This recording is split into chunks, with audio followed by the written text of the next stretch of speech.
Happy holidays, everyone. New York City is in full swing this December. Well, heading into December. We're at the very late November. Thanksgiving has passed and all the decorations are coming up. And we're going to walk around Fifth Avenue to enjoy all the beautiful vibes of Christmas. But part of, in my opinion, the New York City experience is going to cafes. I am a sucker for any type of coffee shop or cafe to start off the day of exploration. And that's what I've been showing you a lot these past few live streams, is some food before we actually go walking. So we're actually at a place that's like a French cafe here in New York City. And I have 2 treats here and some coffee. So let's try it out. Let me show you the cafe. So we are at Cafe Boquete. It's very, very full today. I'm actually really shocked how full it is. Seems to be a very popular area right here in Midtown. And I ended up getting myself a mini pain au chocolat, which looks so beautiful. And an eclair, but this is a passion fruit eclair, which is not so wintry, but being Puerto Rican, I really have to try a good passion fruit pastry whenever I see one. And the Americano, which is actually a really, really good Americano. I really do enjoy it. Now I'm reading a book, very wintry themed, Mysteries of the Arctic and Antarctic, here by Frederick Dodson. Really great book.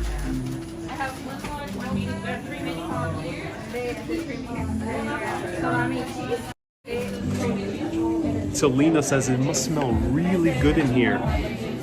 It does. It's a very nice cafe, very comfy seating. Let me show it to you. Very comfy seating. There is a photo of Amy Winehouse right over there. She and the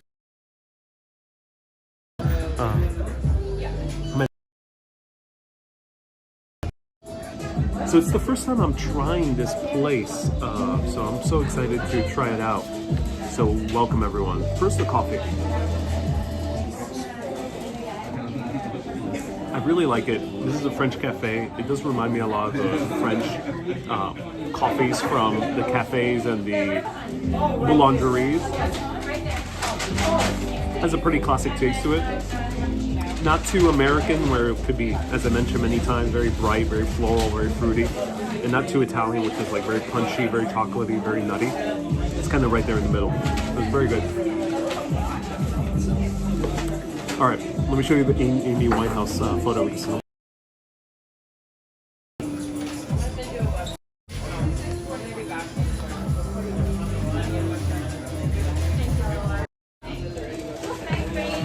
Susie says, should have said bonsoir. All right, let's try the pain au chocolat first.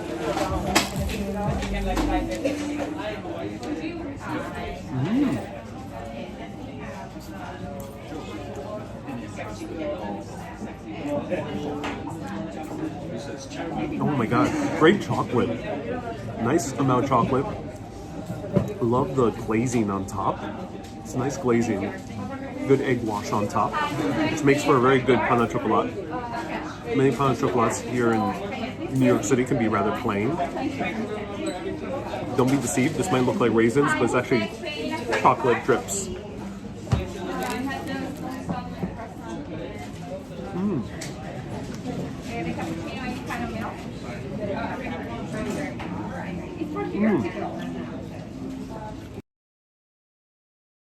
Wow, really well done. Really well done.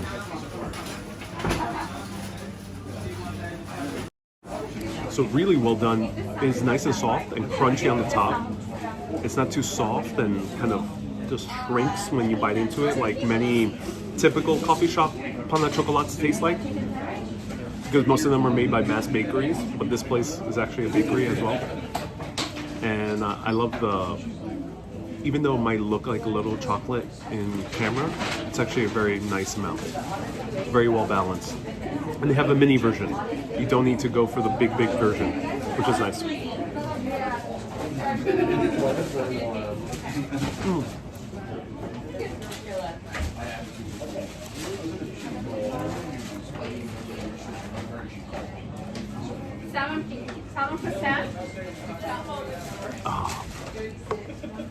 Hello, Ronald. Welcome to the live video. Hello, Susie. I'm having tea and shortbread cookies. I feel so European. That's awesome, Susie. Susie's from Bushwick. Hello, Henry. Sweater and jacket. Love the color, says Irene. Oh, thank you so much, Irene.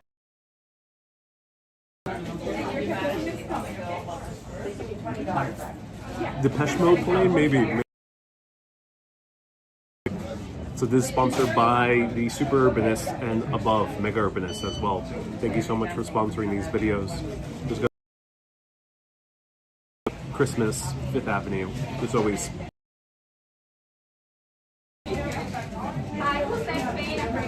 And what's on the end of the pendant? Like the VW logo from the front of a Golf. I have a jade pendant. Jade. Directly from the Museum of Anthropology in Mexico City. Totally did not do a heist there. Nice flaky pastry, says Just Kate. Alright, let's try the eclair. And then let's get on walking.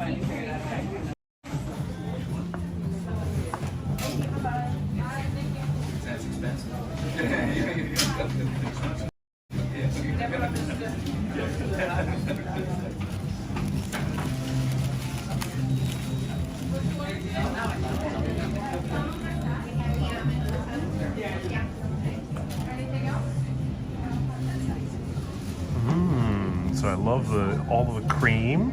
Nice pastry. Pastry is not overwhelming the entire thing, which is nice. And more cream on top. And it seems like some compote of passion fruit, which is nice. That's very cool. That's really cool. I love the combination of that. Hey, Kay says, I love the interview with Dr. Tachi. Dr. Tachi is tuning in right now. Hey, Dr. Tachi, nice to see you here. I'm glad you love that combination. Let's try this out.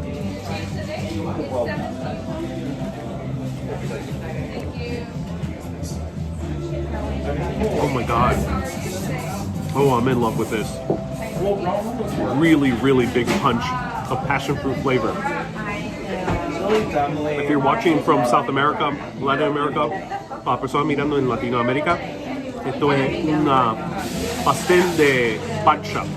Y la pacha es bien fuerte. The passion fruit is very, very punchy. Wow. Now this was the most expensive item that I bought here. This was like $8, $9. Pretty expensive. But it's worth it. This is a great, extravagant eclair.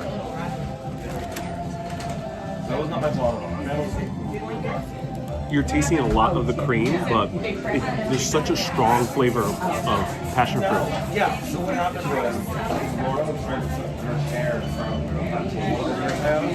Really, really well done. Wow. Trish says, Mysteries of the Arctic or yes, that's what I'm reading. Honey lunch is ready, says Sally.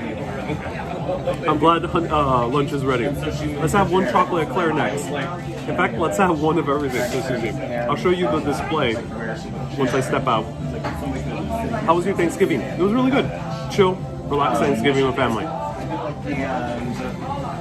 Trish says, I want to know how that book is. It's amazing. Not for the faint of heart. It's a very...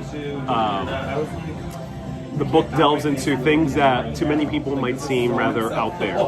Aliens, UFOs, interdimensional portals, things like that. So it's not for the faint of heart, but it's a really good book. Susie, hey, nice to see you here. All right, let's have a few more bites.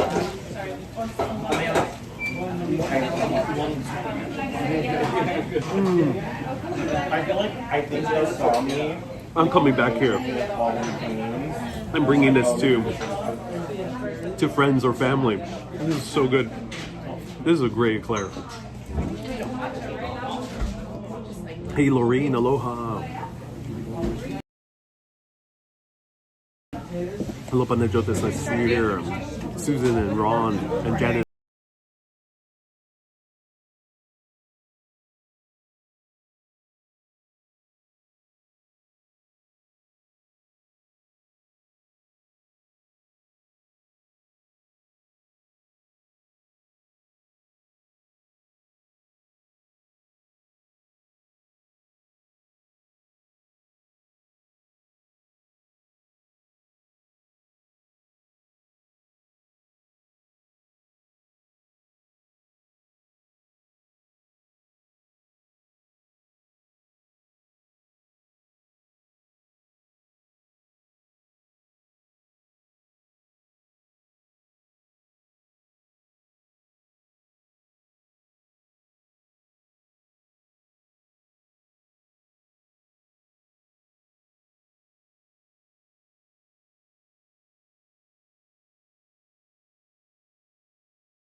Christmas. It was 11:45. Chris says come back to Rise. And at 12:20 he'll be still in the bathroom. So you must have been there when I was napping. You were around the whole time. Actually, maybe you weren't. I was with Chris and I'm mad at me. yeah.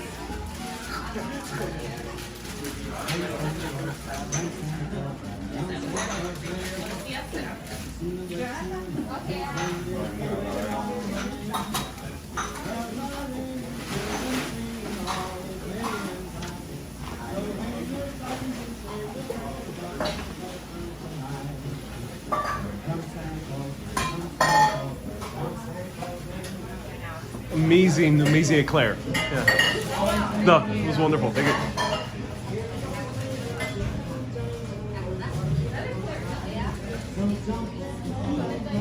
So they have pumpkin pie right over here, pistachio.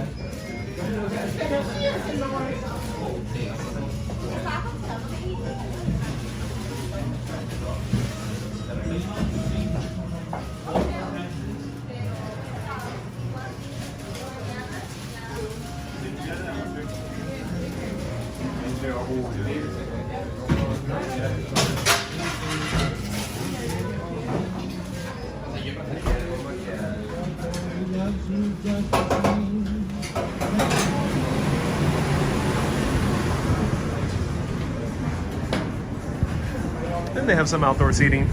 So that was Boquete. Boquete. Let me show you the name right over here so you get to see it. Cafe Boquete. Pardon my French pronunciation. All right, let's go. It's right by the French Institute, so it's no wonder there's a great French bakery right by the French Institute of America. Uh-oh, sorry. Hey, Mildred. Hey, Susie. Gigi. Chris. Nice to see you here. Let me know where you're watching from. And if you are tuning in for the first time, let us know. Let us know. If you're new to Urbanist, the experience. I love your French, Ariel. Très bien, très bien. Okay. Merci, merci.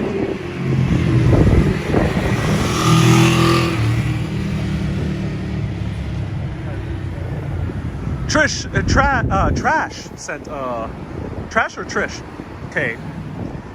Send 100 stars, more than 100 stars. Thank you so much. S Fields is new to Urbanist. Welcome, S Fields. Hey, Inspire Life, nice to see you here. Welcome. So right now we are at 60th and Madison. 60th and Madison. That was the intersection of the cafe. The cafe is in the beginning of the Christmas decoration mile, which I'll call it. It's all along 5th Avenue. Some of the best Christmas decorations are all along this next avenue once the light turns. Mildred, nice to see you here. Jackson Heights here looks like a very sweet holiday inspiring place. It is. It is. It is very sweet and inspiring. Now, if you saw the holiday videos from last year and you're going to tune out because you're like, oh, you know, I already seen them, you're actually going to be in for a surprise because they have entirely new decorations, which actually surprised me. I thought they were going to use the same decorations, but they didn't. So we're going to see some entirely new places. Now this is an Italian place I've been meaning to try called Aperitivo. Good prices for the middle of New York City. Here. And beautiful outdoor seating all around in this area of New York. Do you buy something on Black Friday? I bought something online, yeah. I did not go to any stores. I stayed home, relaxed, did some work, and then bought something online from Bonobos. Aki says, you're the Jacques Cousteau of New York. That's quite an honorable title. Thank you so much. I gotta put on my beanie because it is freezing. It is freezing today. Oh my god. It's so cold. I bought a Hulu 99-cent subscription for 1 year. Only $1 for 1 year. That's insanely cheap. Wow. Insanely cheap.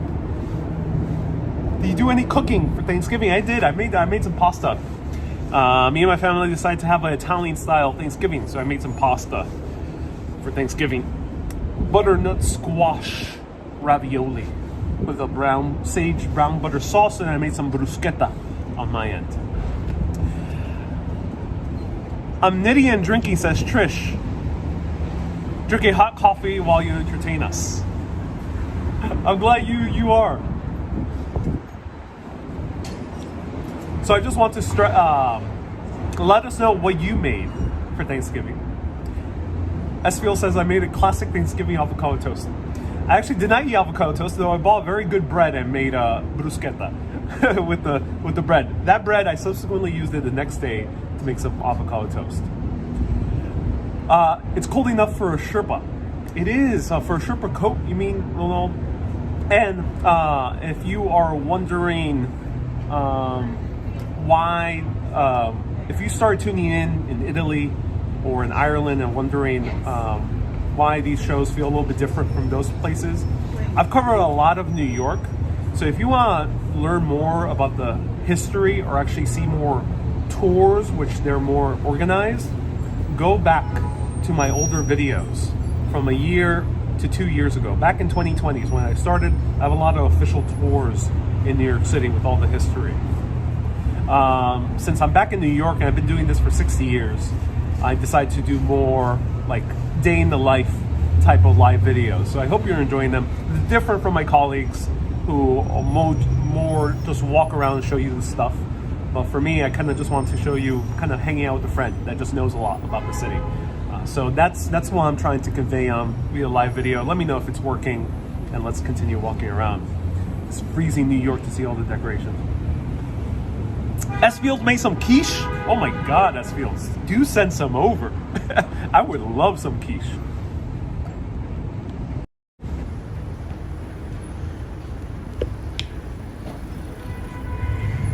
And someone earlier asked me, where's my next destination? I will be staying in New York. I'll be covering New York for December.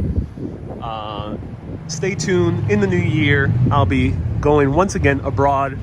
Thanks to all the super urbanists and mega urbanists sponsoring these shows. They go into showing you cool New York City Christmas. We'll show you a lot of New York City in Christmas time. As I mentioned, more in this casual day in the life kind of style. So I hope you enjoy it. Let me know. If you're a super urbanist or mega urbanist, feel free to message me privately if you have any requests. I will listen to requests for this holiday here in New York City or in the New York area. I'll do my best to cover it, consider it. Ronald says New Jersey next. If there's something in New Jersey that is worth seeing, do let me know. I will be curious to check it out. Lori made turkey stuffing with homemade bread, pumpkin pie, and cranberries. Oh my God, this was amazing. Some cranberry. Ooh. Lorraine, happy holidays. We got a few Lorraines tuning in. We got Lorraine Lamour from YouTube. Thank you. Park. We're not going to Central Park today. Maybe we'll go back once it snows. Stay tuned. Hint, hint. New York City gods. Get snow very soon, so I can do a snowy walk through Central Park. And here we are at the front of the Plaza Hotel, the place where Kevin McAllister stayed using his father's credit card, committing credit card fraud amongst a slew of other crimes in order to gallivant through New York City whilst spending time with the pigeon lady. That's where all this transpired. All those crimes transpired here in Home Alone 2.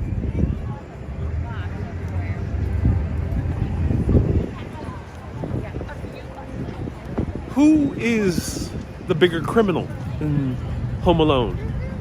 In both movies? Is it the robbers? The wet bandits? One of them played by Joe Pesci. Let me know the name of the other guy. He's a very talented actor. Or is it Kevin McAllister, the little kid played by Macaulay Culkin? Do let me know.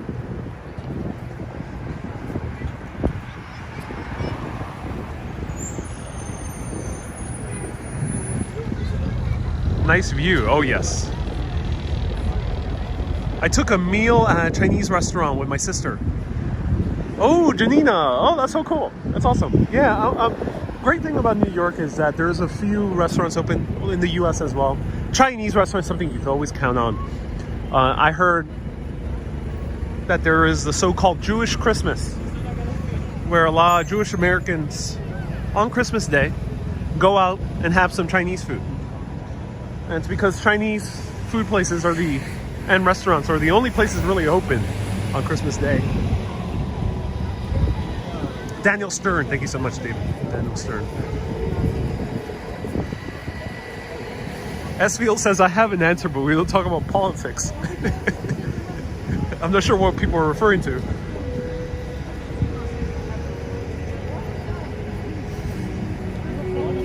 This is a new...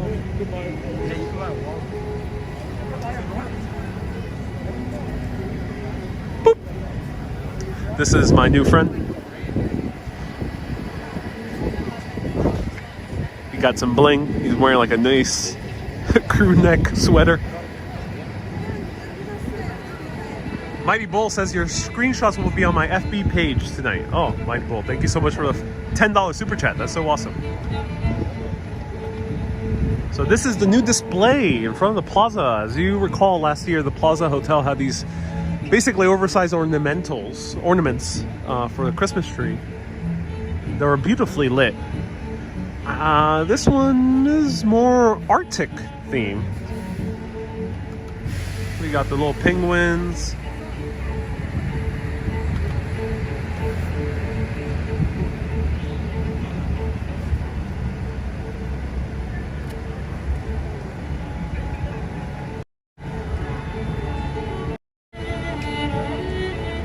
Beautiful violin music. This polar bear taking a bath. This snow leopard skating. A snow monkey holding up the lights. All the wintry animals.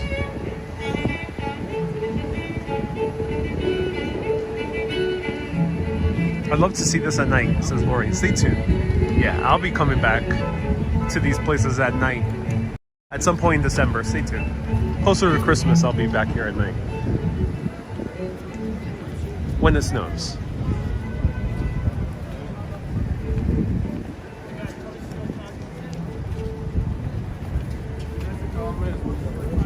Rebel says you're on a line with 187 people waiting for Columbia jacket. That is crazy. Wow. Wow, okay. All right, ladies and gentlemen, no politics on this channel. So no politics on the comments whatsoever. Zero tolerance. So please clear of politics. I'm not sure why I'm discussing politics. It's not even relevant. But also on this channel, we cover travel, cities, urbanism, and architecture. So feel free to discuss any of those things. And food as well. So those 5 topics, that's what it's all about, all in the context of travel.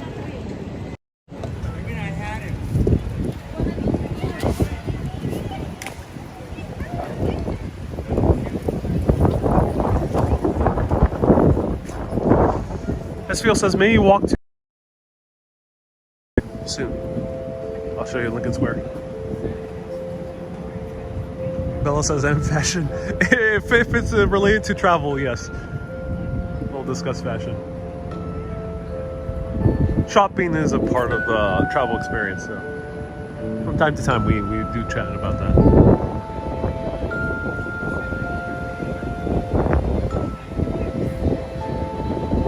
First bear had a camera, but someone stole it. Oh, that's why.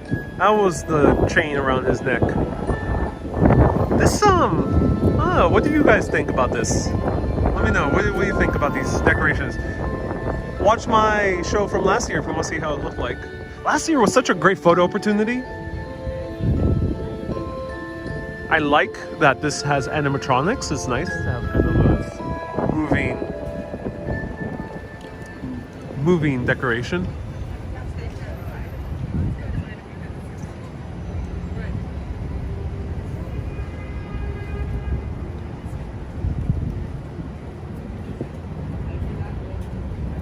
Renee says, I appreciate your professionalism. Oh, my pleasure, Renee.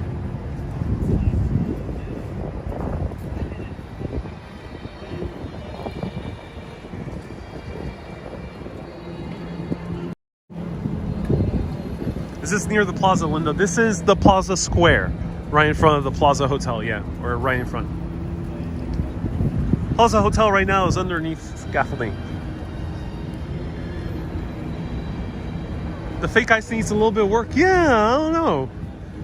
Something about it. Something about it just needs a little bit more. Let me know. What do you think? Just needs a bit more. It's a bit, you know, Disney, when Disney does these type of things, it has that extra touch. But I'm not sure. I'm not a professional with animatronics or decorations. So if anyone is, or anyone wants to lend a little bit more insight. More color, says Linda. I think so. I think just the fact that it's all white, blues, and grays kind of makes me cold looking at it. Yeah, I agree. You know, last year had this beautiful warm tone to it. Lots of warm greens, reds, beautiful Christmas lights. It was very beautiful. But this one, yeah, this one, I feel cold just looking at it. I agree with the UK. Well, it all says it needs a Spider-Man. It does indeed need a Spider-Man. I'm not sure why they didn't do a Spider-Man No Way Home decoration here. It's a missed opportunity. But pro tip, ladies and gentlemen, there is a good Christmas show out there that is Marvel themed. Marvel has made a Christmas show. So, and it also takes place in New York City. So, show recommendation, adding to the list of different shows that I mentioned before. Go watch Hawkeye on Disney Plus, especially if you're a fan of superheroes. It is the first Marvel superhero show that takes place during Christmas in New York City. So it's a really, really cool show, actually. And they do show a Christmassy New York, and they do show it very well. And they filmed it on location, unlike other shows or movies where they shoot in Atlanta and make it pass off as New York. This one, they actually shot it in New York City. So Hawkeye, check it out on Disney Plus. I'm not sponsored by them, but I just want to recommend some good New York City based shows for all of you.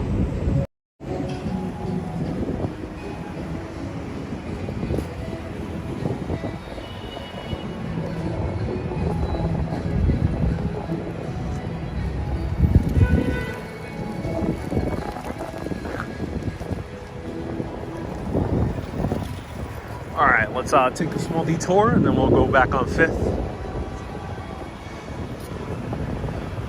I'll show you Bergdorf Goodman in a sec. Let me just go through here.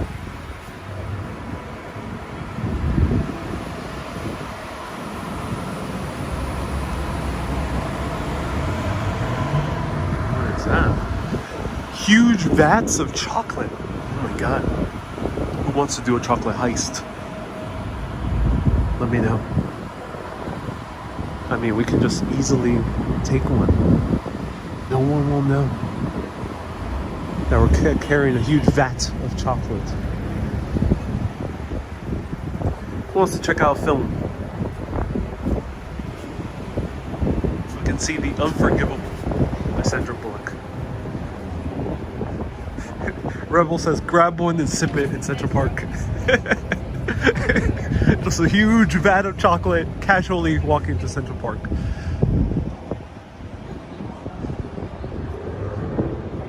Very conspicuous, says Jay. No one will know a thing. Vader says is volunteering to be the getaway driver. All right, Vader, thank you. So these decorations are always here. Very beautiful. Grab a straw, says S Fields. Yeah, I'm gonna need a very long straw, actually. It'll be the Christmas Cocoa Crime. That sounds like a great movie title. I love it. The Christmas Cocoa Crime. It'll be a great idea for a kid's film. A group of little kids from the Upper East Side, because they're spoiled rich kids, decide to make a heist to steal a big reserve of chocolate in one of the stores here on 5th Avenue. Hilarity and wild antics ensue.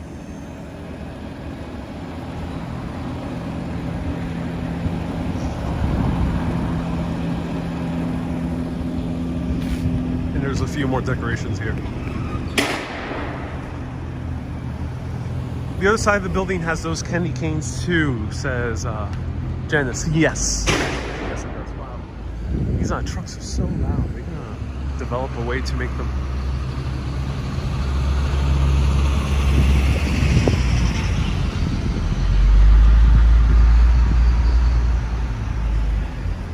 Nerdbot says, how about the title, The Christmas Cocoa Caper?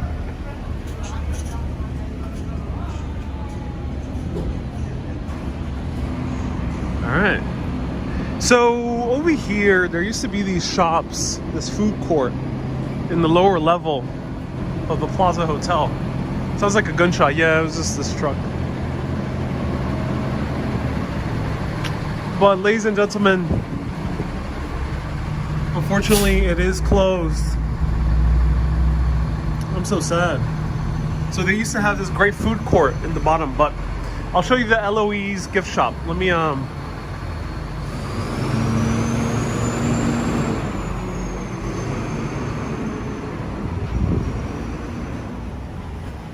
put on my mask, because they're gonna, sometimes they ask for it.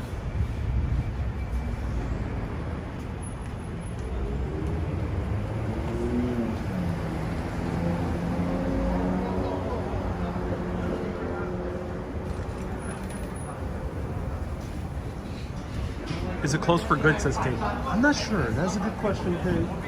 I'm not sure. You know, I would doubt it. I bet that was bringing a lot of business. All right, almost there.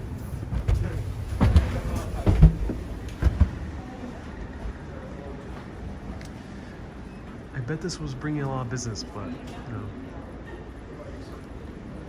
David says, I miss your TV show. David, what TV show are you referring to? I haven't been on TV yet.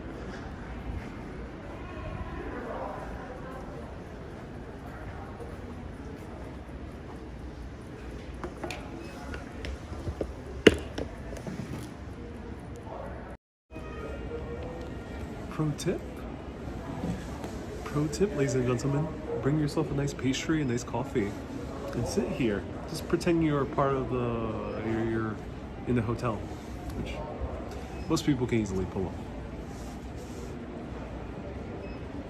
Let me finish off these few sips of coffee, so I have both hands. A Rebel says, Davis from the future.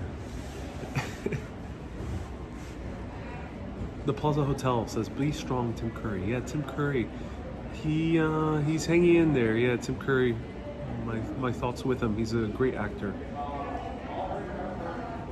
He suffered like a few strokes, I think, a stroke or two. Looks like the Titanic. It does look like the Titanic indeed. Yeah. So everyone, bear with me as I drink my coffee.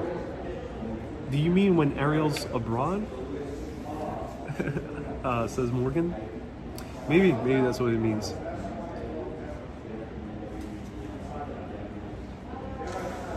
I'm having some Cajun peanuts. I am unique, says Murray. That's great.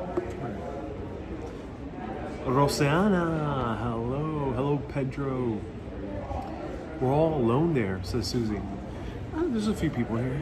It's nice. It's nice that you can just kind of sit here.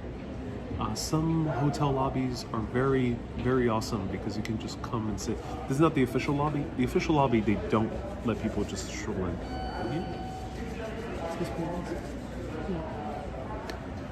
Womi says, bear with.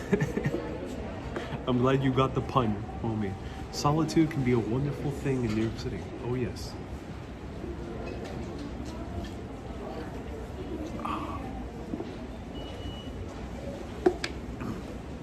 So good. Let me just take a sip of water and then we'll be on our way.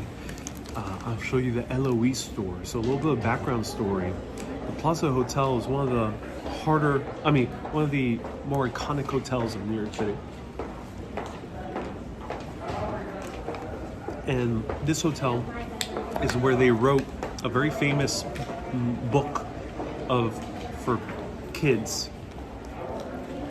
center around a character named Eloise.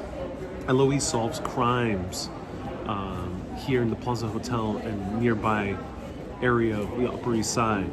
And it's one of the more famous kids books that takes place in New York City. Let me know the name of the author and the name of the book series, but the name of the character is Eloise. And they have an entire store here modeled after Eloise.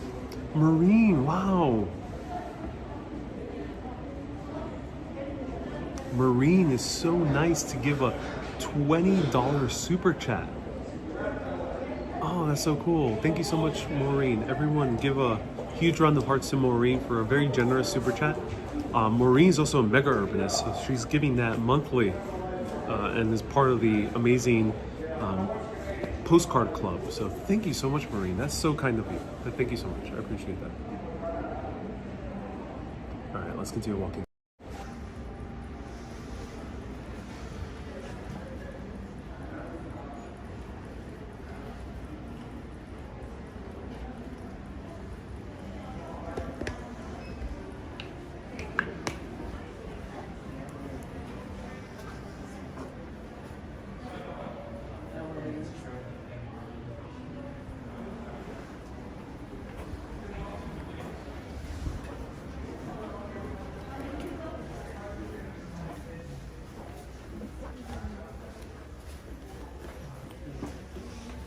Hey, how's it going?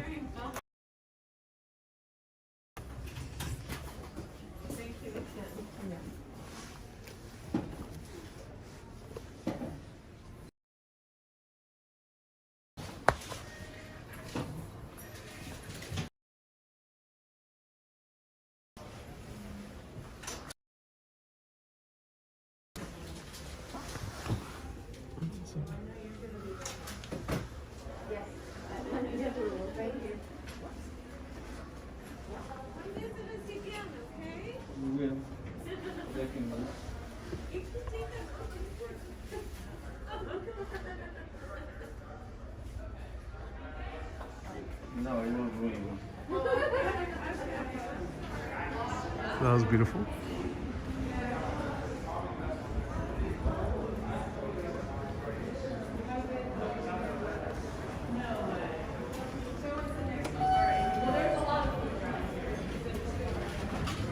Oh, wow. Look at this elevator.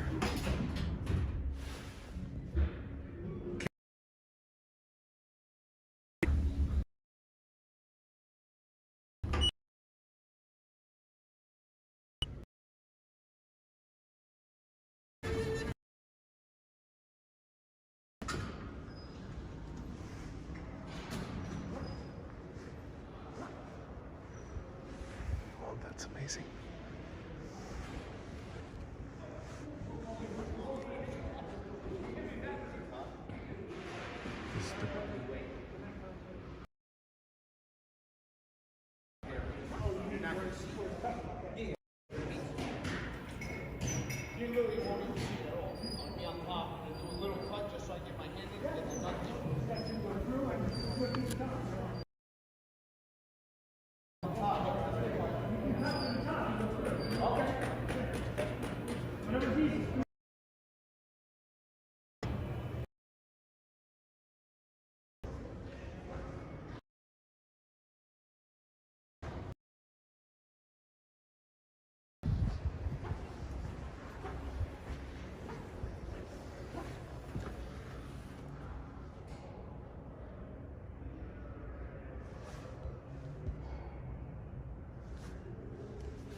So they're doing some type of event, and that's awesome.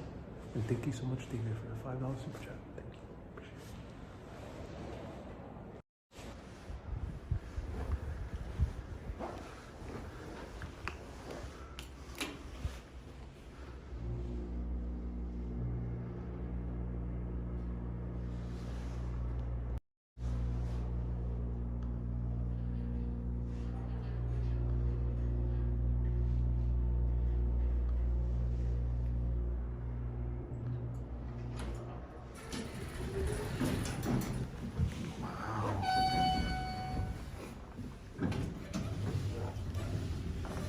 Beautiful floor tiling. Look at that. This is the Plaza Hotel. I'm looking at it reverse. Here's the correct way. Beautiful tiling on that elevator. Though the rest is plain.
Darn loud shoes.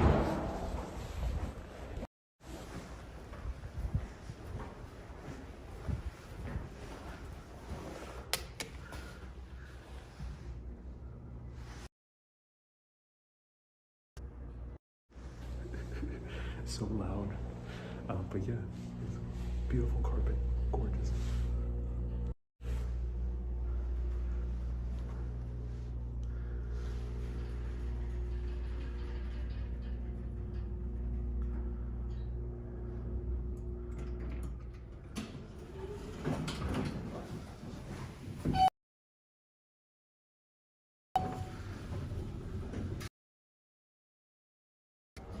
Christine, thank you so much for the stars.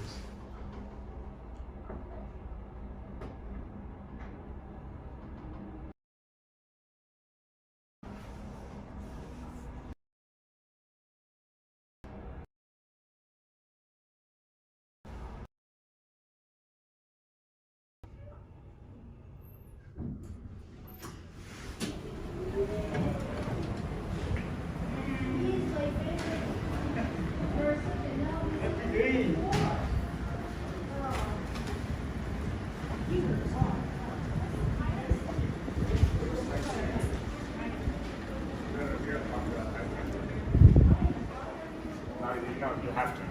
You made me sit here. Thanks for the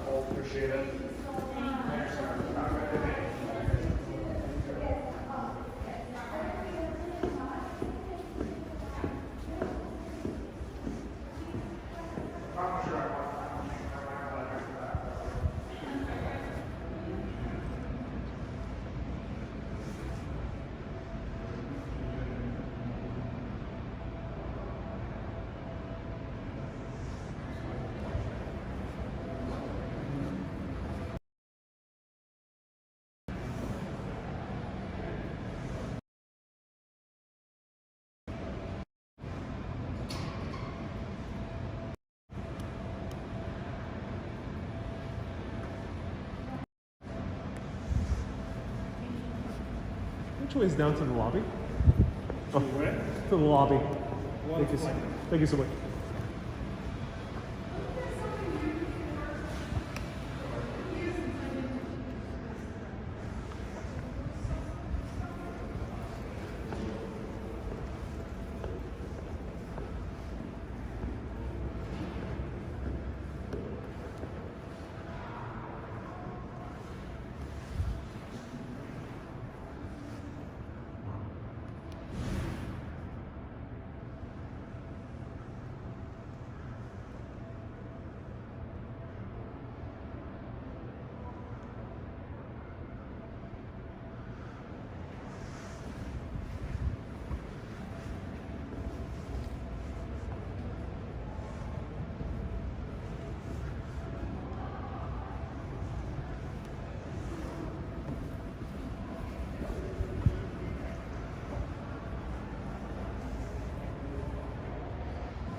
Oh, it's fun. Oh, cool. So that was fun. That's interesting. The staircases do not connect to the hotel lobby. So it seems like that staircase, two of those staircases only connect to that side of the building. So it seems like the other side of the building is separated by a different staircase, which I did not see. But let me see if I can peek in. Show it to you.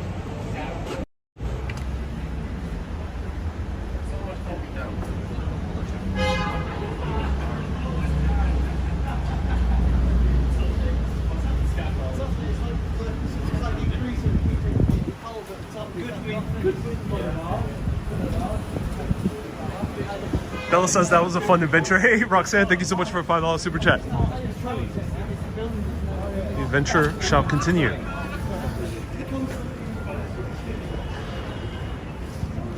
Yeah, usually they don't allow cameras inside the lobby. Every time.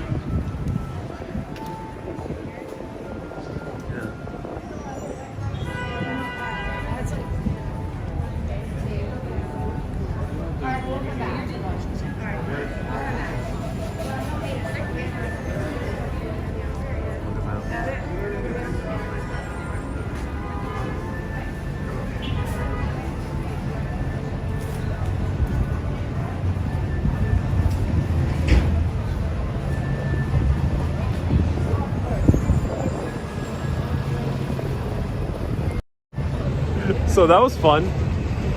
All right, everyone. That was a little bit. We saw the grand ballroom of the Plaza, which is something that most people don't get access to. So that was really cool. Filming the lobby is a bit difficult. I have very old videos where I did get in And this was pre-pandemic, where they were a little bit more relaxed and letting people kind of stroll in. So you can search that in the Facebook archives if it's still around. Otherwise, I can maybe show you the inside of the restaurant one of these days. It is among one of the more expensive tea restaurants in New York City. But if people really want to see it, I'll do my best and actually go there one day and show you the tea restaurant. So let me know if you're interested in seeing afternoon tea inside there. There used to be a very famous tiki bar inside there as well, which I think is no longer around. But what's very popular is that tea room with the beautiful kind of decoration all around. All right, let me put on my layers again. So yeah, let me know if you want to see a tea, afternoon tea inside there at some point. I can't stroll in right now because they'll tell me to turn off the video, but maybe someday soon. All right, let me bundle up, and then we'll continue walking around.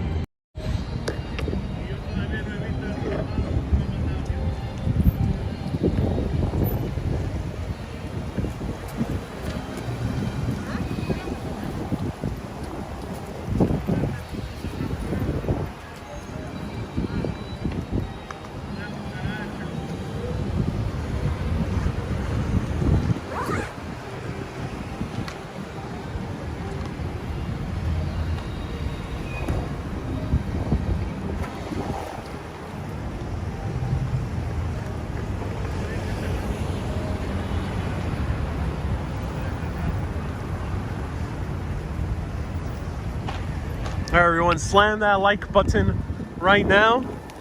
And let's see the windows at Bergdorf's. Ariel the Intrepid. Yeah, and you know, now that I have like such a huge TikTok audience, I just may reach out to the Plaza and see if they can give me a tour of one of their suites.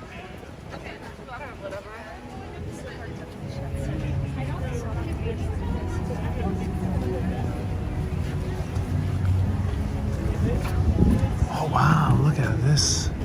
That is gorgeous. That is I think that should be Van Gogh's painting of the French Cafe. Gorgeous.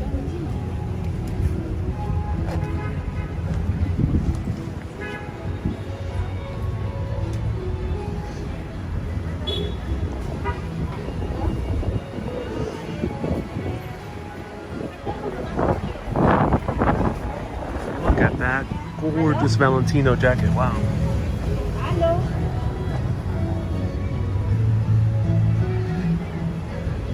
Rebel says Bergdorf sounds like something a cute girlfriend would call you. That's a funny pet name. Oh, Bergdorf.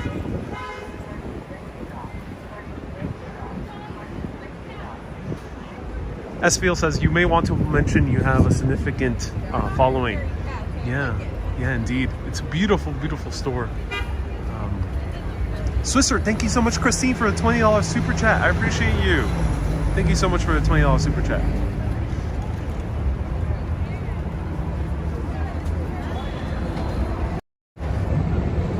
That man with the white hair, with the big beard, looks like a Upper East Side Santa. Really cool.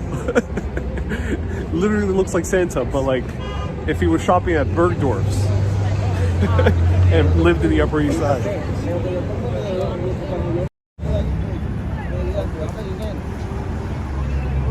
Christine was so kind enough to. Thank you so much, Christine, for the $20 super chat. You're so kind enough. Oh my God, the chocolate. Let's line up.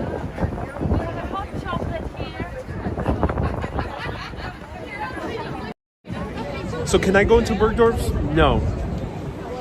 There's so much security down there. They really don't like cameras. But I did go all the way to the very top, 7th floor, for super urbanists. So go to patreon.com/urbanist and you'll get access to the 7th floor. I have a full video that's going to be posted tomorrow of the Christmas decorations.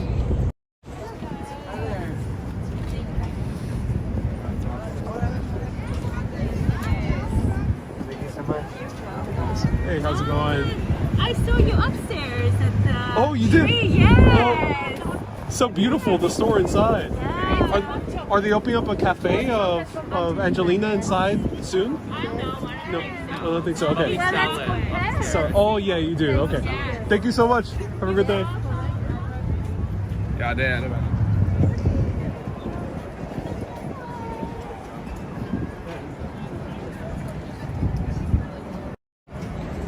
So the woman was saying, "Oh, I just saw you filming upstairs." Yeah, it's a free hot chocolate. Ooh.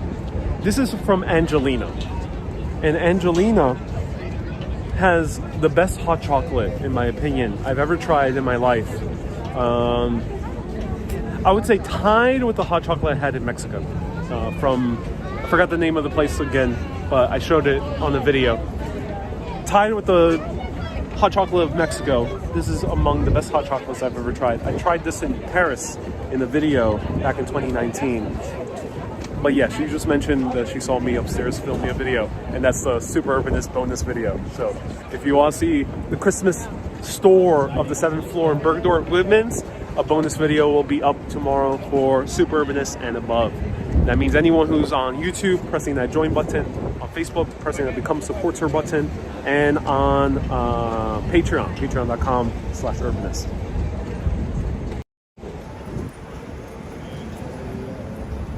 So that was the vats of chocolate we saw earlier, and here is the Angelina hot chocolate. Let's try this out.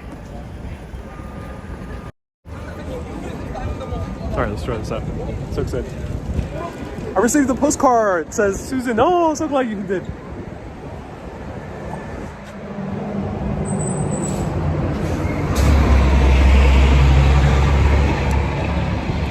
I gotta sit down. I gotta sit down for this. Whew. Oh my God.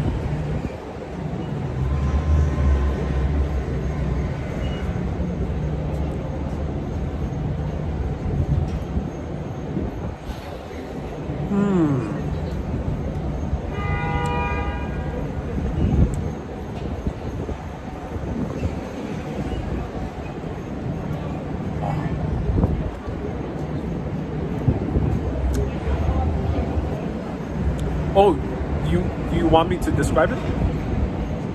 I almost forgot you were there. Generally, I don't. Generally, I'm with you all the way, but this took me to another place.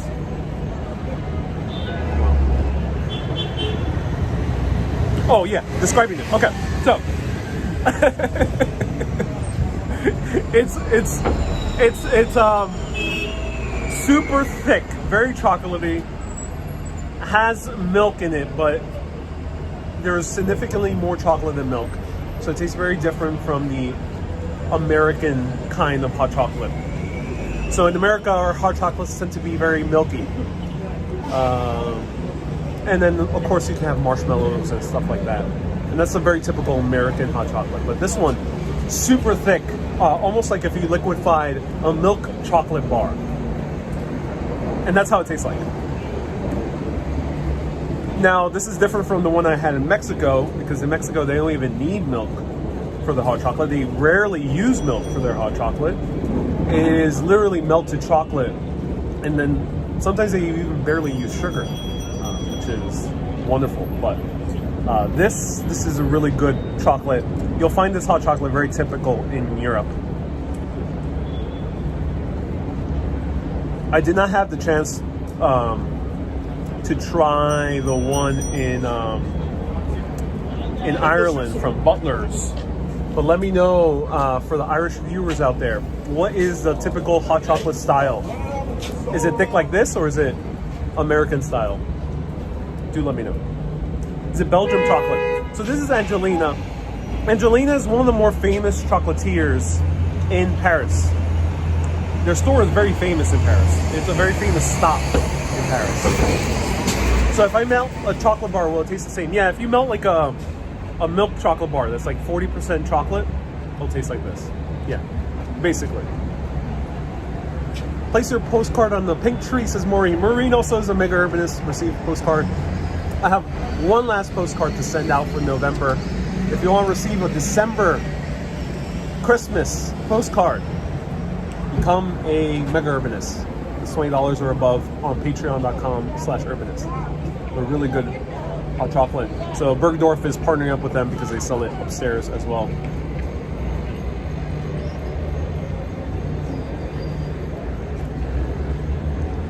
So good. Wow. All right. That was really good. Let's continue walking down Fifth Avenue. Taking our sweet, sweet time.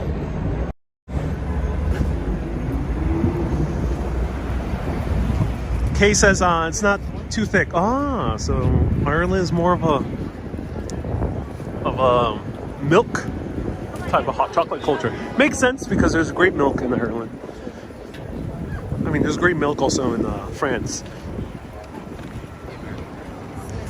It's also Spanish hot chocolate is another great hot chocolate I tried. Check out my videos from Madrid back in 2019. No, I went to Madrid in 2018.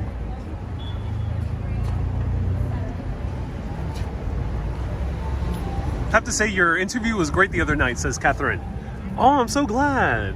I'm so glad you enjoyed that interview. Everyone, I did an interview on a Facebook page called Mediascope, and on YouTube it's called Dr. Tachi. She might be tuning in today. She was tuning in earlier.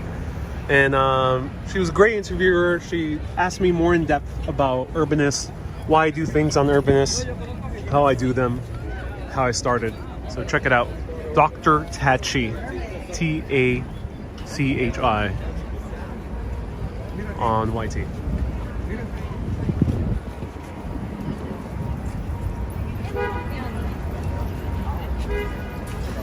It's a bit hard to see. I'll come back here at night because the displays are a bit hard to capture on video because of all the reflection. She asked a question I have been wanting to ask you, says Susie. Which one was it, Susie? Do let me know. I'm curious. Try evaporated milk, says Maureen.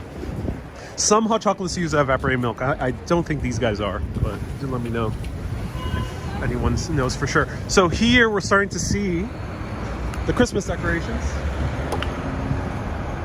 Oh my God. It is a graveyard of hot chocolate. Ron says, next interview should be with Dr. Phil. I'll do my best. I wouldn't mind. He seems like a cool guy. Oh, Susie says if you repurpose your YT videos to make TikToks. No, I do not. As you heard, in depth. I make them bespoke. Inspire Life, enjoy the authentic coffee stand on my postcard. Oh. Inspire Life, another mega urbanist. He was one who asked for a bespoke coffee stain on the postcard I sent him.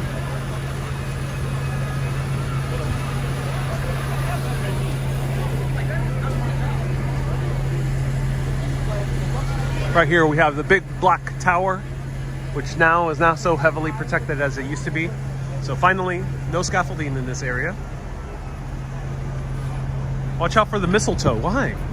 Why, Susie? What's wrong with the mistletoe? This was the bus stop. And here's Van Cleef and Arpels. Another very fancy shop over here. Mater also received a coffee stain. Mater, you received a very intense coffee stain. There was a little bit of an accident with Mater's postcard, but I think it's one of those beautiful accidents. Mater, I hope you enjoyed the very, very intense coffee stain that you received on your postcard. So here's the Christmas tree sticker that they put here in Louis Vuitton every year. Bella says, be careful with the mistletoe. You'll get bombarded with lots of kisses. I'll do my best. I'll be careful.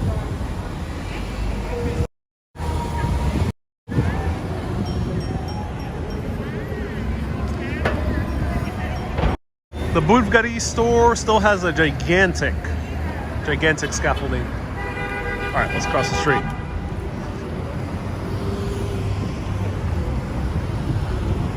Oh my God. Our previous president has found a new job. I'm glad.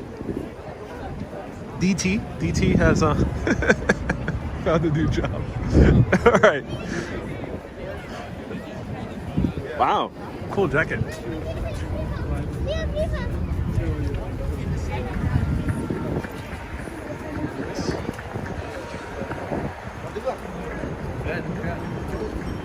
So the Louis Vuitton store is full. Lots of people waiting outside for it.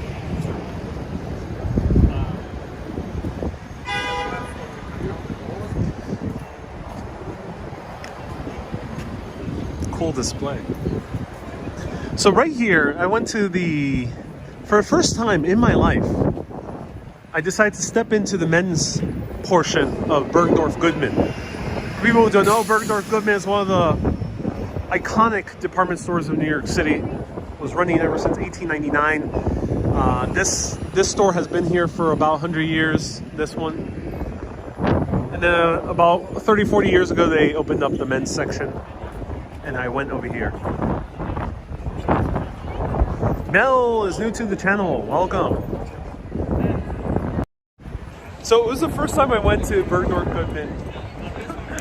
I didn't film anything in there because it was for me.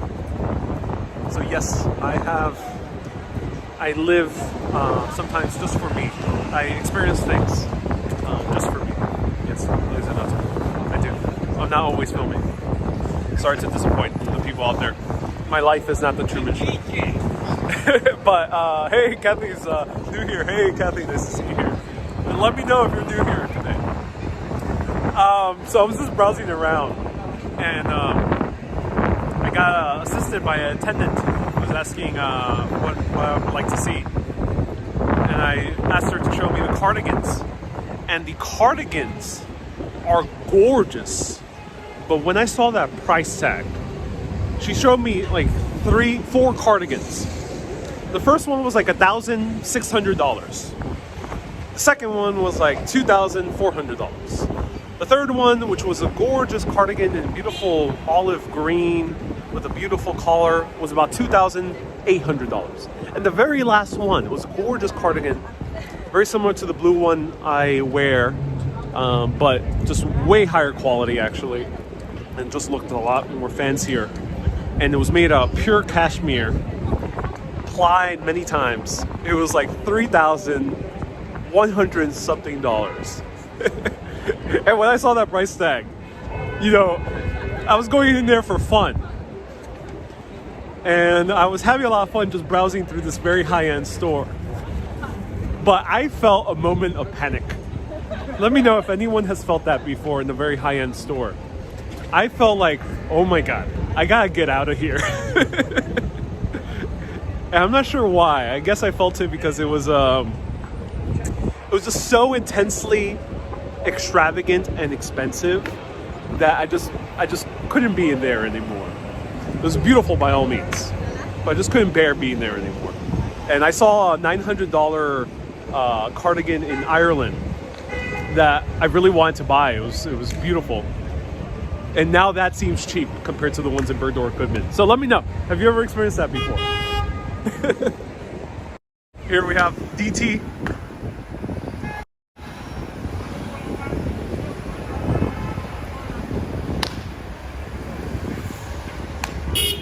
He got the hand movements down. He's like firing a few of the vehicles. You're fired.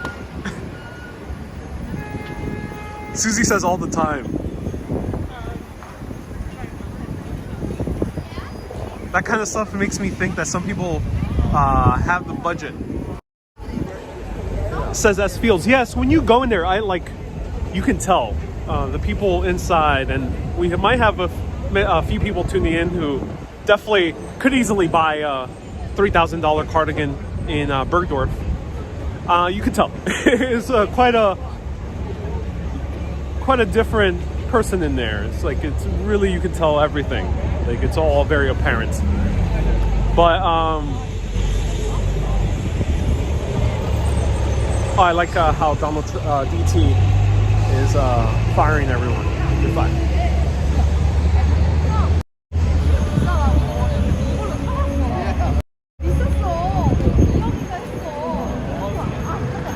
So here's the new Tiffany and Company. And I also went inside earlier today. April says the average person does not shop there. No, not in Bergdorf. You know, there's some luxury department stores.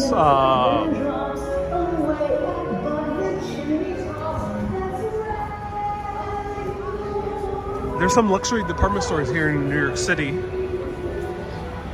like Bloomingdale's. Bloomingdale's is a fraction of the price of Bergdorf's. I did not anticipate how expensive Bergdorf's was going to be until I stepped inside. Now the Christmas store is actually good value. It's not too expensive.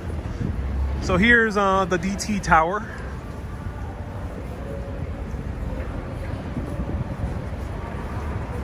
And I'm gonna pull up a short video so you can see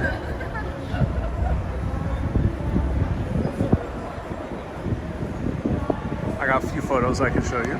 But here's the DT Tower. There's like a little public area. There's like a gift store. There's a DT cafe. There's a DT grill, a DT bar. There's DTs everything.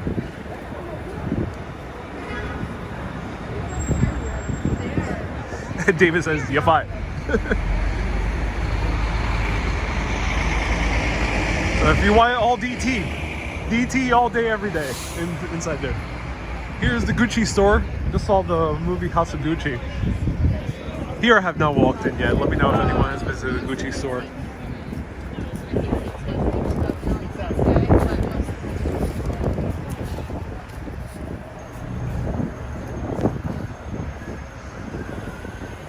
David says don't.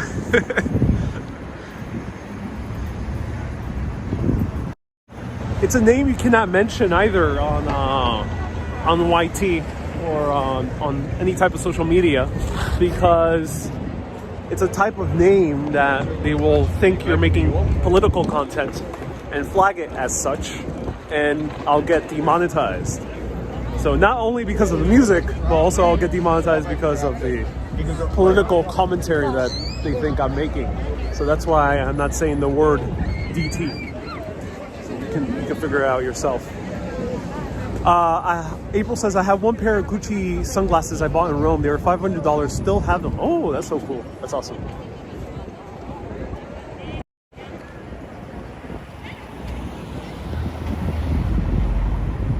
Bergdorf is more expensive than Neiman Marcus. It is, yeah.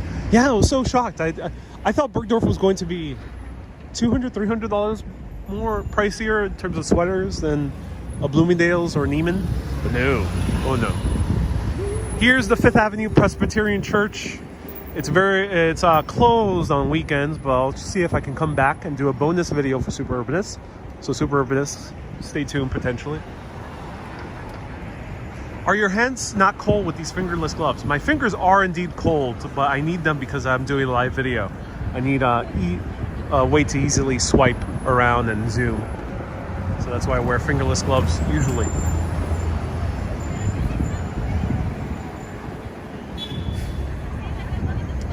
Nacion says, how much money you make?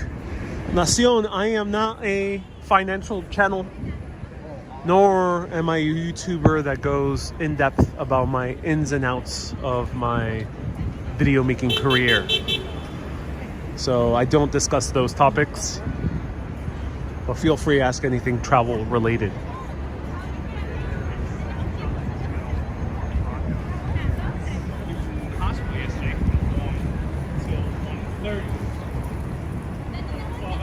So I went to Tiffany's, and again, there's so much security there that it's not really that easy to film, unless if it looks like I'm a casual tourist, which I can when I'm doing this type of video. But here's the actual lobby. It's so beautiful. Look at that. And I went to the engagement rings section just to see how it feels to shop around for an engagement ring. And there's some beautiful diamonds. But look at this. I'm just stunned by this one here towards the left-hand side of the screen.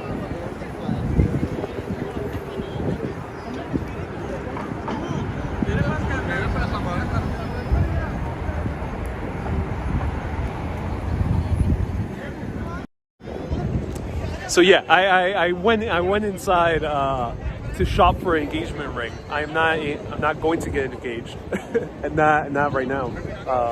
Not in a relationship, but I went there just to see how it feels. Let me know if anyone has done that before. It's a great thing you can try when traveling, or if you're local and you usually don't come to these areas. It's fun. Try it out.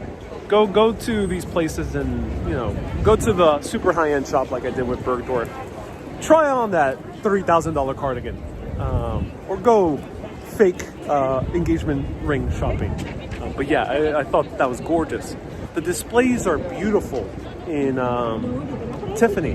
But one thing I noticed going to Tiffany and Bergdorf, so much security.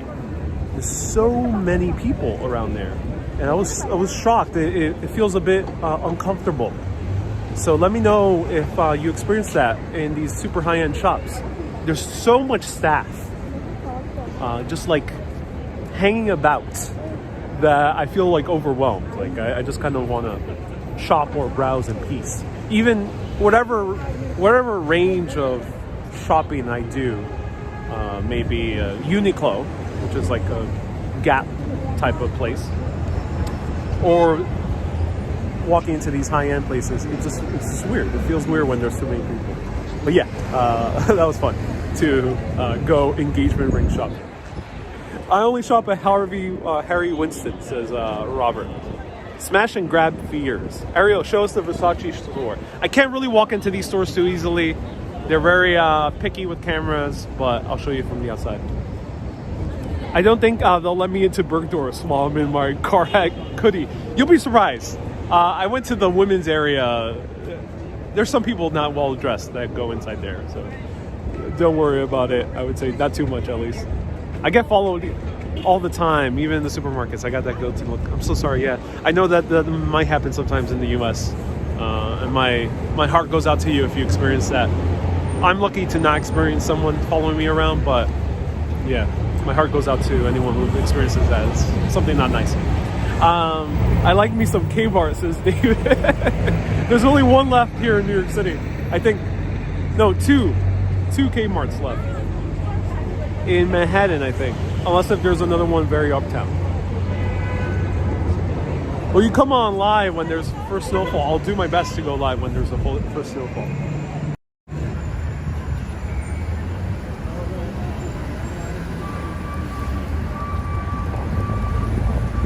So here's the top of the Boquete building. Look how gorgeous this is.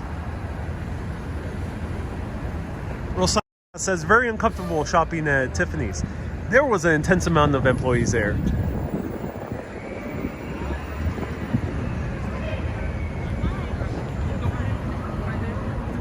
Oh, you need to find the lady with the ring.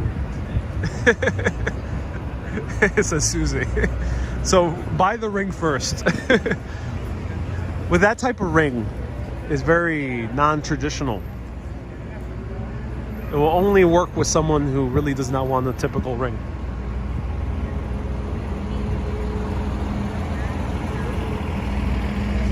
So let me show you Dolce & Gabbana from the outside.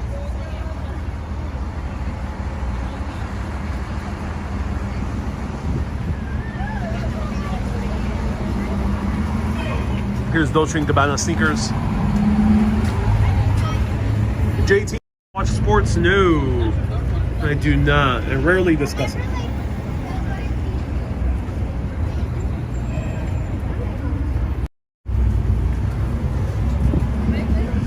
Rebel says a $300 puffer looks no different from a $3,000 puffer looks no different from a $300 puffer. Yeah, usually you won't be able to tell the difference.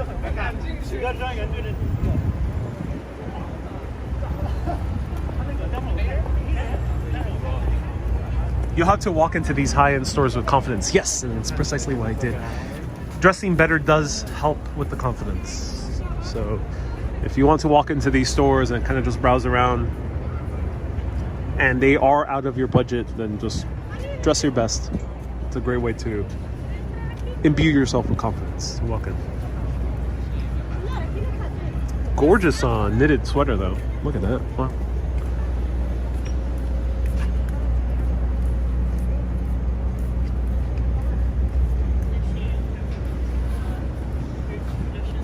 They have a nose for wealth, says David Goldstein. David, the good thing about at least being a male is that men, not all men who are well off dress well.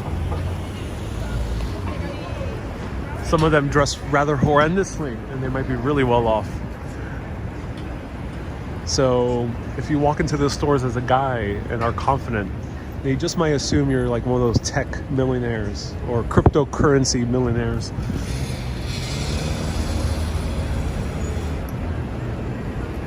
Lori says, oh, in Hawaii people just walk into the stores with shorts. Yeah, I can imagine. And casual shirts.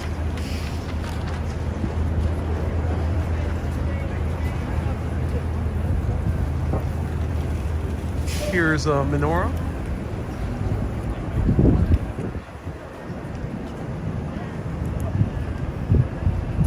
Hey, Maka Waka, nice to see you here. Thank you so much for tuning in on Twitch. We have a few people tuning in on Twitch.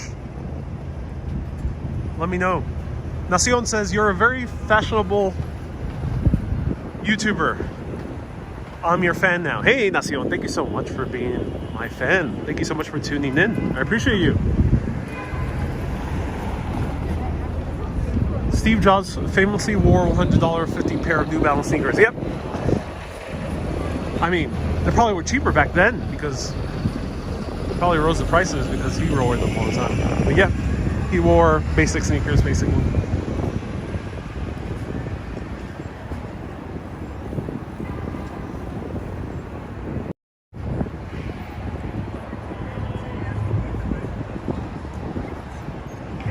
That's a dreidel. Oh, okay, sorry about that, Lisa. A dreidel, not menorah. Sorry, misspoke.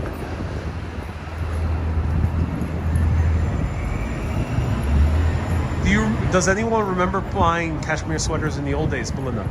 They're still all around. You can buy cashmere sweaters from lower end stores like Uniqlo, which I'll point it out. We'll pass by it soon.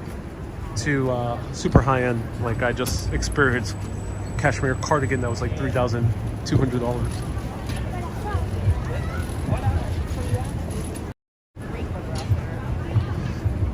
Here's the St. Regis Hotel. Now this has some Christmas importance because John Lennon and Yoko Ono moved to New York, and one of their first places of residence was here at the St. Regis Hotel.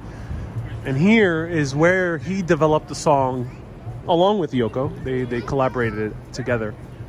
Xmas, War is Over. It's a great song. Check it out.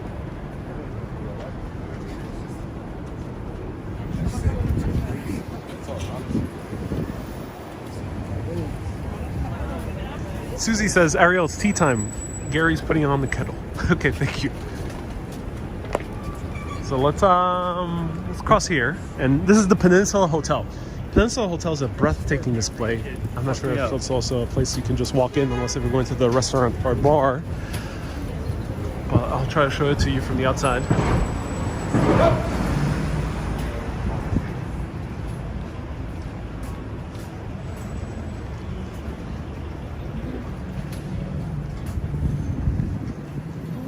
We have a gorgeous display right inside there.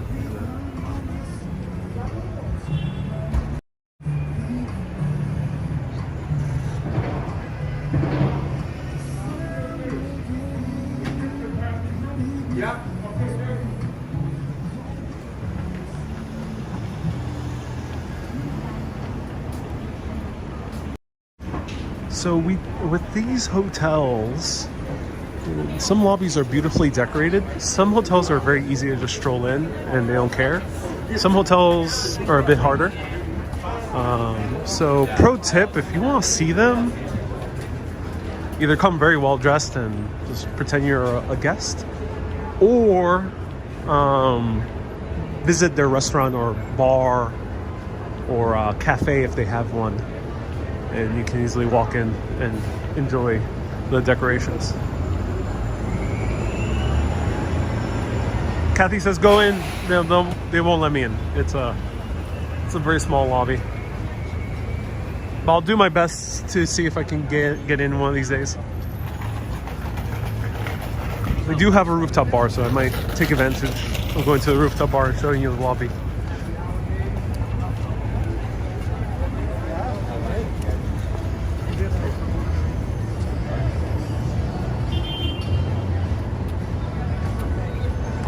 The gimbal will get you kicked out. Yep, yeah, that's why. Yeah, I can potentially walk in casually, but it's the gimbal.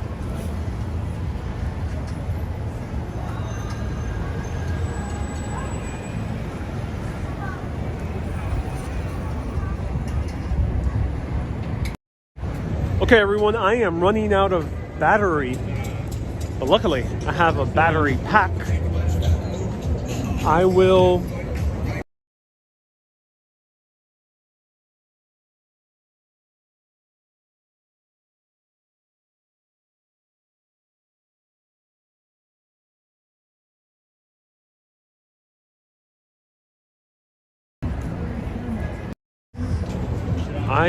connect my battery if you want me to. And I will continue doing the live video all throughout Rockefeller Center and show you more of the Christmas decorations down here on 5th. But only if you want me to. And if you do, you gotta slam that like button. You gotta do me a solid. Not just do me a solid, but do all the people out there that want to experience New York City in one shape or another, do all of them a solid. Because these live videos, not all of them are easy to find, and there's a lot of people out there who, for a few reasons, watch these videos. There are people out there who are unable to walk around as much as I can, for a myriad of reasons. It might be due to older, handicapped, or recovering from an injury. And then you have other people out there who want to see these videos because they quite can't get here to restrictions that they might have in their life, but they really do want to come enjoy New York City or wherever I visit. Get here. And sometimes seeing the place and being here helps them eventually get here. And then there's a third type of person that watches. And that type of person is the one who is coming here very soon and wants to get to know New York City before they get here. There's a lot of people out there that don't just want pure informative posts, but they actually want to experience the place before they come here. And that experience that they enjoy, they'll able to transport yourself. And then there's the fourth person that tunes in. So 4 type of people tune into these broadcasts. People who just really enjoy live videos and kind of just hanging out with a person, a friend online who just shows them the world in a very interesting way. So slam that like button for all those people who tune in, and for many people who out there who might need it. Let me hook up my battery right here in front of this gorgeous church. But there's a lot of bird poo, so let me move somewhere else. Bob, why are you pooing everywhere, Bob? What are you doing? Bob, I thought we had an understanding. No more pooping on beautiful staircases. But he's just walking away now. Bob. Sometimes frustrates me.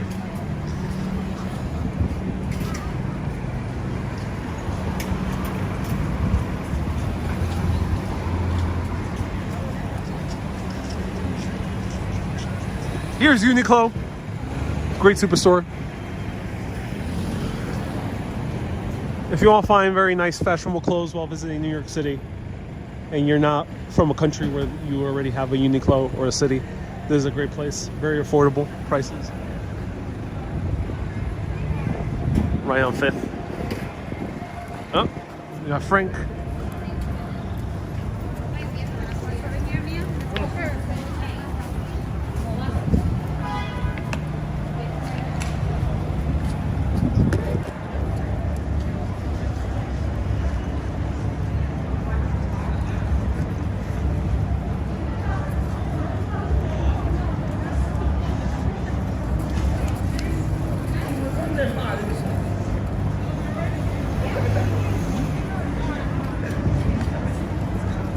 no, écoute, para la próxima.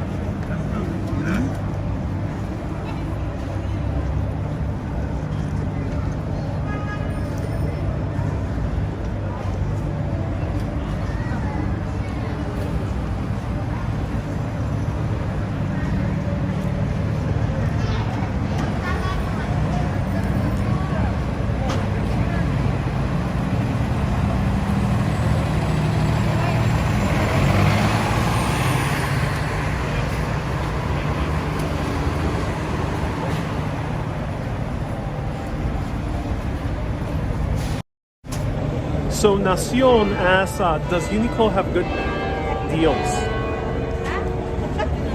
on weekends? Uniqlo is not really a store where they do sales like some other stores like JCPenney's or Macy's.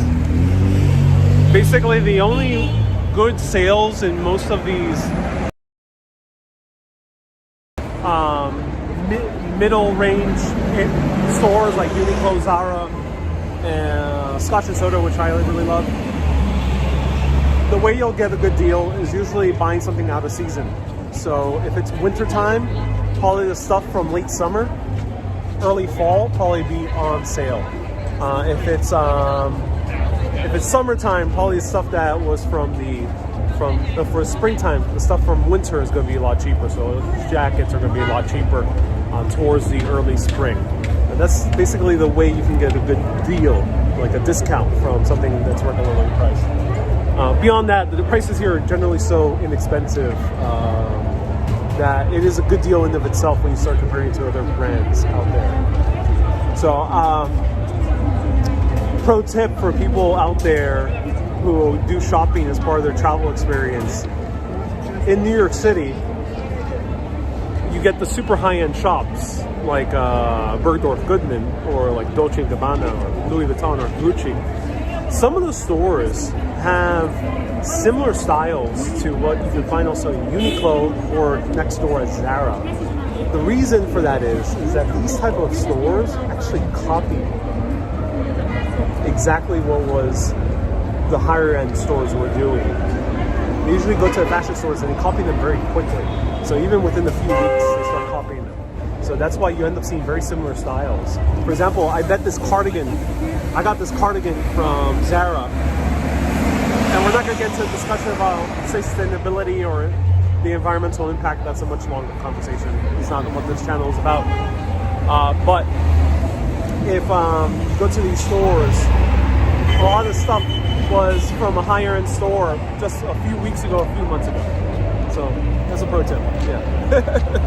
If you're here in New York, want to buy fashionable clothing on a budget, these stores are good.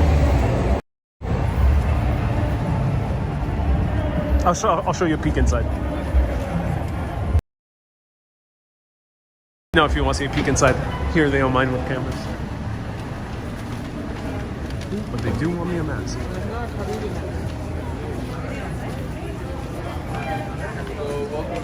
Hey, how's it going?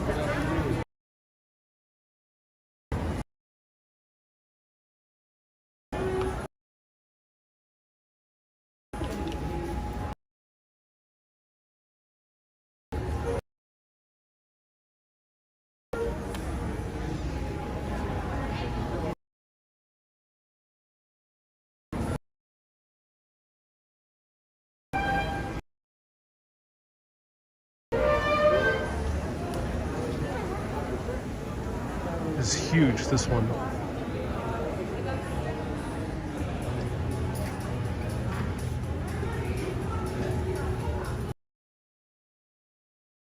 That gimbal your pocket, or are you just happy to see me?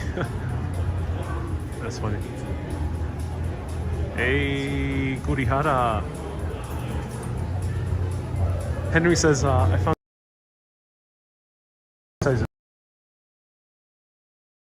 this big for fit into, because they used to be super.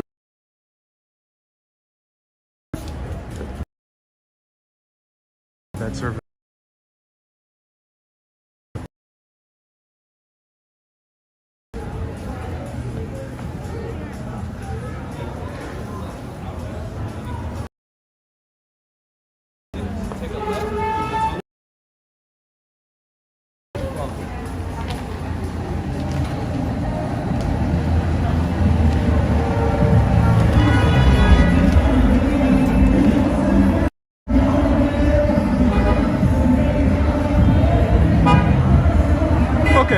pet service inside the store.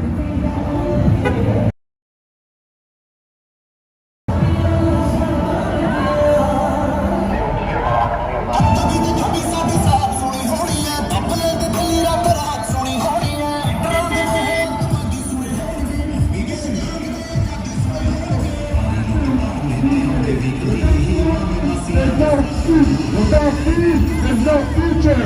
No farmer. No farmer. No farmer. Says the farmers have won. No farmer. No farmer. What do we want it? What do we want? What do we want it? What do we want? What do we want it? What do we want? What do we want it? What do we want? What do we want it? What do we want? What do we want it? Farmer.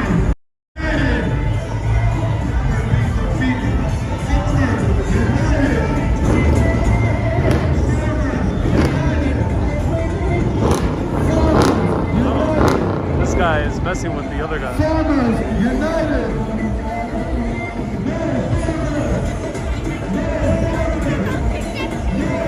Stephanie, they're saying United Farmers, referring to some political turmoil in India.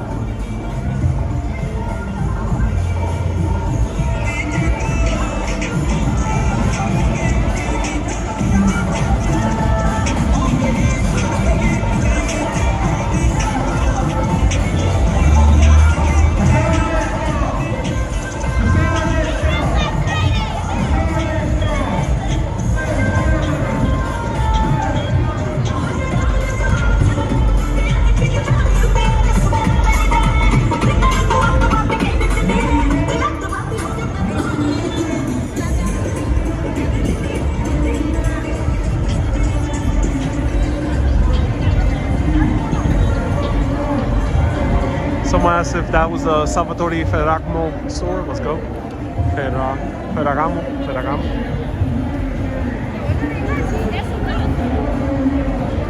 Go into the store. Let's see if they're camera friendly. Let's check it out.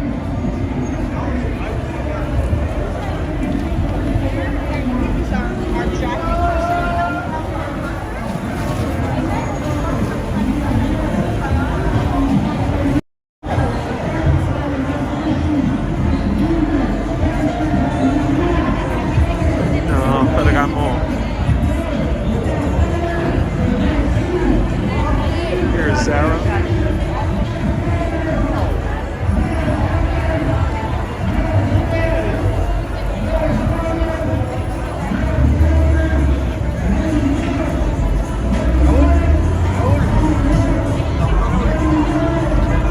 Nedogino says, isn't this what New York is about?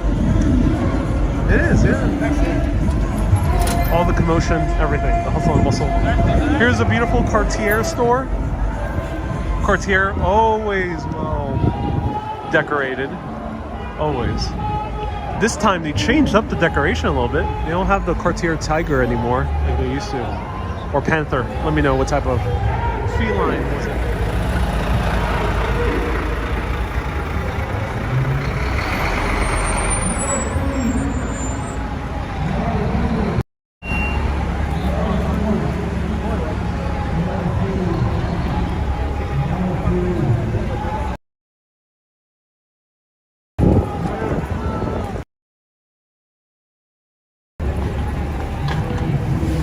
Everyone slam that like button. Let's go to 1,000. Slam that like button right now. Here's a Salvatore Ferragamo store, which I actually covered his museum in Milan. Check out that live video I did. In case it was a panther. Okay, thank you. No more panther this year. Here, it really can't go in. These high-end stores wouldn't be too kind to the camera, but I'll show you from the outside.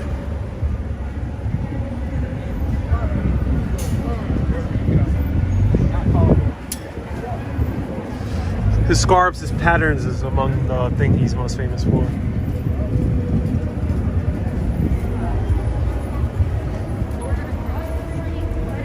Wow, that's a fancy cardigan. Look at that. I mean, not cardigan, turtleneck. Fancy turtleneck.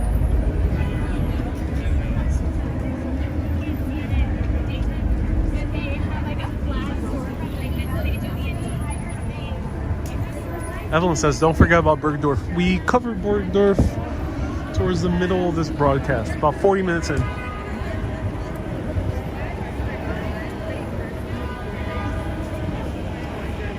Ooh, crazy sun.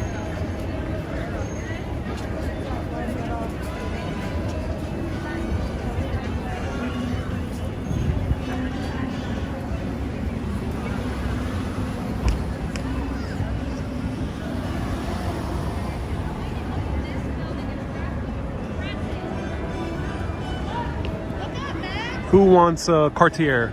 Let me know. Anyone want a beautiful pendant? Speak now, forever hold your peace. This week on Urbanist, we're giving away a Cartier. Let me know. Got back from physical therapy and glad you're still on. Yes. Hey, Joe. Hope you're feeling better. Ida wants one. All right. Ida, this is a diamond for you. April says you buy. Of course I am. Cartier, you get a Cartier. You get a Cartier. Kathy, you get a Cartier. Kay, you get a Cartier. Sex, no Cartier for you. You're laughing. Lilac, you get a Cartier. You're getting this one, Lilac. Ida, okay, Ida, all for you.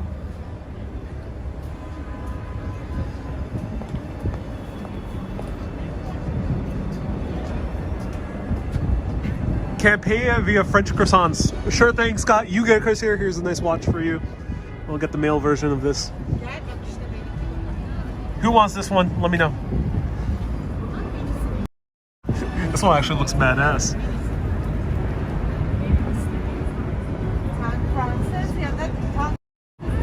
In the South, it's pronounced Carter. Susie says, buy a bracelet for the lady who fits the ring.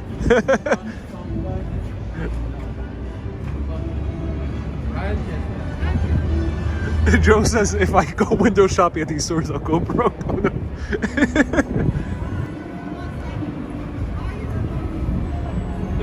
Ida says, wow, it is my day. Who wants the purse? Speak now, forever hold your peace. Brian gets the watch. Who wants the purse? Who wants the... Oh, Ida. Ooh, Ida is claiming a lot of things. Ida, you get the Cartier purse.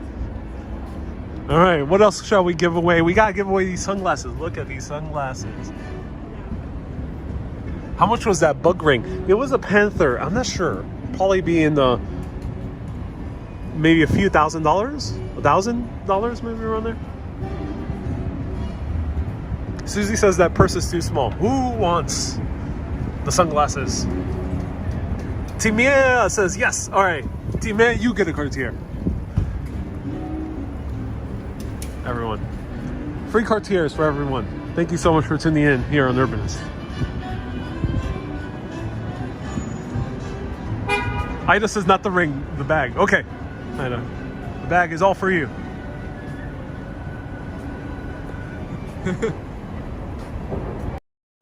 That's right, ladies and gentlemen. We're getting a Mr. Beast size budget. If you don't know who Mr. Beast is, he's one of the most subscribed to YouTube channels out there. Has tens of millions of YouTube subscribers, and basically his show is giving away massive amounts of money and prizes every single episode. So we'll do that, but we'll do the high-end version. We'll be like Mr. Beast before, like going to like the high-end stores here at Fifth Avenue, in Marylebone, in London. We'll do the very fancy area of Paris, right by the Louvre. The high-end shops in Milan. We'll do that. Tokyo. Let me know if you want that.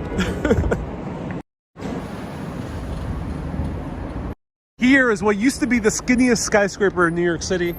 I think it got beat by the other one. This is, I think, belonging to the Austria-Hungarian Society. The footprint of this is the same footprint as a normal brownstone that you'll find in Brooklyn, but is way taller.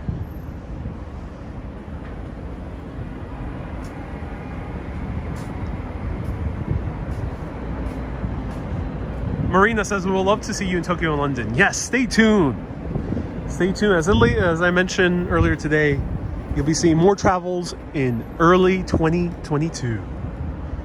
Hoping the Omicron does not take over the world and shut down all these European countries. Let's hope that doesn't happen. So, coffee recommendation here is a Blue Bottle. You can find it by seeing a logo that has a blue bottle. And Blue Bottle has great coffee. Is a chain. They're all around New York City. Many big US cities they're there, but really great coffee. And good Americanos as well. Really like it.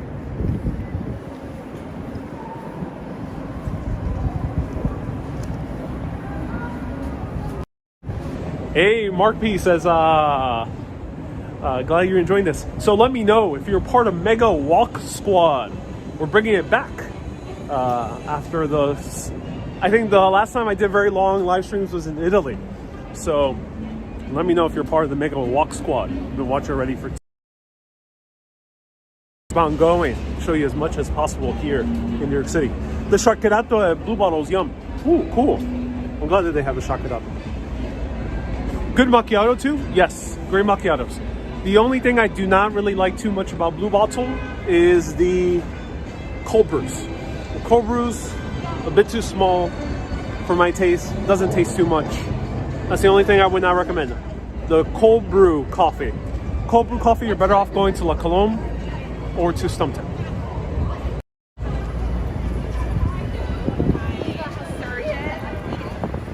So here's the Nike store. I never walked into this Nike store. You guys want to go in? Let me know. Kay says, EPU Mega Walk Squad. Yes.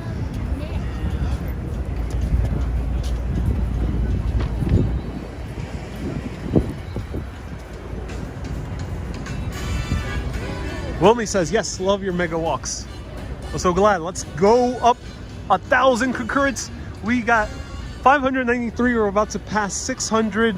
Slam that like button right now if you haven't already. And if you're watching on FB, share this video on any relevant Facebook groups.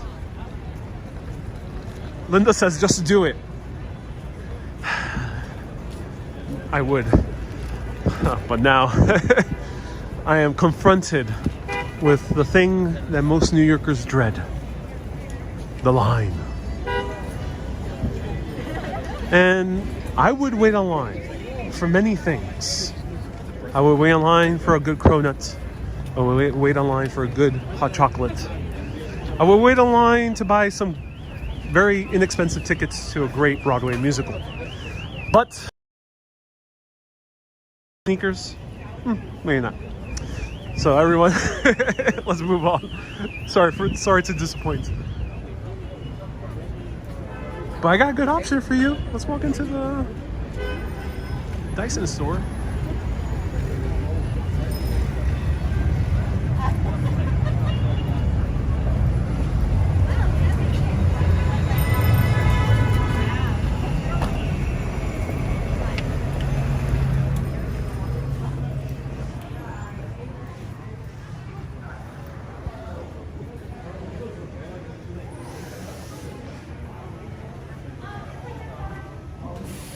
Marina says, I would love to wait in line to meet you. Oh. Dyson store. I mean, we couldn't go see sneakers, but we can see vacuums.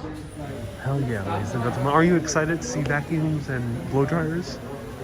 I'm not sure about you, but I'm hyped. I am hyped for some vacuums. Look at this. The fanciest vacuum store you'll ever see.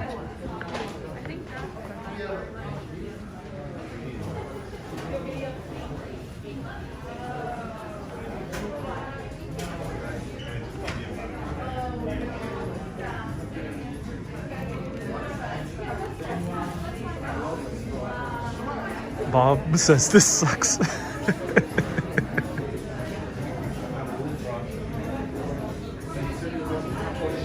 Wow. What is this light thing?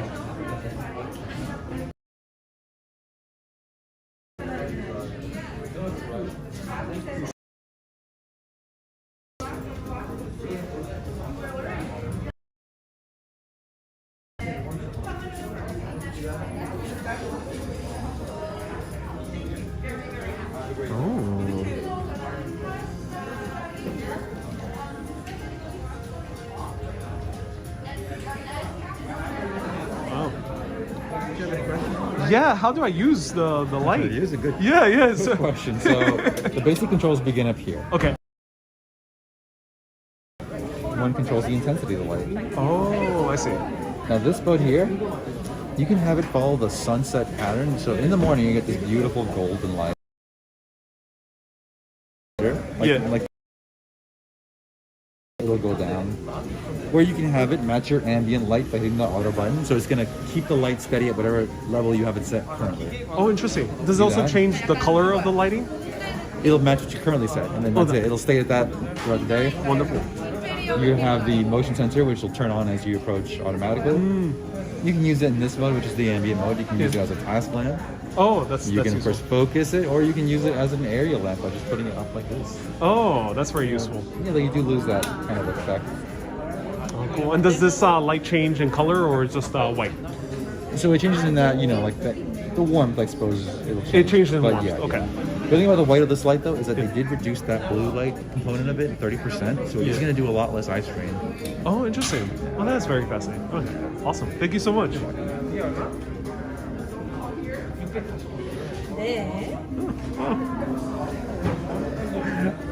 That's interesting.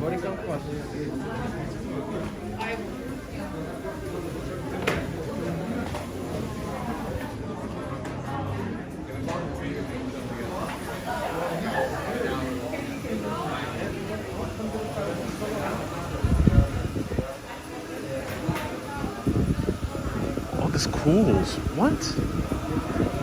Oh my god, they made a cooling fan. Like a light air conditioner. Oh, that's crazy. This is very hard engineering. Air No one has figured out how, but it actually cools. So it's a miracle that he made a bladeless fan, which is already kind of very innovative. But this one actually is giving cool air. Oh, that's crazy. Not quite air conditioner, but cool air.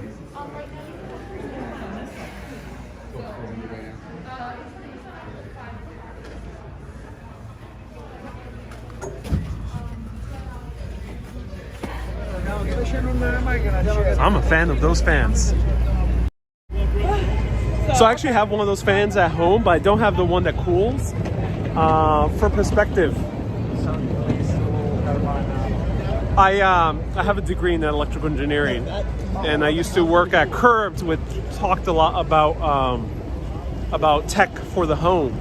They had certain articles on that, and people have been trying to figure out how to make a portable small air conditioner, but it's extremely hard to make. No one has figured it out yet, and that guy's getting closer, so that's kind of crazy.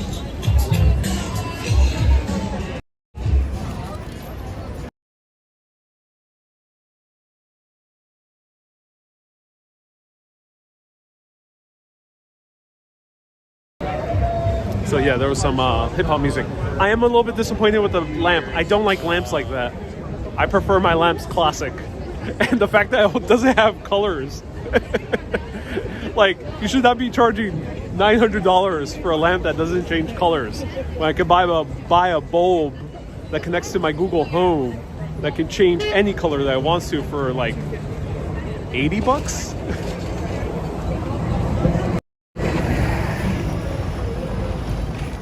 Henry says, take a carriage ride.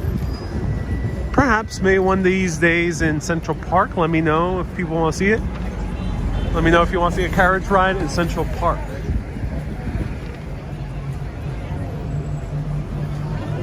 I think someone would hang their coat on the lamp. I think so too, yeah. I think so too, David.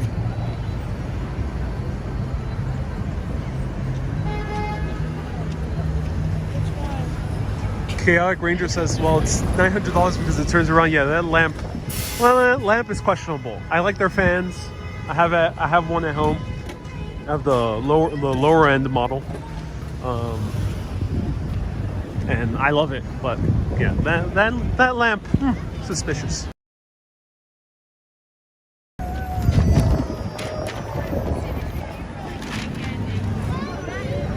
Gino says, I used to work at Curb. Yes, I used to work at Curb. That's how I started making live videos. Sad to see them go. I think they're still around. They just were bought out by a different company. And hence now I can freely talk about anything Curbed.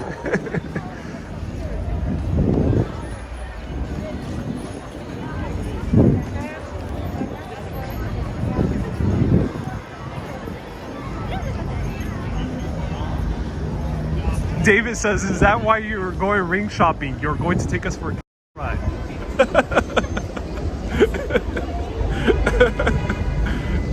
There we go. A virtual boyfriend experience, ladies and gentlemen, for the holidays. And it's going to be a new segment of the show. We're going to go engagement ring hunting. We're going to go finding a great restaurant, talking to the maitre d', setting up a band. We're going to go on the carriage ride. We're going to do the entire thing. Virtual new fiance experience. All right, let me see if I can walk into the St. Patrick's Cathedral. Bear with me. I'm not sure if they're doing heavy security check like they used to.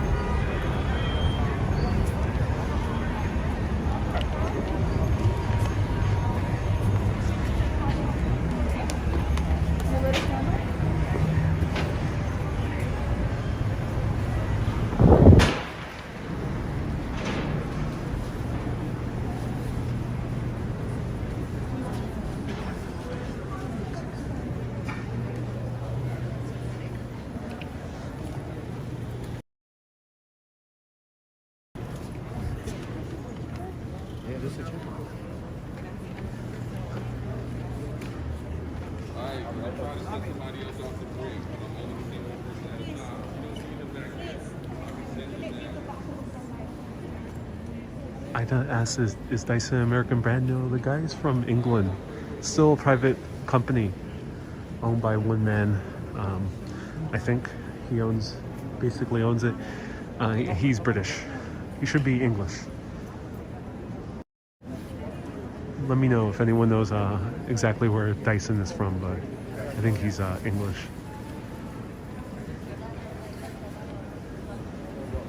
Hey, Manfred says, good morning. You never disappoint with a great show. I'm so glad.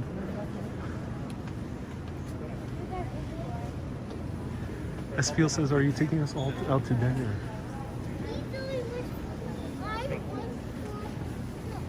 This church is popular. Oh, yeah.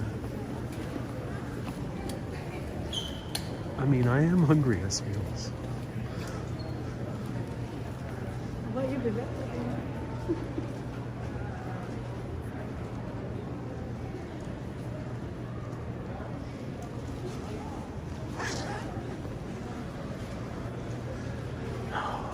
keep coming here, and every time I come here, I just so want that hat.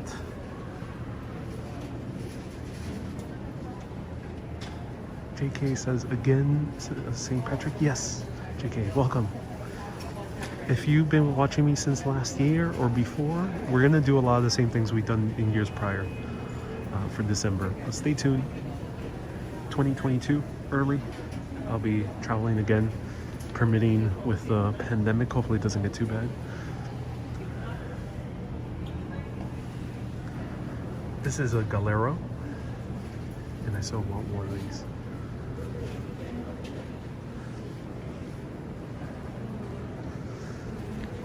Helen says, I love this shirt. So we have holy water. Look at that.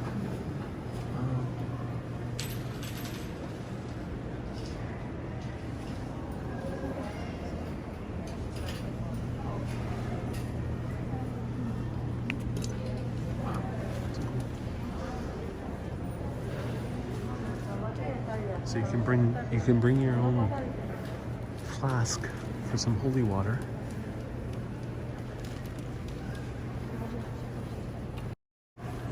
So pro tip, if you are an individual who is going to a lot of crazy parties and there might be a need for emergency exorcism, get yourself a little flask, come over here. This is the best holy water.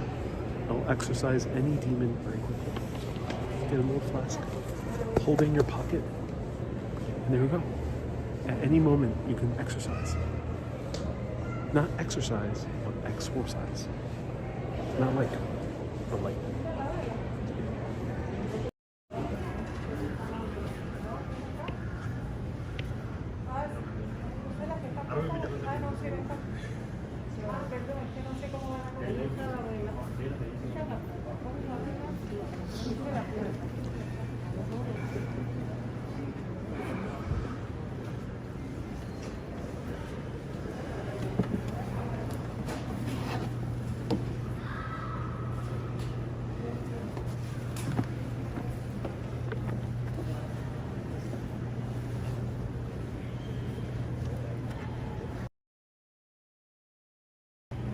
For all the saints who from their labors thou wast. La la la la.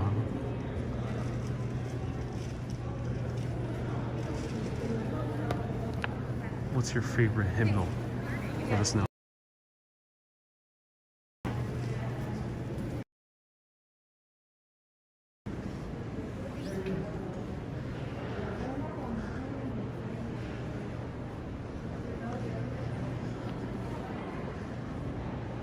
Morgan, thank you so much. He's from England, the founder of Dyson. His name is Roland Cougar.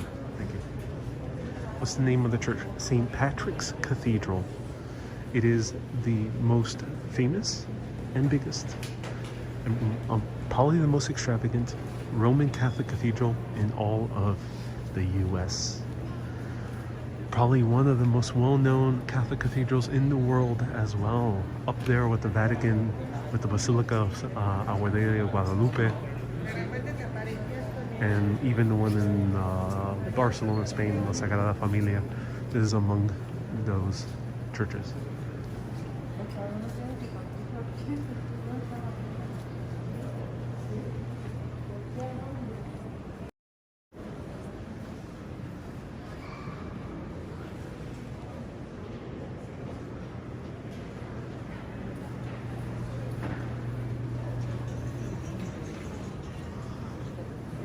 The architecture here is beautiful, yeah. So when they originally built this, there was almost nothing around. And then a lot of people called it St. Patrick's Folly because they thought it was pretty foolish to build something so far uptown when it was basically still farmland and a few shacks.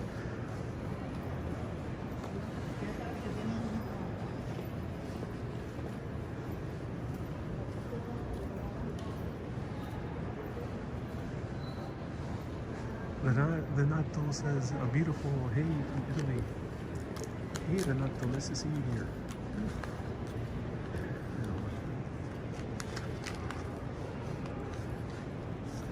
All right.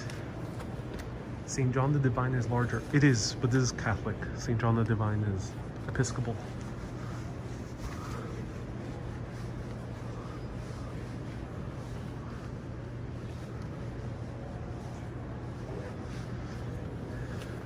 Alright, ladies and gentlemen. Do they have candles? Yeah, they do. Okay.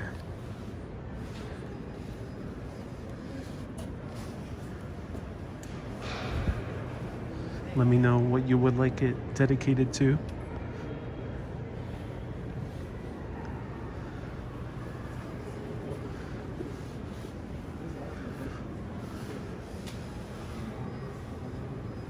Let's go over here. I like this one. There we go.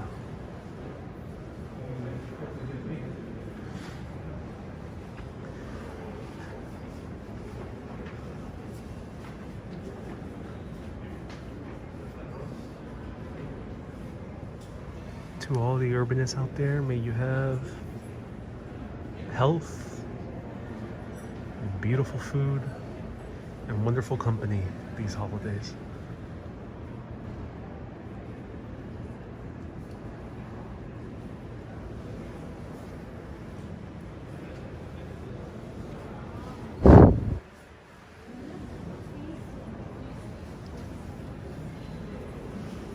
Hey, what's going on, man? I actually follow you on YouTube. Oh, you do? Oh, that's so cool. Yeah, Mel. Oh. Yeah. What's your name? Mel. Mel. Oh, nice Yeah. to meet you. Oh, cool. Yeah, How I've lo- seen him. Good to see you, man. How long have you been watching? Oh, wow. For about 6-7 months. 6-7 months. Oh, cool. Yeah. So I see you. I said, let me come over here. I'm like, where's he at? He's like, in my job? I'm like, I haven't seen. Yeah, I always come in here. It's so beautiful. yeah, I seen you when you went to Italy and everything like that. Oh, cool. Yeah. So nice to meet you, Then man. nice to meet you too. Have All a great right, day. all right.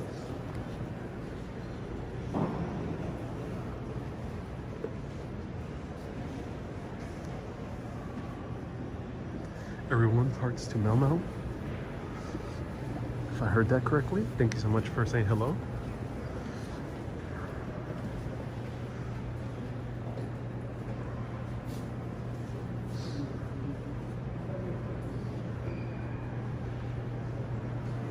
Jane Hendricks says, I want to give you a huge shout out to Mel. Mel, thank you so much for tuning in, Mel. Mel, M-E-L. Thank you so much. Susie says you're mega famous. We use the word mega, but yeah. Dude has a great voice, sounds like a singer. Yeah, he does, yeah. Mel, let us know if you're a singer. Great voice you have. Thank you so much for saying hello. Mel is tuning in. Was also meeting you.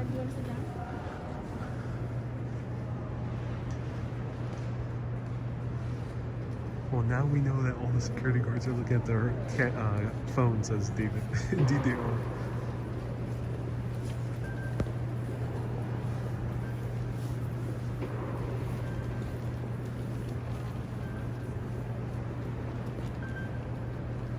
For all the Facebookers, yeah, this is Mel. Thank you so much for saying hello. Thank you for keeping the peace in this beautiful church.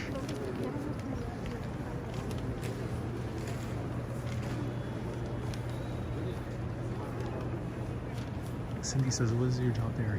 Memo appears to be a security guard. Do let us know.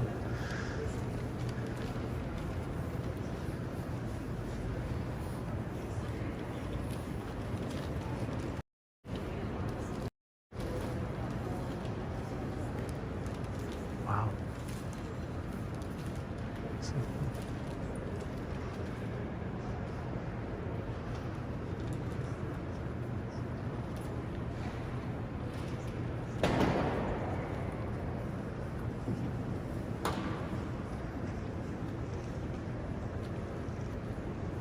Oh, Memo's an usher. Yeah.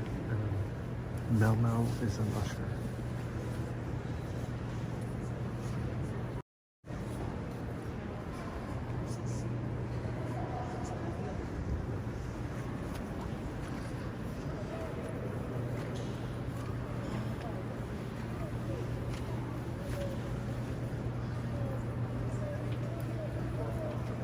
Ida is a huge cathedral. Yeah, it is a very big cathedral. This is not the biggest one in New York City. This should be the second biggest one in New York City. The biggest one is Cathedral St. John the Divine. I think a service is about to start. So it's, yeah, service is about to start. Look at the beautiful rose window. And the organ. And here's the altar. Teresa says, what a great job in a great place. In a beautiful place. Yeah, that's right.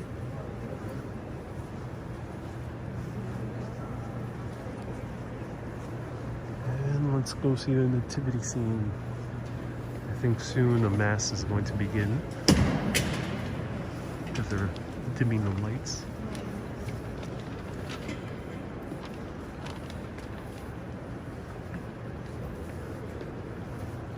Last year, call a wedding, Susie. Yes, I did crash a wedding last year.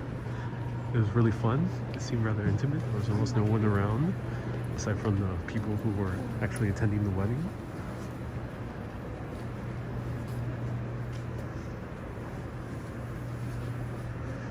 Here's the nativity scene.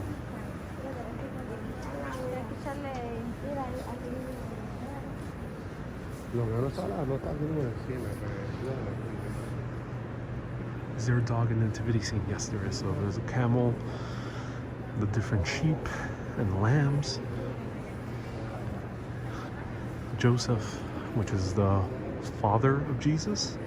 I put quotation marks because he actually was not the biological father of Jesus. For anyone who doesn't know the lore behind Christianity, though he was together with the Virgin Mary. Virgin Mary had an immaculate conception with Jesus, which I'm not sure why little Jesus is missing. What happened to little Jesus? Little Jesus is missing. Oh no. Mel, do let us know what happened to little Jesus. Someone stole little Jesus. Oh no. So little Jesus is supposed to be there. Not sure what happened. Mystery to be solved. Tune in for the next episode of Ariel and the Missing Jesus. Pizza Reviews on the Go says Jesus put there on Christmas Day. Okay, thank you. So Christmas Day he's put there. The Archangel right over here. And we have the 3 wise men and their dog.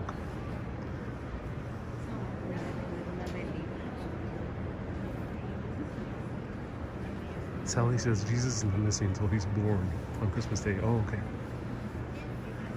Okay, good. I almost thought the baby Jesus was missing. That would be bad news.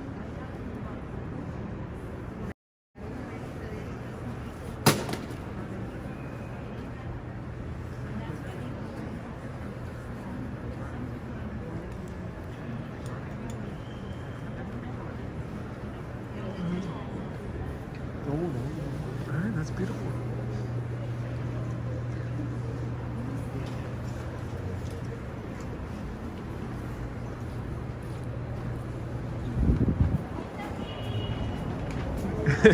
April says Amber Alert for Jesus. Yeah. Don't worry, he hasn't been born yet. I was mistaken. Where are the camels? Bill, the camels were there. The reason there's camels depicted there, I assume many people, of course, know the Christian lore, but we have people literally from all around the world, so not everyone might know about Christianity. The camels are there because Jesus is from Nazareth, which is close to the desert in modern-day Israel. So that's why there's camels there. I'm not sure why there's a dog there. Let me know if the dog is involved in the original New Testament. I'm not sure. I think the 3 old wise men also is something that was added later. So do let us know. There is a gift shop here for St. Patrick's. Let's check it out. The 3 wise men rode camels. Okay, thank you. And MM says it's a sheepdog. Okay, thank you. That I did not know. Let me see if I can cross over here very quick.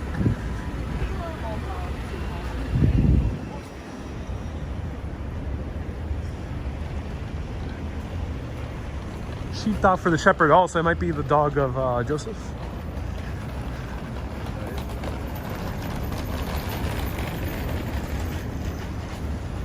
The 3 wise men got there via camel. Thank you so much for letting us know. So here's the gift store for... I'll show it to you from the outside. It's pretty small. Ooh, they have postcards. Oh, that's interesting.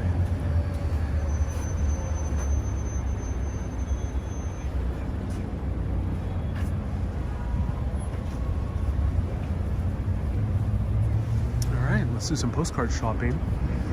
Christmas postcards coming up. Let me know, mega urbanists out there. Send me a message if you are Catholic and would like something more Christian themed. I'll do my best to send you one. I'm not entirely sure. I know I have people who are mega urbanists who are raised differently, but do let me know if you are Catholic. I'll pick one of these out. let's get a postcard or two.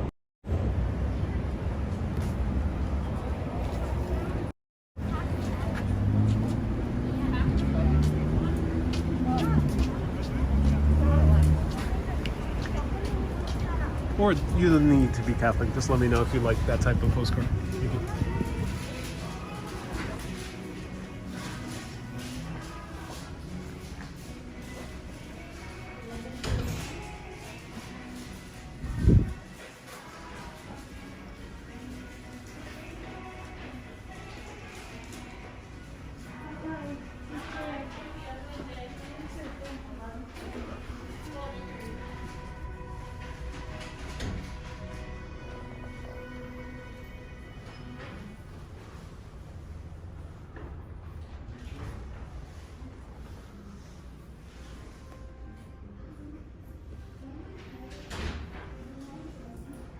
Susie says want the Cartier. Ooh, holy water.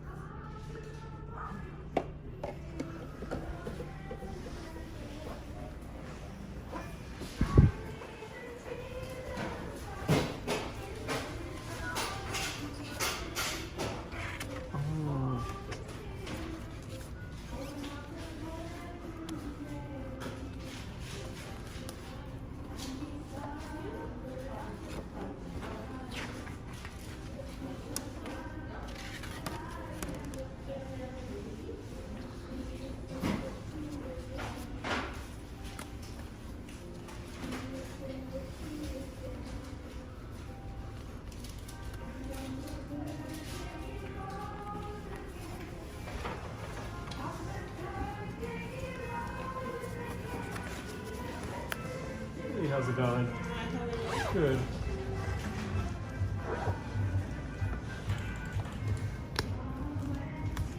Do you need an envelope for these two? That'll be great, yeah. Yeah, they're behind them. Okay.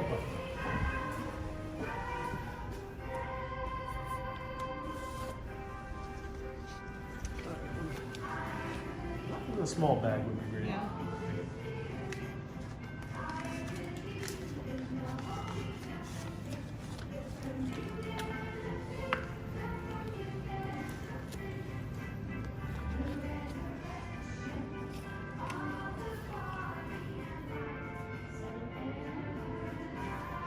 You happen to have postcards? Yeah. Oh, they're right here. Okay. Oh, let me choose it for you. Where? Keep going. Keep going. This way. Oh, right here. Okay. Yeah, All right. keep going. Thank you so much.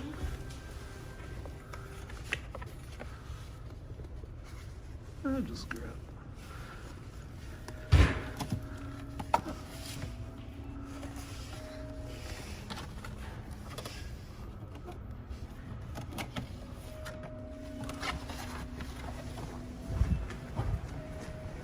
And these three, that's it.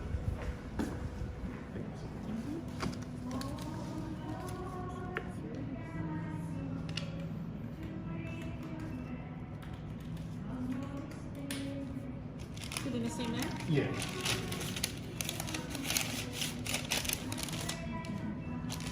$8.98. Perfect.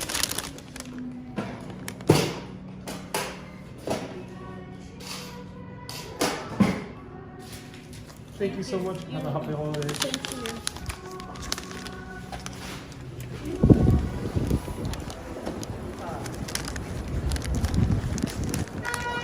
Okay. Okay.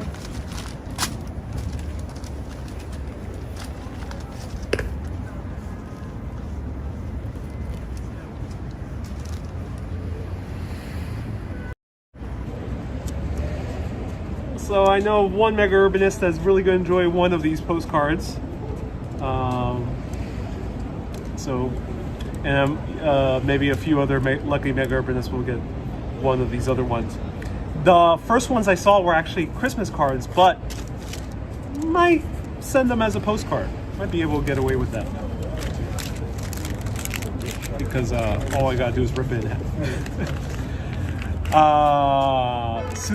Susan says, ooh. Yeah, if you enjoy religiously themed postcards, send me just a message. say like, hey, I like that type of postcard, just so I know for the future. I like to get to know the mega urbanists and what you like. So if you like religiously themed postcards, do let me know. Let me put this in my bag. Alan, hey, Alan is giving it 10 Australians. He says, I'm a Catholic myself, a hot Australian coffee mate. Thank you so much, Alan, for the 10 Australians. I really appreciate that. Thank you so much. Do you already have a late afternoon coffee? I already had a coffee in the beginning of this live stream, but maybe we'll go. One more coffee, let me know if you want me to feature another coffee. I still got to show you the tree at Rockefeller Center. So let's go. Let me just have everything in the right pockets. So this can easily fall from my jacket pocket, so I always put it in my back pocket. Maureen went to Catholic school. All right, Maureen, noted. I want a postcard from the church. If you are a mega urbanist, just reach out to me. Just let me know. I like religious theme cards. SVL says coffee. All right. Stay tuned, ladies and gentlemen.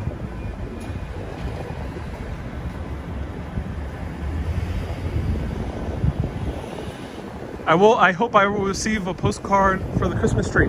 If you want to receive a postcard, become a mega urbanist. Mega urbanist is a contribution of $20 or more per month. And every month you are a mega urbanist, you'll receive a postcard from anywhere where I'm in the world. Maybe New York, maybe in other places soon. London, Puerto Rico, Paris, Edinburgh. Who knows? Mega urbanists so far have received postcards from New York City, Italy, different cities in Italy, and they have received from Ireland as well. Since I was there in Ireland for a long time, they received 2 postcards from Ireland, many of them.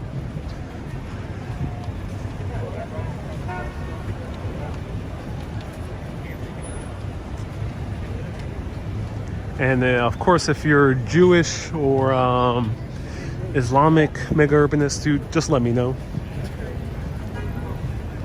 Can't guarantee any type of postcard related to that, but I'll be glad to know it for the future. Susie says, please go to Puerto Rico.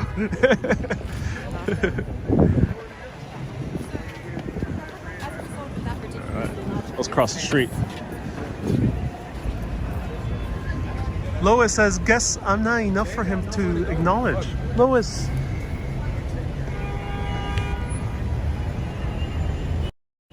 We have a lot of people tuning in. We have hundreds of people tuning in. Right now we have upwards of 600 people tuning in. And then there's car traffic. I am looking at my surroundings. I'm talking. I am sometimes telling you history and other fun facts.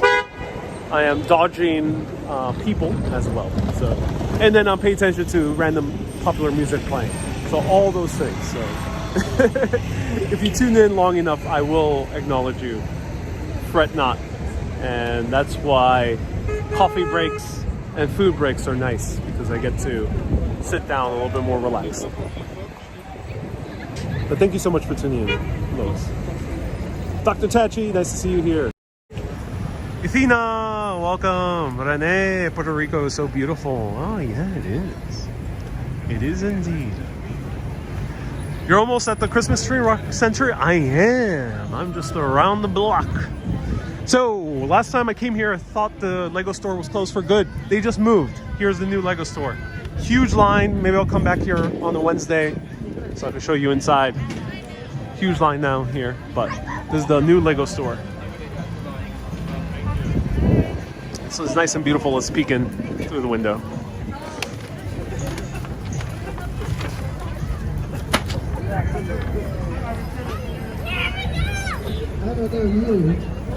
Jackie, do I do Chicago? I have not done Chicago yet, but maybe one day. There's a huge Hulk in there. I'll be back. I'll show you inside.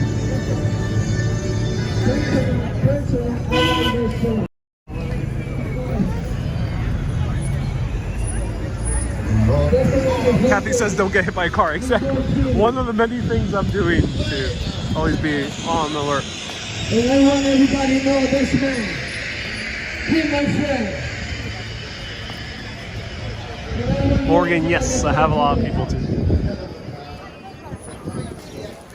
For any Facebookers, I do multi-stream to YT and to Twitch as well. Shall we sing Christmas carols around the tree? Let me know if you want to do that.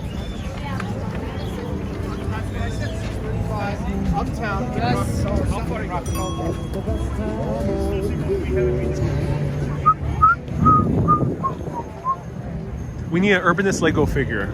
I'll collaborate with Lego soon. Bart. George asks, where's Ron? He's taking a break. Rosemary, nice to see you here.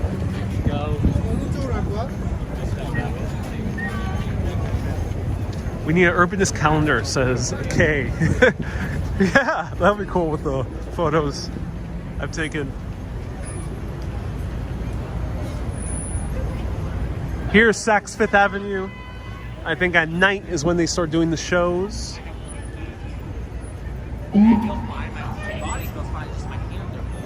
Let's go to the Christmas tree. Susie says I'd buy a Christmas Urbanist calendar. All right, noted.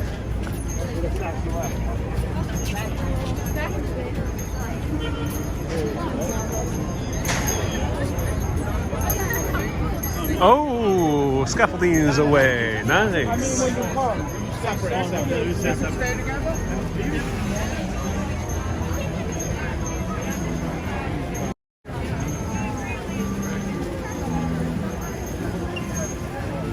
Ladies and gentlemen, the Rockefeller Center tree, the most famous tree in New York City.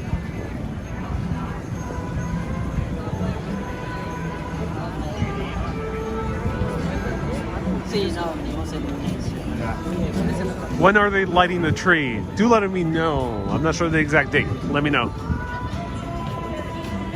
Go to Chelsea Hotel, please. I am pretty far away from Chelsea right now, so no Chelsea today. Let me know. What do you want to see in the Chelsea Hotel? What's up in the Chelsea Hotel? Who is this tuning in? Tomai. Let me know what's in the Chelsea Hotel.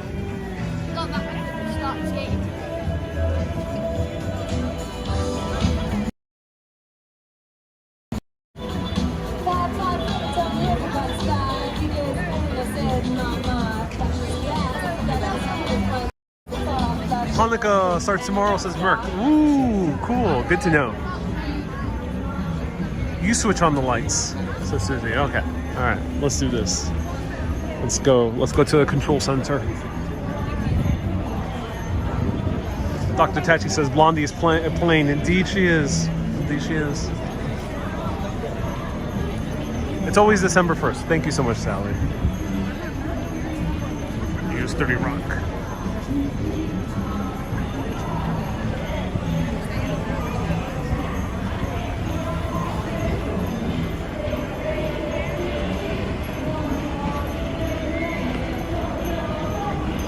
J. Hendricks, this is the ice skating rink right over here.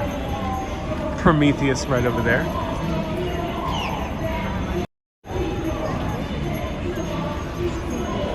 Lots of Swarovski crystals right up there in that star.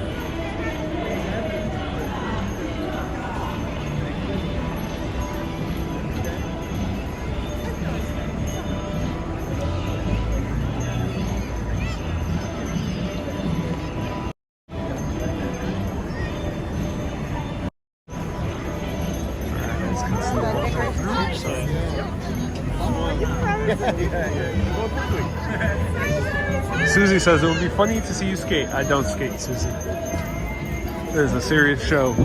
No skating, no laughing, no dancing. We're a serious show discussing serious topics in a serious manner. Hey, Bob says, keep away from Alec Baldwin. Hey, Daryl.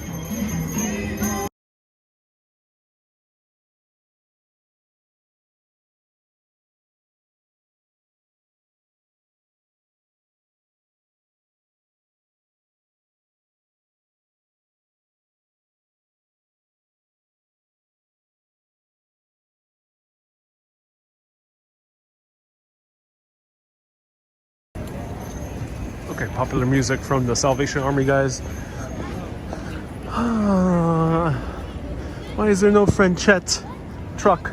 So here, hopefully they'll come back. There's a great crepe truck. It sells great crepes. Great crepes, say that 10 times over. Right over here. Hopefully they'll come back. I featured it last year with Action Kid, New York City Walking Show, and Walk, Ride, Fly. Great experience. Hopefully they bring it back.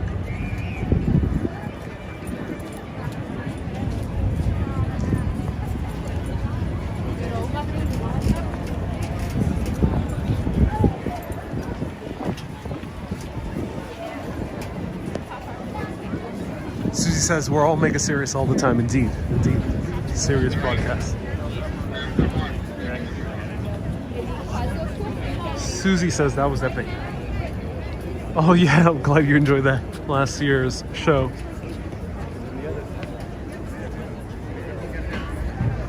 Belinda says we're a seriously sarcastic show. Belinda, no sarcasm allowed on this broadcast. It is a sarcasm-free endeavor.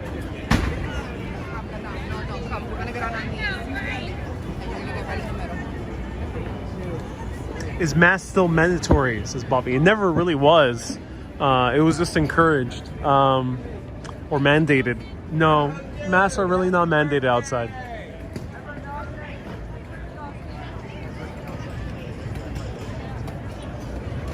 So I'll show you more of the tree when it is lit.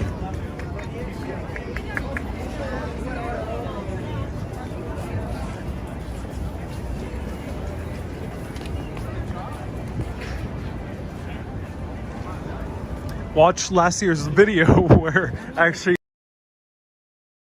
the area a few days before Christmas right over here had basically the entire Rockefeller lit up Christmas tree to myself.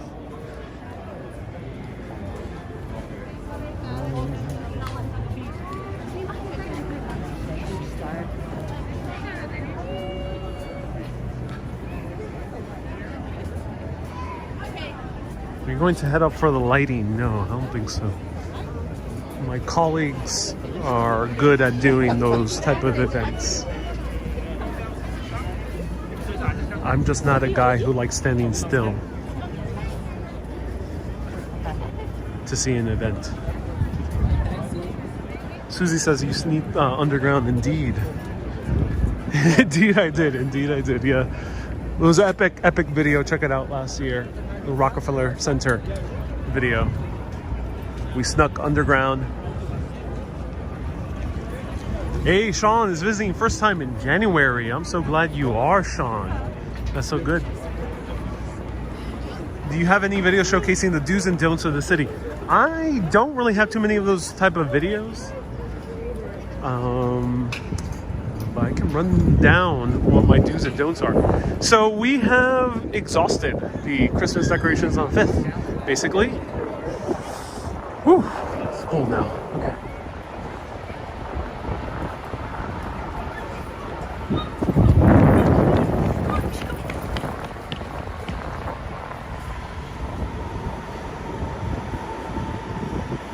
Diana says, is that the video where you snuck in and made it to a cool spot? Well, not just this one. It was last year as well, yeah.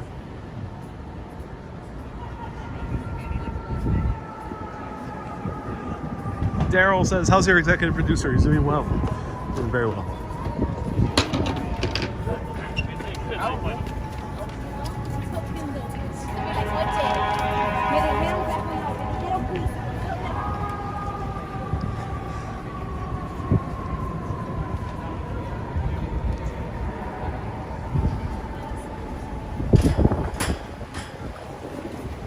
Kathy says, where's the coffee? That's what I'm wondering.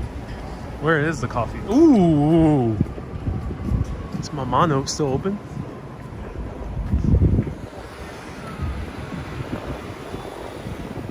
It's the cars pass.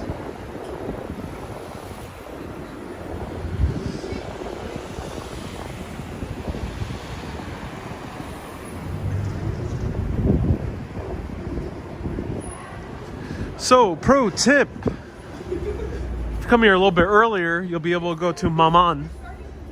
Oh, they're still open. Nice. These guys are great. I love their quiches and their foods. Let me see if I can grab a seat. Bear with me.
And it's not like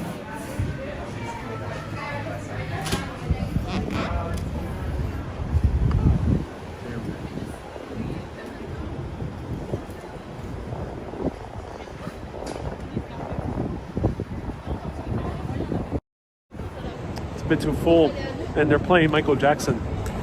So while I am not posting most music, because these lovely videos, they are demonetized because in these cases I'm passing by through a lot of music.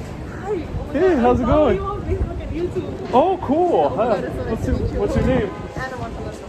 Ah, Repita? Anna Montaleza. Anna. Am I alive? Oh yeah, you are alive right now. Hi. Where are you coming from? I'm actually coming from showing my cousins from East Hampton. Yeah. But I live in Queens. Oh, you live in Queens? Oh, Yeah. fellow Queenser. That's awesome. Yeah. Are you enjoying your holidays here? Yes, I am. What's one pro tip you would give to any person visiting New York? I say be sensitive to the side if you're a tourist. Don't get in the way of people like, we're trying to get to work, we're trying to get to places, just pull aside if you're gonna, Which we're not doing right now. No, we're not. There's not a lot of people right now. Awesome, enjoy your time All right, with your thank you. cousins. All right, Have a good day. All right, everyone, shout out to Anna. Thank you so much for saying hi. And her pro tip was to not stand in the middle of the sidewalk, which is exactly what we were doing. Now, let's see if we can find some good coffee. And some type of meal to go with it. Me encantaría encontrarte así en la calle, si dicen nomades. I would love to find you like that in the street. Yeah. Or if you do say, if you see me, feel free to say hi. Happy to stop for a few seconds.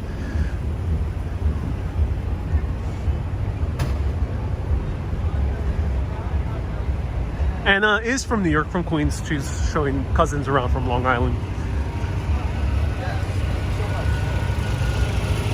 What was the name of that shop? Says Susan. Yes, the shop I just went to is called Maman. Maman. Highly recommend it. Maman. Really, really great shop.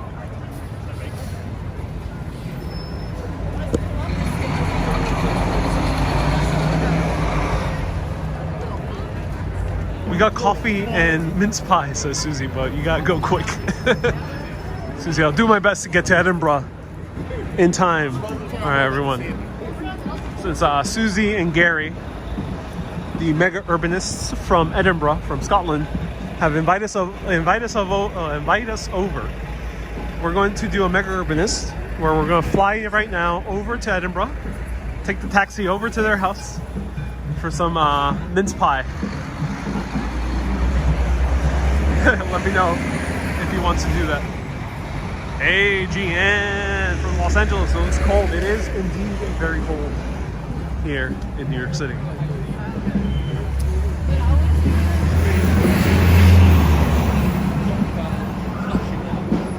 Loving this tour, says Kathy. Okay, thank you, Kathy. Glad you are.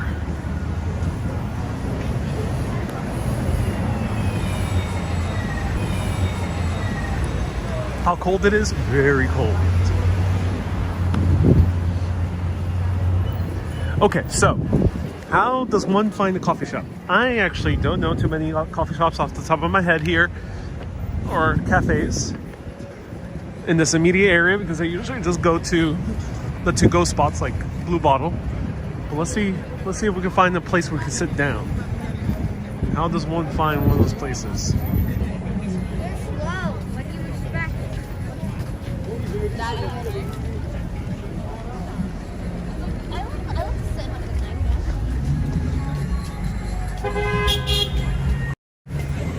So how do you find a place to eat if you're not using Google Maps? You're gonna bump into food or cafes, basically anywhere in New York City. The thing is, here in this area of New York City, since it's very office oriented in Midtown East, a lot of the stuff is gonna be to-go shops. But if you look around well enough, you'll find some great spots. And you'll find places like this. Here, I'll show you. So go to the side streets. Don't stick to the main Fifth Avenue, because Fifth Avenue you're gonna find too many great places. There's public plazas here, so if you need to buy something to go and be warm inside, you can go to the public plazas here. Lorraine, thank you so much for the stars. Where can we get good hot chocolate? Angelina, which I just tried a sample of earlier. Great hot chocolate.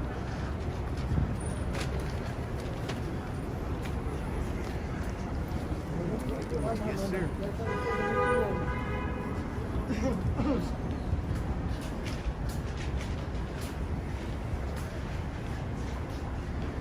Lorraine, thank you so much for 500 stars. That's so kind of you. Thank you.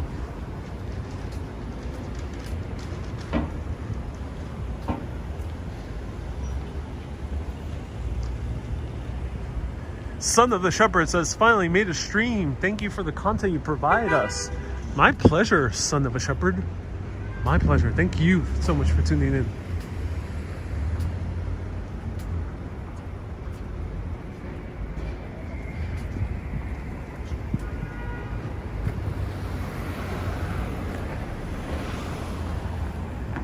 Too cold to eat outside. It is too cold to eat outside. I feel way more comfortable nowadays to eat inside, so that's why I gravitate more to the indoor places.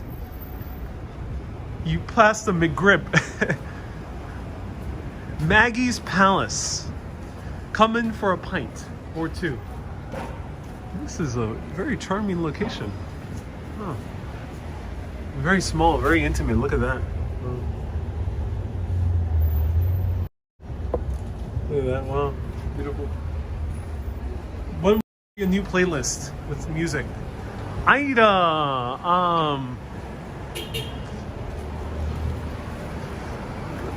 Those are albums. So albums are music made from scratch, with me collaborating with musicians. So not at the moment. I've been very tempted to make a fourth album, something a little bit more orchestral, but that will require a pretty big budget. So I wouldn't go. Locals only, says Jay Hendricks. Yeah, there's too few people there. I wouldn't go inside. I would stick out like a sore thumb.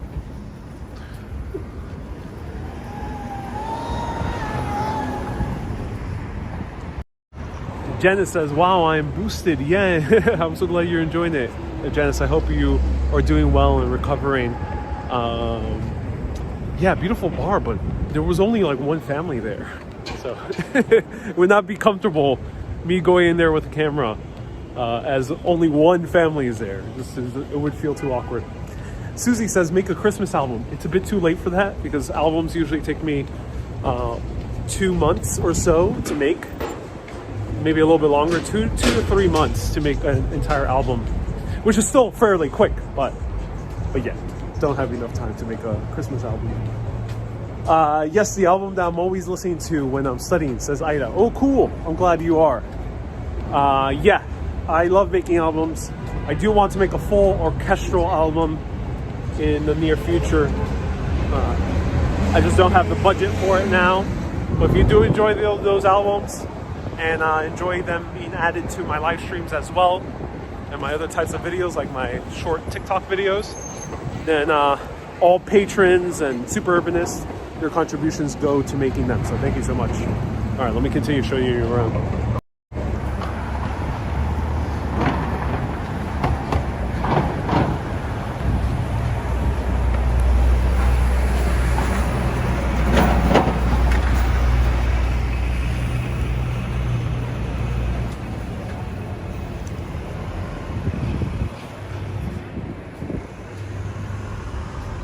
Love your albums. I listen to them while sketching. Oh, I'm so glad you do. Inspire life. Okay, we are on the hunt for a place to eat / drink a coffee. If not a coffee, a cocktail. Stay tuned. These things we gotta have a little bit of patience because we are not in an area where there's that much density of food and restaurants. Hey, Linda! Linda, thank you so much for a $10 super chat. I appreciate it. So let me know if you want to stick around and find a bite, which we're gonna go to a random place. I'm not going to whip out a second phone and start Googling. I get it, that could be easy to do, but kind of just want to bump into a location. There's your wedding attire, says Bella. Indeed, indeed. This is Men's Warehouse. I would not buy from here.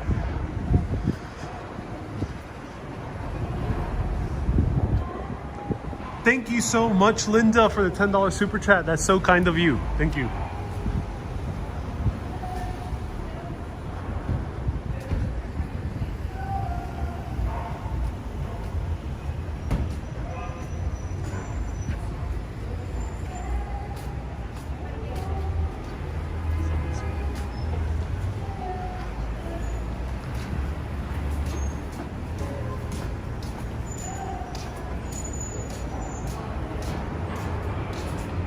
Linda says, just get a bite.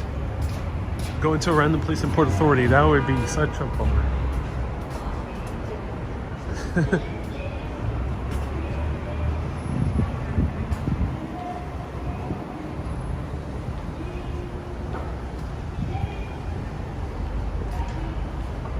Wendy has volunteered to give Ariel a bite.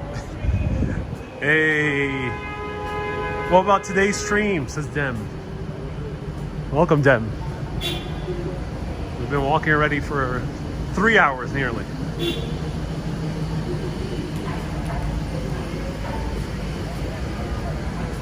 I wouldn't go to Men's Warehouse because I think the style's a bit classic. I prefer something a little bit more modern. I enjoy Suit Supply for suits.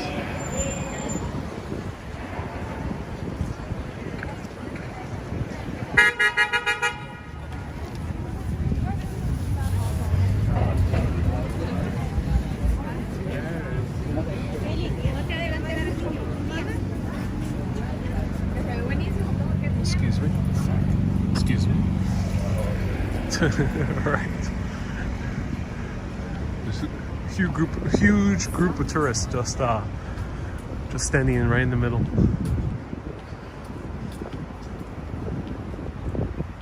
Hit up Junior's for some cheesecake. Says Inspire Life. Sarah Beth's. Ooh, where is Sarah Beth's, Janice? Do let me know the intersection. I've never featured Sarah Beth's here. I know that's a very classic New York City place.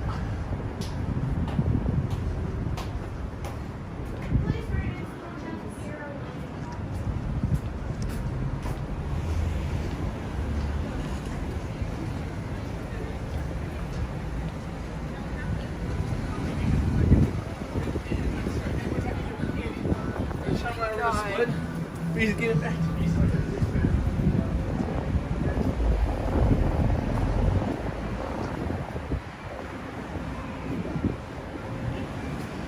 So someone earlier mentioned Sophie's Cuban cuisine.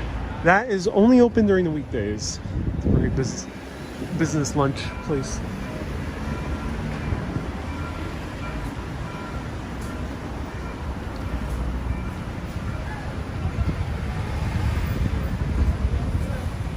Josh says I'm close to 50K. Lilac says we can sing together. Maybe we can. Oh, we can go to Chipotle Mexican Grill.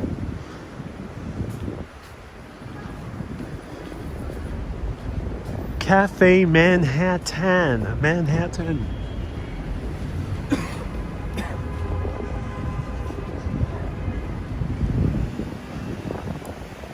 Thank you for the pleasant walk today. My pleasure.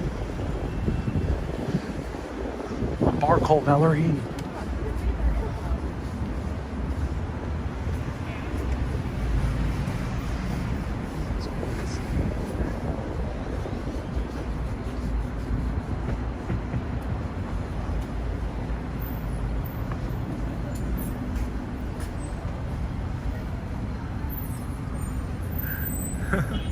$18 avocado toast. Look at that. Wow.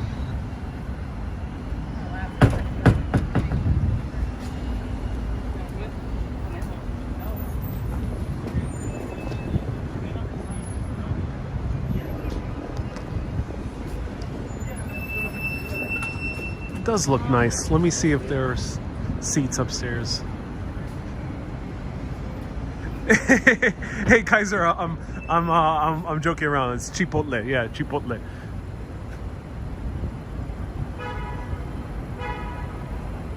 Print a manager.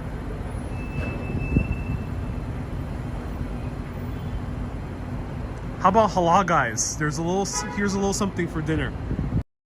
Hey, pizza reviews on the go. Oh, thank you so much for a $5 super chat. Halal, guys. Thank you so much. I appreciate the super chat. Hey, I appreciate the super chat. I will feature them again at some point. I have featured them before. They're very nice. Annette said 500 stars. Oh, thank you so much, Annette.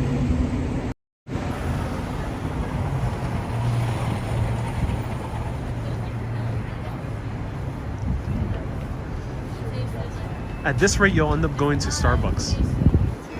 Indeed, yeah. That's a challenge with these. I'm not sure what service. Old building. Big old building. No, I'll take the risk. Probably be no service inside.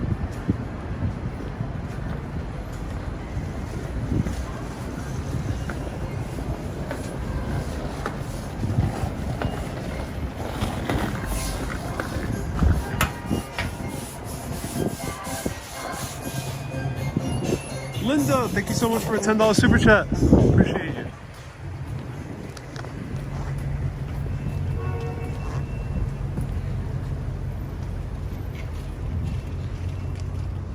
What is this?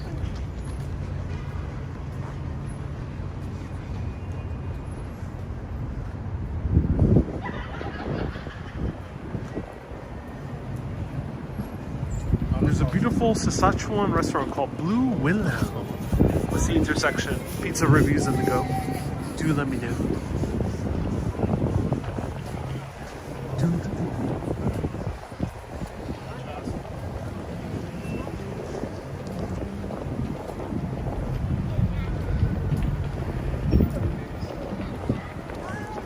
Sounds cold again. Temperatures are dipping here in New York City. Going down, down, down.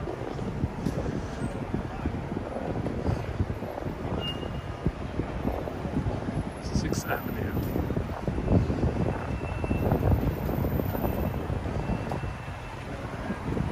Sun says, how do you take a coffee? I usually drink Americanos or cold brews. Well, the two types of videos I do, of coffees I do.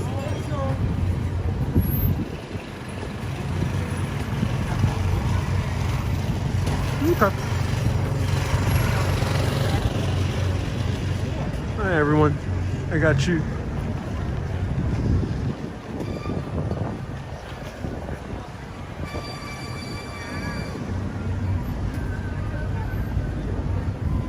Kelly says, wow, you're a picky eater when you're hungry.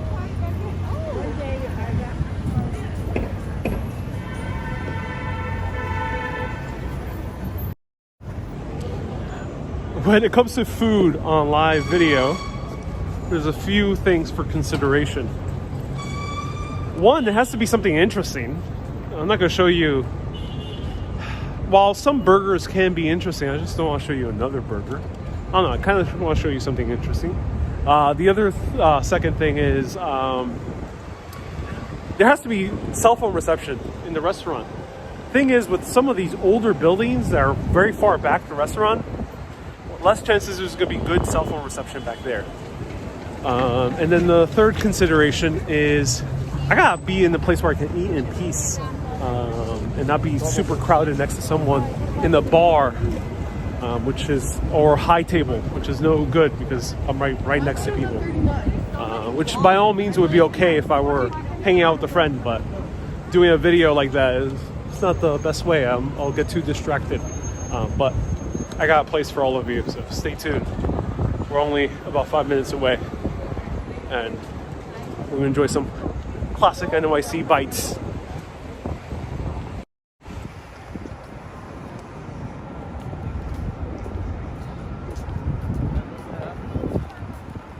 Mildred says that could be hard to find in Midtown. It can be, yeah. Simon Sips? Fine crafted coffee. I've never heard of this place.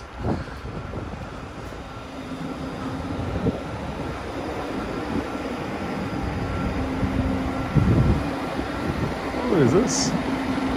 Gustav.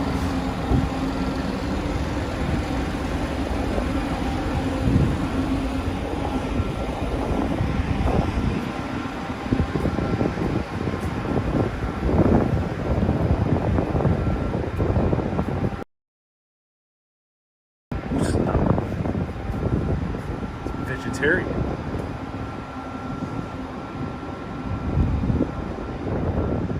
Cats, have you done that? I have. But yeah, I may feature it once again. It's like a really cool way to have a restaurant.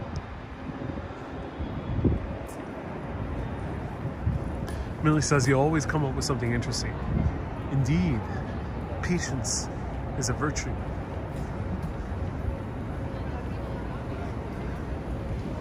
Bobby says, "Ayo."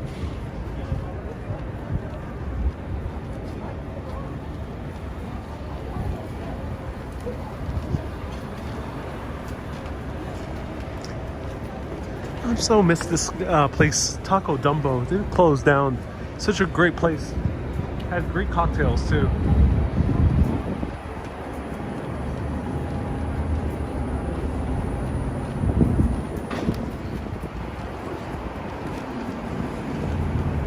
Alright, we're about 5 minutes away. Are you guys ready?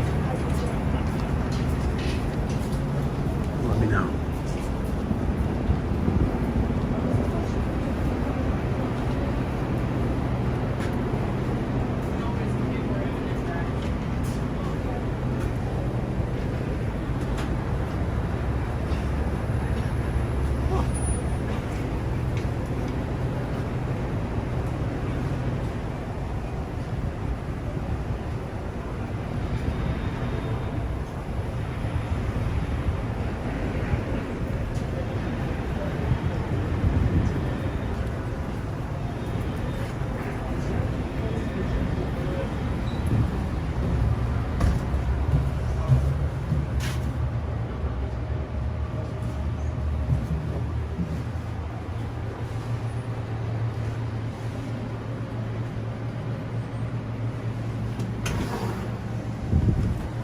Hey, you guys open?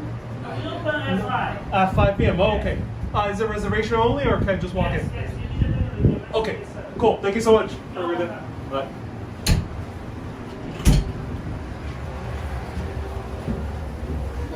This is really cool.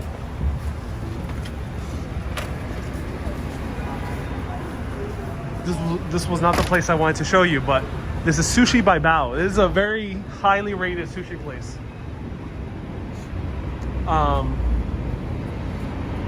I've never been. It's highly rated. And it's downstairs, hidden.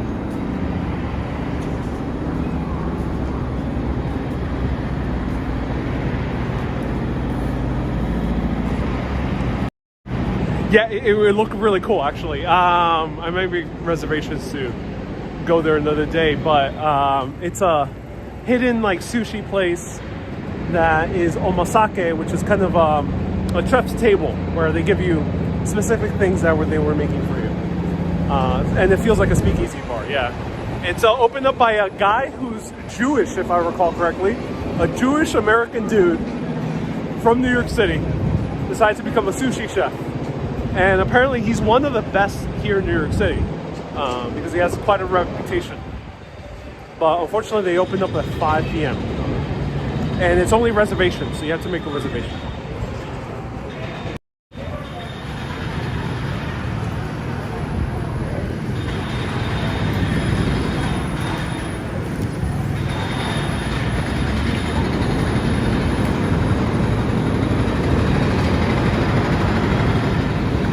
Says, God knows the secret password? Indeed. Indeed.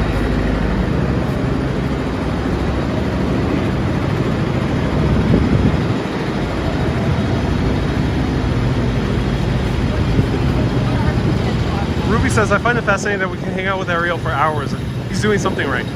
I'm glad you think so, Ruby. Thank you. Thank you. I appreciate you tuning in. That's noisy. Yeah, they're constructing the skyscraper here. It's been noisy for like, these guys have been constructing the skyscraper for like 3 years. I don't know, the Chinese can build skyscrapers in 3 months, and we take years to build a skyscraper. Years.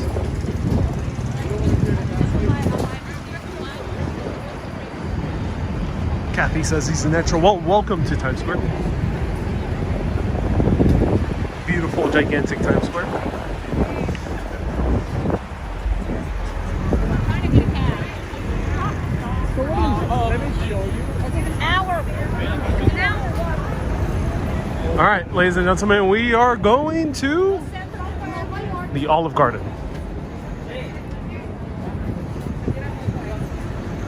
Olive Garden.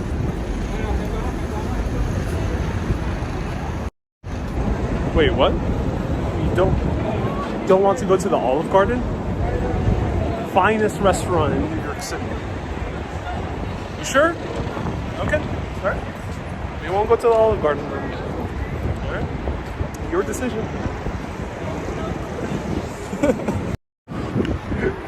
For people who don't, it's an Italian chain restaurant. It's as Italian as apple pie.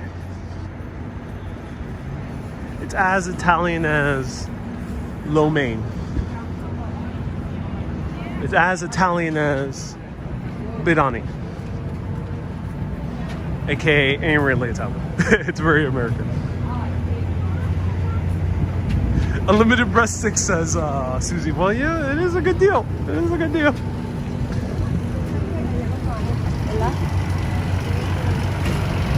Ida says, why no, there's better Italian American restaurants out there, not Olive Garden.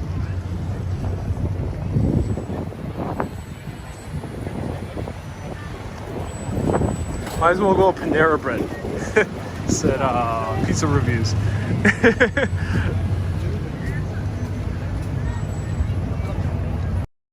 So I was hanging out with a fairly big YouTuber whose name shall not be mentioned. This individual, we were hanging out. We did an awesome video, and this individual said we were very hungry, and I said, "Hey, let's go eat something." He's like, "Yeah, let's go to the Panera." I just said straight, "No, we're not going to Panera."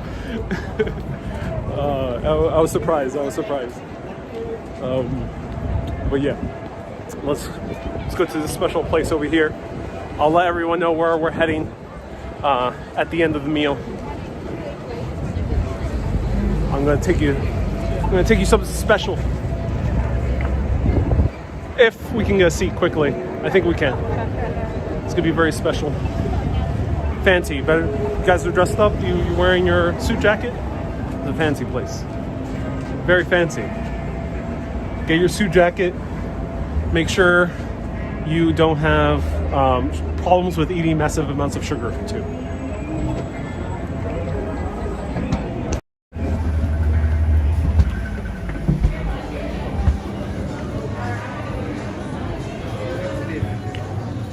Hey, for one, please. Yeah, can I see your vaccine and ID? Yes.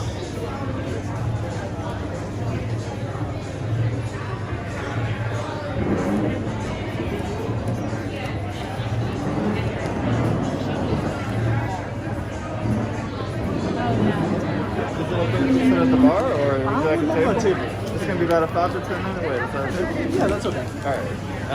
Ariel? Ariel, yeah. Well, you know, actually, I'll do. Can I sit at the bar over here? Yeah. All right, awesome. We'll do that. Yeah, thank you. I appreciate it. Actually, can I do it at the end over there?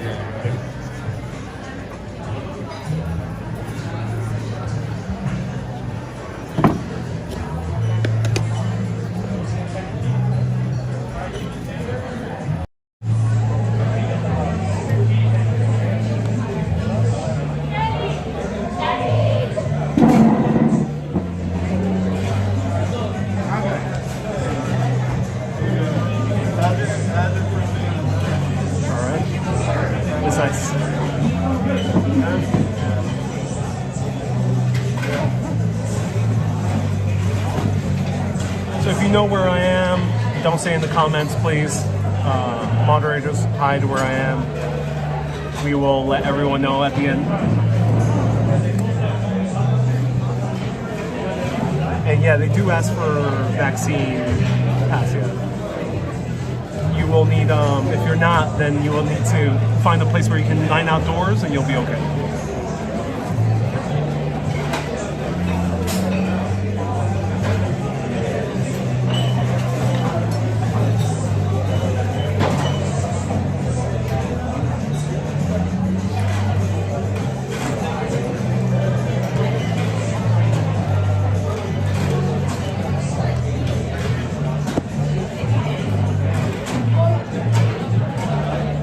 I gotta take a commercial break. I'll be back.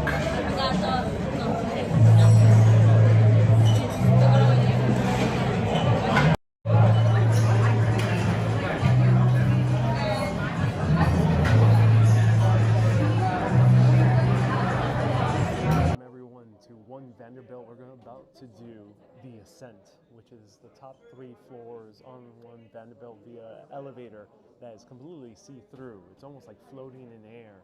I'm super excited for this. I'm Ariel, this is Urbanist, and let's go to the ascent of top 3 floors. I'm so hyped. Now, the previous live stream actually crashed because I actually had to show my ticket. I had to sign up using my phone again, and it crashed because I couldn't, the moment I put away Prism Live Studio, which is the app I use, it crashed the entire live stream, which is a bit of a shame. But nonetheless, I'm back here live. I had to do a little bit of a wait. It was about a 30-minute wait. Ended up having a drink and a little sandwich. The drink was actually really good. It was actually super strong. It looked like this little, but it ended up being very, very strong. It was actually really good. The sandwich was very little, and it was like $9, so I didn't feel too enthused by it. But nonetheless, we are on the line. We're seeing views here on the outdoor deck area of One Vanderbilt. So One Vanderbilt is the 5th observation deck to join all these observation decks here. We're waiting online right now.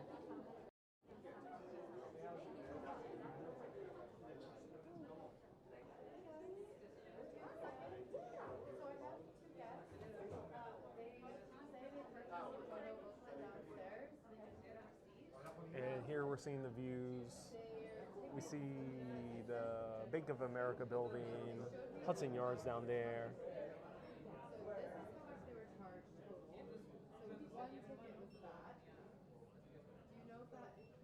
And we have a huge rainbow spire right here. And perhaps I'll be able to show you the outdoor observation deck after the elevator.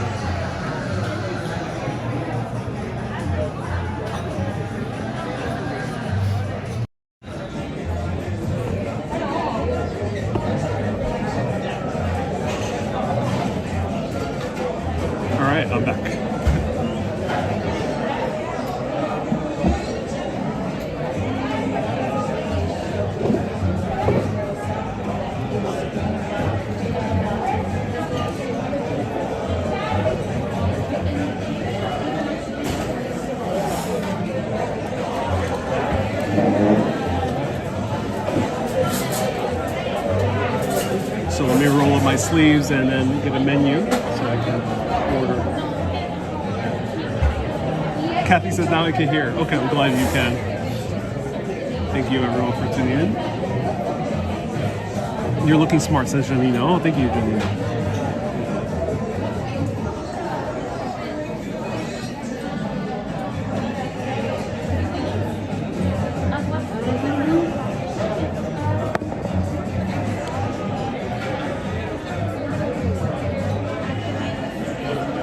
BA says, nice top. Is it a cardigan? It is a cardigan. Yeah, it is indeed a cardigan.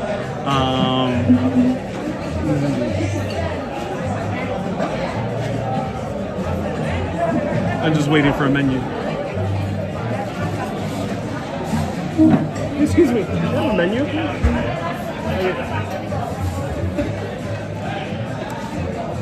All right. So massive selection here. This place is known for great New York City bites. And that's why I wanted to take you here to show you kind of authentic. Hey, how's it going? You watch?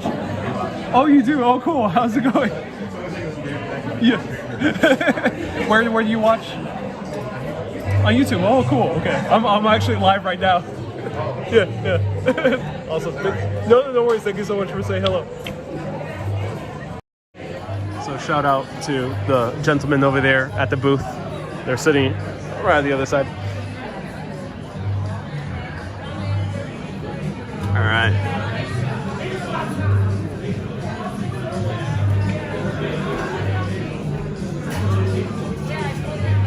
So classic New York City deli sandwiches. Of course, it's served up restaurant style, so it's a bit bigger. But look at this. So yeah, two gentlemen over there. Tune in here. This is where it's at. Reuben, classic Reuben. There's a pastrami Reuben. Ooh, pastrami Reuben. Oh, that's interesting. Ooh, combo Reuben. Ah, that is very fascinating. Ooh, fries, coleslaw, potato salad.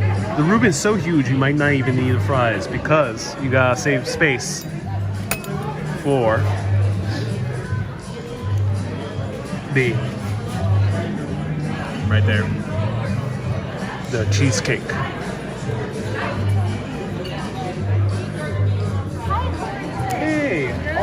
Good, I'm doing well. I'll have the combo Reuben, please. The combo Reuben with a side of fries? I'll have, let's see, what sides do you have? Yeah, I'll have a side of fries, actually. And Would you like it to be free? I'll have a seltzer water. Soda water. All right.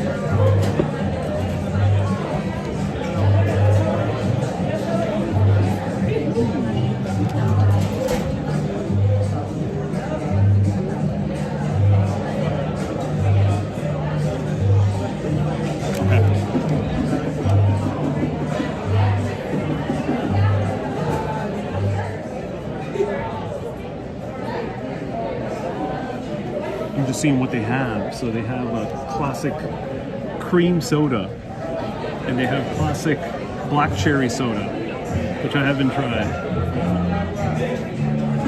And they have iced tea, they have juices, they have basic things like that.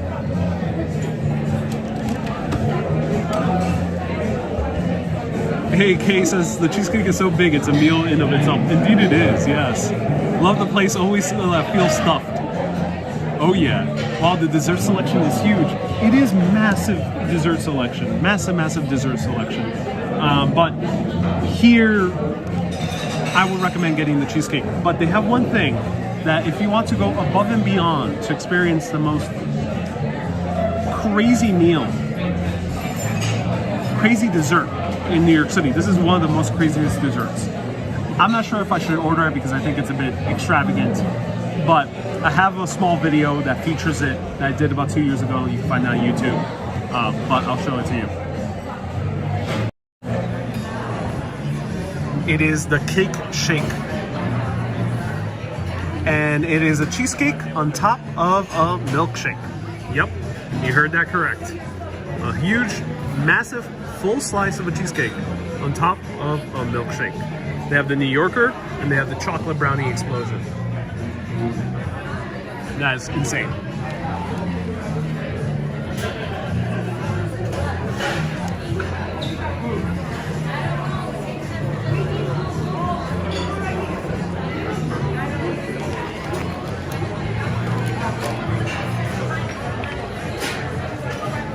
Here's where I am. Hey Lorraine, thank you so much for a 5 Australian. I appreciate that. That's way too much to consume. It is way too much to consume. So I'm gonna show you just the classic. But if you want to see the cake shake after this video, I'll tell you what to search. Search cheesecake urbanist. You'll find it. And I'll let everyone know exactly where I'm at towards the end of the broadcast. The reason I do that is because these restaurant videos, I prefer to show you all of them in peace, relaxed, so I can focus on the video. And then afterwards, I let everyone know exactly where I'm at the end of the meal. Kathy says, are you from New York City? I am. I always get the blueberry cheesecake, says fine. Let me know, what's your favorite cheesecake topping? Blueberry. I like blueberry. I like cherry. Cherry's my favorite. Let me know, what's your favorite cheesecake topping? What should we get?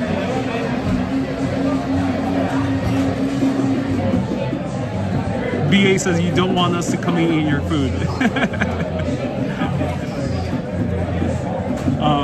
Michelle says signed, sealed, and delivered. Oh, cool. Kimmy says, well, that's one. Thank you so much. So, this might not sound like anything special, but in terms of New York City canon, this is a classic New York City drink, seltzer water.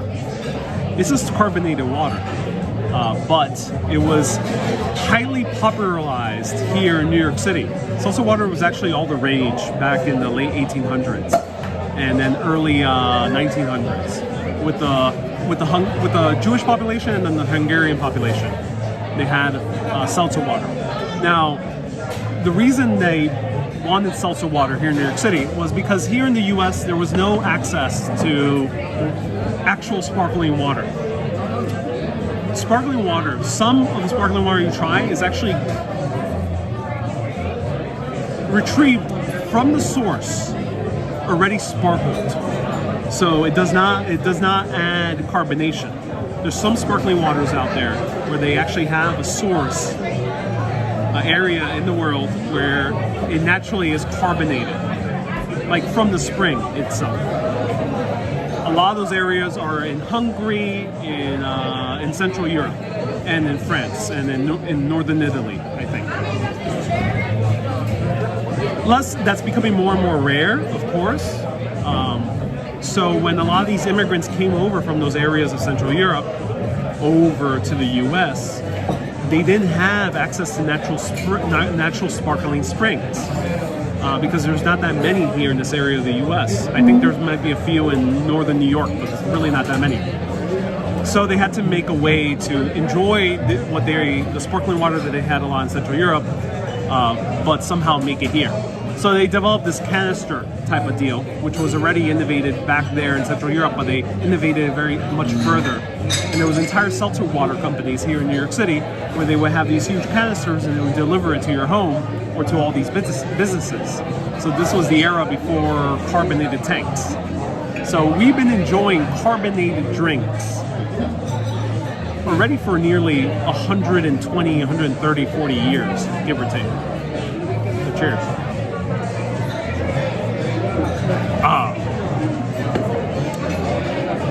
Saratoga upstate, yeah, there's a few places in the US that have them, yeah. Saratoga, someone mentioned Colorado, yeah.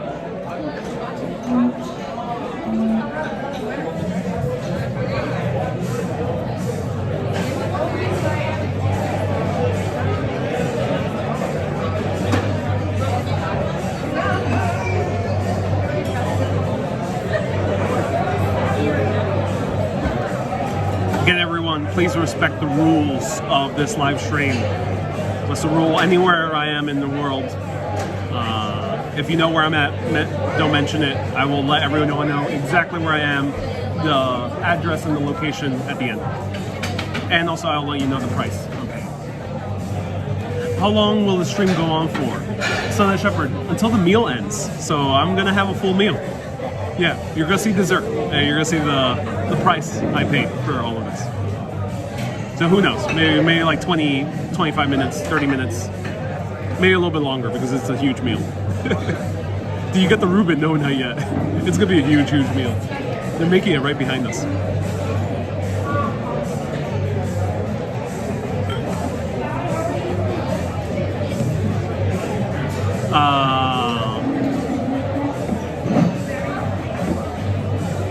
Pierre, says Linda. Yeah, Pierre is one of those few water companies where they still get the sparkling water from source. What's your favorite cheesecake? For me, it's cherry. I love cherry topping on the cheesecake. You're going to see him masticate. Yes, I'm going to masticate rather publicly here in New York City. BA says, where are we eating? Some classic New York City deli sandwiches. Morgan says, Orchestra of Brian Seltzer. It is, yeah, there's a guy named Brian Seltzer, yeah. Glad you came here, love this place. Oh, I'm so glad you do, Josh. I'm glad a lot of people do. Do they have caramel cheesecakes? I think they do. I think they have caramel cheesecakes. They have a huge array of cheesecakes. They have maybe 10 toppings, give or take.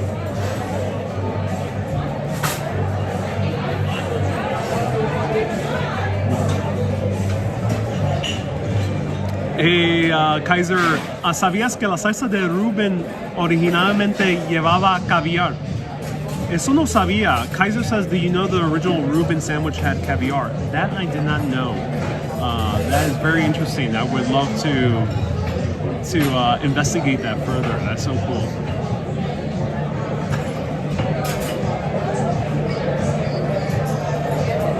So feel free to ask any questions whatsoever. If I missed a question earlier in the broadcast, feel free to ask again.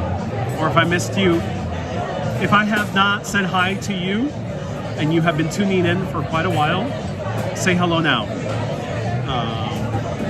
I'm happy to say hi back. Hello Corin from England, welcome. Nice to see you here. Hello Christian from Slovakia. Oh, Christian from Slovakia, welcome. I never had caviar, says Josh. Worth the hype? I've had it once. It didn't taste like anything in particular. It was nice. It was nice. ¿Hablas bien español? Sí, Julio. El primer lenguaje mío era español.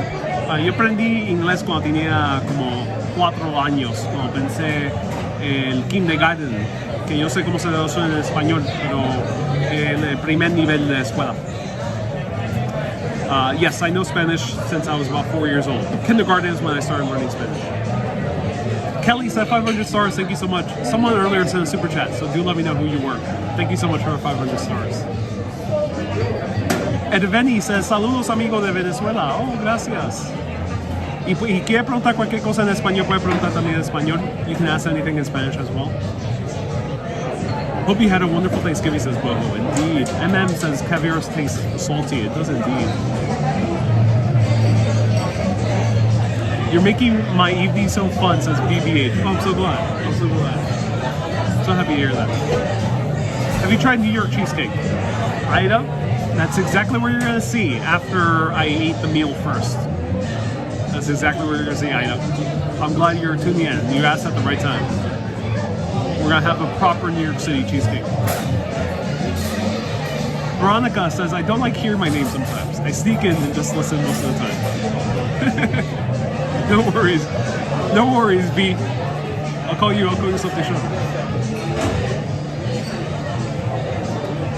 Thank you, SVLs, for reminding people.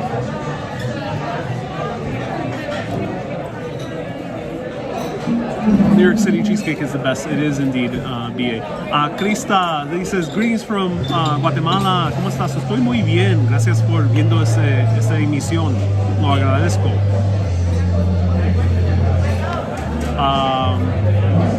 Nomás dice, es el único siempre que dedica tiempo y hablar en español y traducir en inglés. Siempre pensamos en su público. Nomás says, you're always thinking of your public, translating in Spanish and sometimes speaking Spanish. Ah, qué bien que me agradezco. A mí me encanta hablar en español y en inglés, porque hay muchas personas, la audiencia español es bien grande, la audiencia más grande que hay. Se está poniendo hasta más grande que inglés, so lo agradezco. I'm so happy I can speak in both languages because the Spanish audience is actually the largest growing audience. Oh yes, perfect. Thank you so much. Thank you. We have some mayonnaise as well. Alright. I like this because it's a bit more manageable to eat because of the size or how it's cut. Let me show you.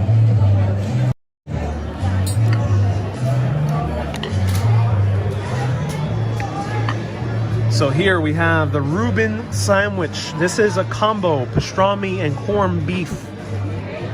Look at that. The toasted bread, thick, buttery, some sauerkraut, pastrami and corned beef.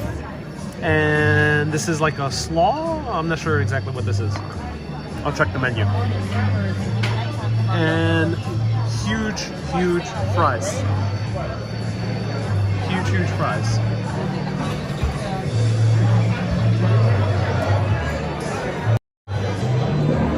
So I'm showing you a proper New York City, classic New York City meal. This is something you would eat in a deli. For example, you would eat in this at Carnegie Deli nearby. Carnegie Deli is no longer around, but it's depicted in shows like Marvelous Mrs. Maisel. Let's try this out. Look at this.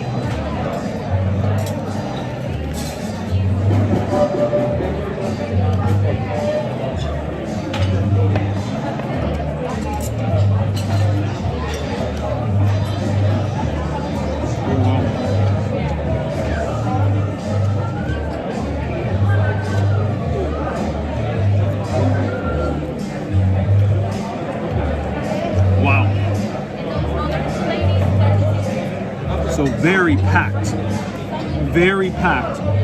The pastrami is nice and soft. They source some great pastrami. Very soft. The corned beef is a nice addition. I would not have this pure corned beef. It's not really my taste.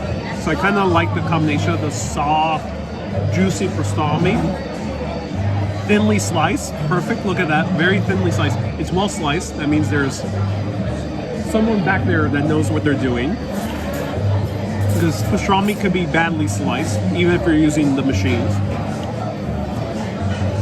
And the corned beef adds a nice little extra kind of meatiness to it. I love the sauerkraut and the bread that's nicely buttered.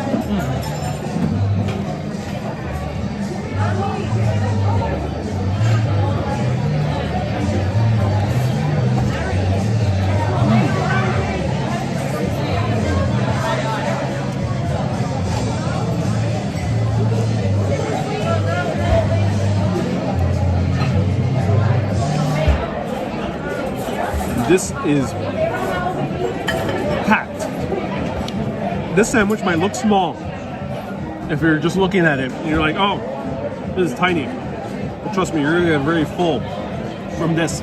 The cheese that they have here is Swiss cheese. That's a traditional cheese. Yeah, it's usually Swiss. And this is not classic Reuben. This is like a improved Reuben with pastrami. In my opinion, it's improved. It's the best of both worlds. You got the cheese, but you also get a good pastrami sandwich. And this is rye bread, yes. Classic rye bread. Very traditional in Irish cuisine. I mean, sorry, not Irish, Jewish cuisine. Is there a sauce with it? There is a sauce with it. How does one eat this? This is the first time I'm really encountering the sauce. Do I dip it?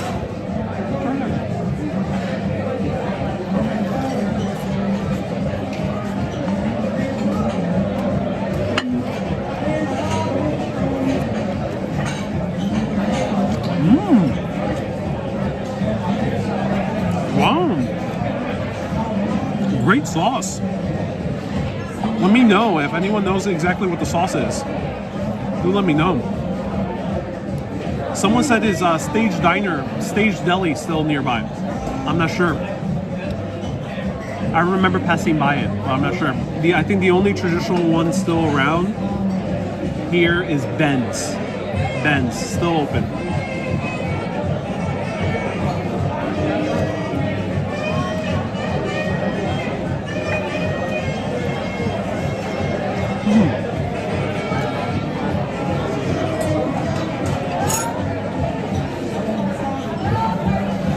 Wow. It's great sauce. It actually adds a lot to the sandwich. The sandwich is heavy because of the pastrami, all that meat. Part is very chewy.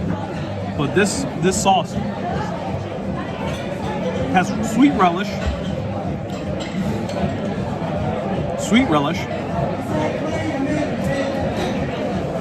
horseradish,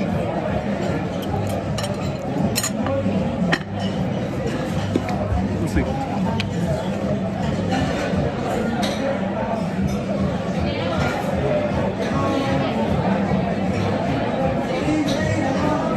Doesn't say what the sauce is.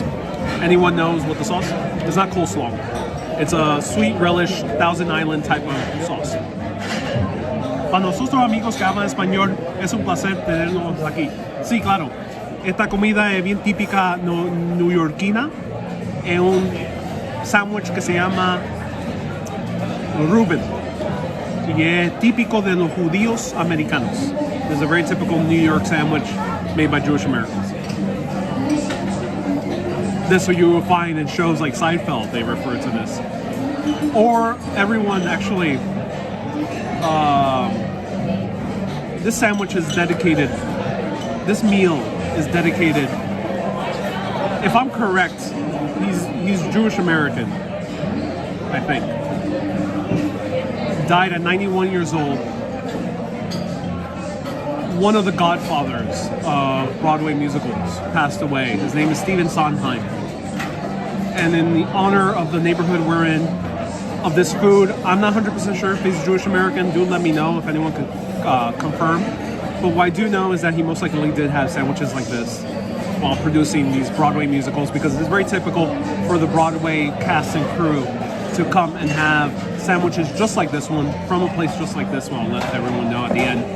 And from nearby delis. So here's a dedication to Stephen Sondheim. He made West Side Story, Sweeney Todd, which I personally really love, Company, and the list goes on. Let me know what's your favorite Stephen Sondheim musical. It's called Russian Dressing, says Christian. Thank you so much, Christian.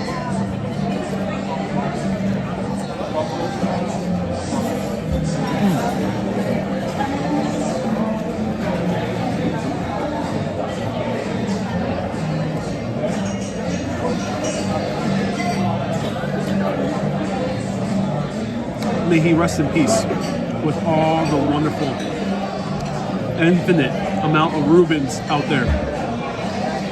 Your face changed color. It's there's a lighting display that's changing color. Into the Woods. Into the Woods is another popular one, David. Yeah.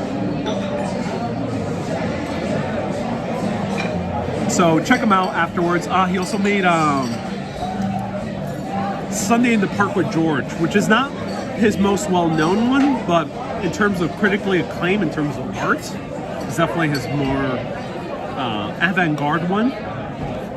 And there's a great song that touched me deeply,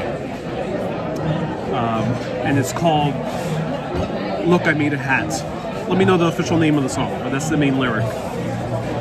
And basically, it's a musical about George Seurat, a very famous painter from Europe, who painted, seen his painting before, he painted this scene of people hanging out at the park on a Sunday. A woman with a huge hat and a huge umbrella is one of the main figures. And the show about this artist that was painting this painting, he was struggling to see what to put on, how to dress this woman, the main figure in the painting. And he finally comes up with the idea to put a hat on her.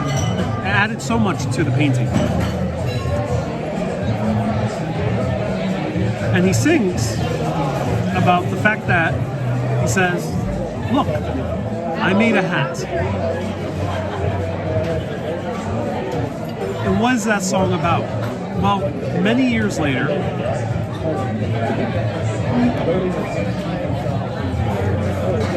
let me know if you want to listen to the rest of the story as I take a few more bites. Because the story ends up involving the creator of Hamilton.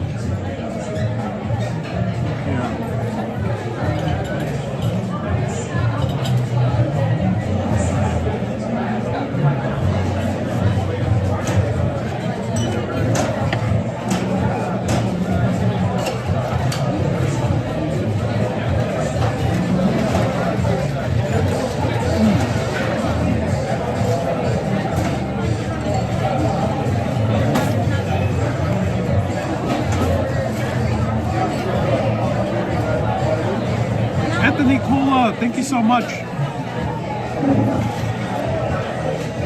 Anthony Cola, thank you so much for the $10 super chat.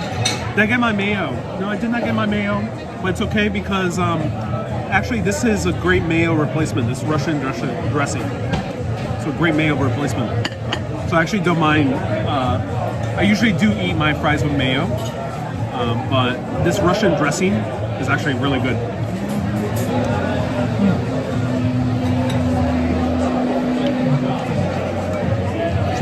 Sondheim was also a significant mentor of Jonathan Larson, whose recent movie of his life was adapted called Tick, Tick, Boom, directed by Lin-Manuel Miranda. That's right, Kelly. And he also made Rent, which is one of the more famous musicals of all time. So, yeah. You're killing me with the Reuben, says Michael. This is amazing Reuben. So, fries and mayo says nope. Says BM. My favorite. Let me know how you eat your fries.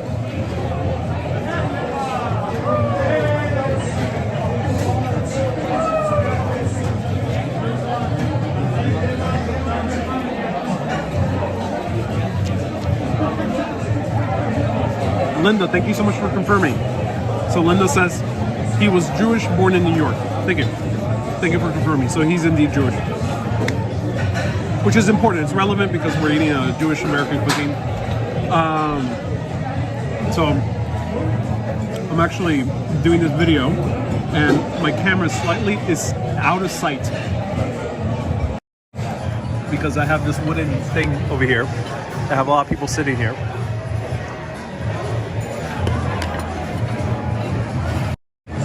So anyone who doesn't see the camera is thinking I'm talking by myself, which is very funny. But I mix mayo and ketchup sometimes, says Rebel. Yes, indeed. So, people have asked for the continuation of the story. Sunday in the Park with George has a song about a guy, George Surratt, a painter, making a hat. And the entire song is like, look, I made a hat. What the hell does that mean? Well, many years later,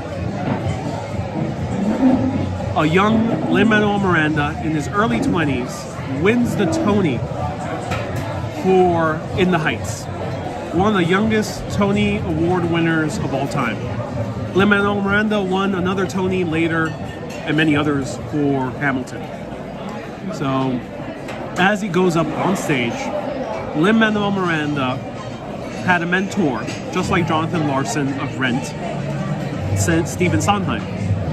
Both a mentor by distance because he saw all of his musicals, but also he met him before making In the Heights or winning that Tony. And he says, look, Stephen, who's sitting somewhere in the front of the audience during the Tonys, which is the award show for Broadway. Look, Stephen, I made a hat where there was no hat. And he was tearing up as he said this.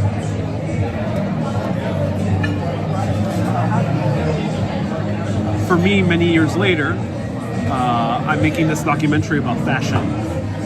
And this was last year, early 2020. And I decided just to make my own documentary. And I finished making this documentary, and when I was done, I also listened to that song again, and I thought to myself, look, I made a hat where there was no hat. And what that song means is that this painter was able to create something out of nothing, seemingly. He was able to make a hat, literally out of thin air, using a little bit of paint and a little bit of canvas. He was able to make a hat where there was no hat. That is one of the most beautiful songs ever made in Broadway history. Look, I made a hat where there was no hat.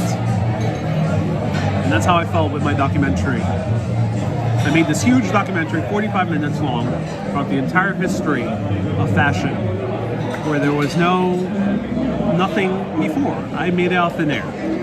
I got the camera, filmed the interviews, made the story, made the script, narrated it. I made a hat where there was no hat. So think about that whenever you're in a creative endeavor, in a creative rut. You can make a hat where there was no hat.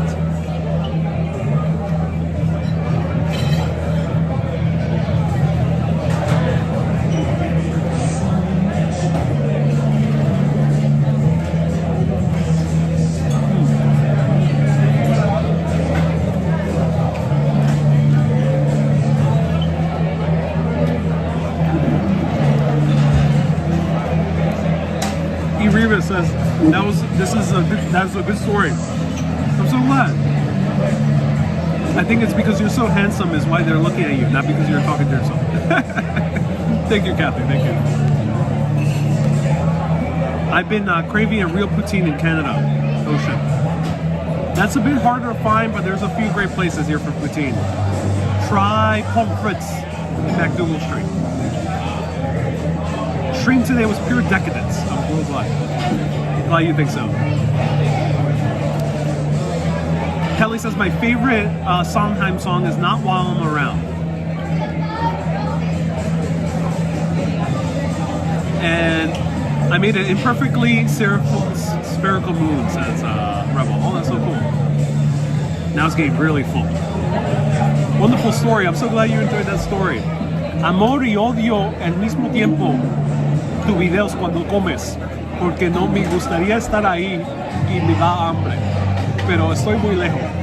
Evelyn says, I love and hate your videos when you eat, because I love seeing you eat, I love the food that you show, but it also makes me very hungry. Evelyn, no tengo palabras. Oh, gracias, qué bien que te gustan los videos y qué bien que te mueve a una manera que también lo odias. I have very little words to respond to that, but I'm so glad you enjoyed the videos. And I'm glad that they move you to such an extent that they also make you hate them. Stephen, Sondheim's old apartment was in Turtle Bay. Indeed it was, yeah. That's so cool. He lived nearby.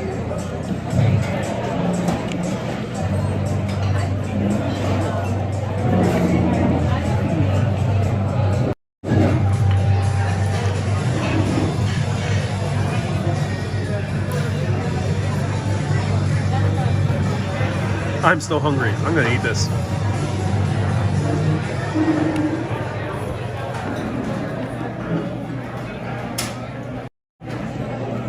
David says, you're a handsome devil, but you're a great speaker and storyteller. I'm so glad you think so.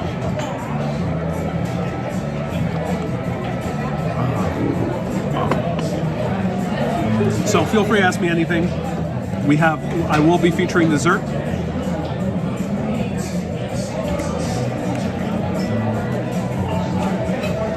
Real steak fries, yeah. So here in the US we call these steak fries. No steak is involved. I guess they call them because they're usually accompanied with steak or they look kind of like steak. But yeah, these are real steak fries. And they're very big, very good chips or fries.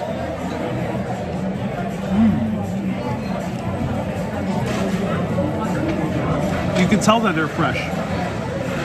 Now, the best fries I learned they're actually frozen. At least great American style fries usually have to be frozen, and the reason they freeze them is so they can be even more fluffy in the middle. That's the trick. But you can tell they're fresh. That means that they're not frozen for too long. Maybe they freeze it for a day, but it's not too long. Does the sauce have a zing to it? Yeah, it has a sweetness to it because of the sweet relish.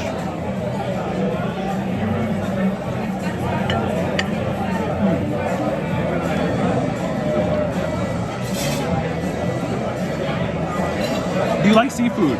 Says Oleg. I do. I do like seafood. I like sushi. Really huge fan of sushi. If I were here and I wanted some seafood, I would try the tuna melt. That's another classic New York City dish. And oh my God, it's so delicious. You cannot go wrong with a great classic tuna melt.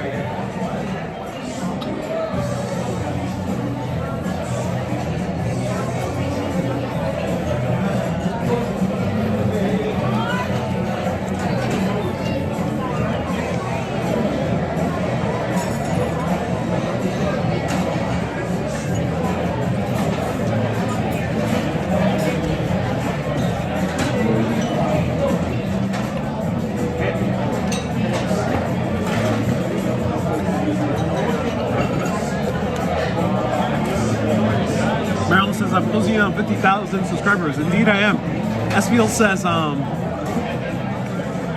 tuna melt is your favorite. Morgan is 3 months of super urbanist. Morgan, thank you so much.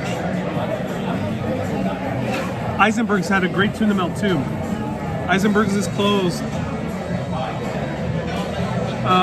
So sad. Eisenberg's is one of the last final great delis of New York. There's only this one, Katz, and Ben's. I never had Ben's before. Maybe I'll try it. Lin-Manuel Miranda said that that was his go-to lunch place for Hamilton and in the Heights. He usually got a turkey sandwich with a matzo bowl soup. Usually very late at night. And he said that he got that all the time because it was the only thing that he can eat and feel good on stage, because he would not have a pasta or a pizza, definitely. So, excuse me, maybe I'll try Ben's at least once on a live video, as long as it lasts. So, slam that like button today, and we have a lot of popular music playing, so these live videos are sponsored by the patrons. So thank you so much for sponsoring these live videos, where I can go live in a restaurant, have a live dinner, show you a great aspect of travel, and not worry about being demonetized, because these videos are demonetized if copyright is detected, which happens a good portion of the time, for especially in cities like New York or like Greece, where there was reggaeton everywhere. Pastrami Queen. Oh yeah, I never tried Pastrami Queen, Maryland. That was the place that Anthony Bourdain loved. Yeah, Barney Greengrass is another one. So I'll keep that up there as I bite a few more.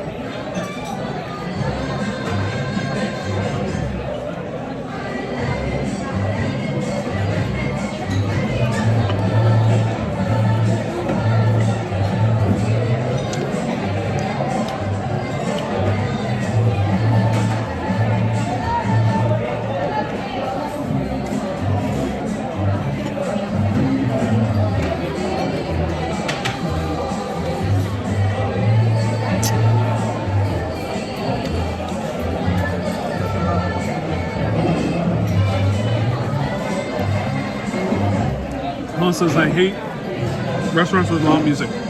Me too. I'm not the biggest fan. Here it's not so obnoxious. Some places can get very loud. This is okay level, I think. But some places go too crazy with the music. What am I eating? I still have a few more last bites.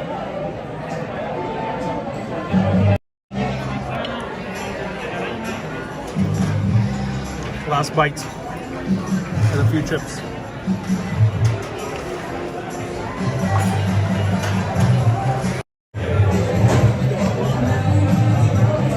Susie says you will not be ready for dinner after this. This is my dinner. I ain't having more food after that cheesecake. I bet you don't know that music, says Carmen. Before my time, Carmen.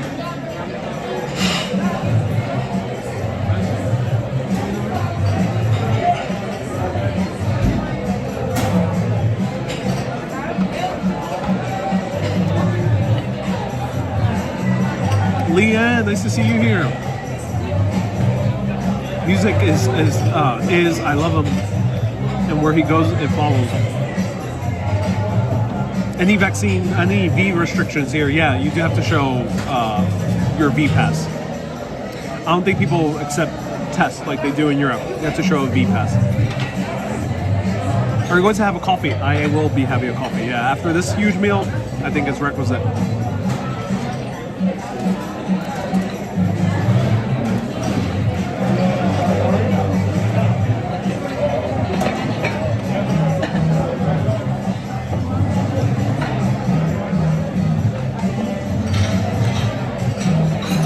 Carmen says it was your time. That's awesome, Carmen. Kathy says, rip Steve Masaham. Yeah, may he rest in peace. They have unlimited access to Rubens in paradise. Going to rest says, enjoy all.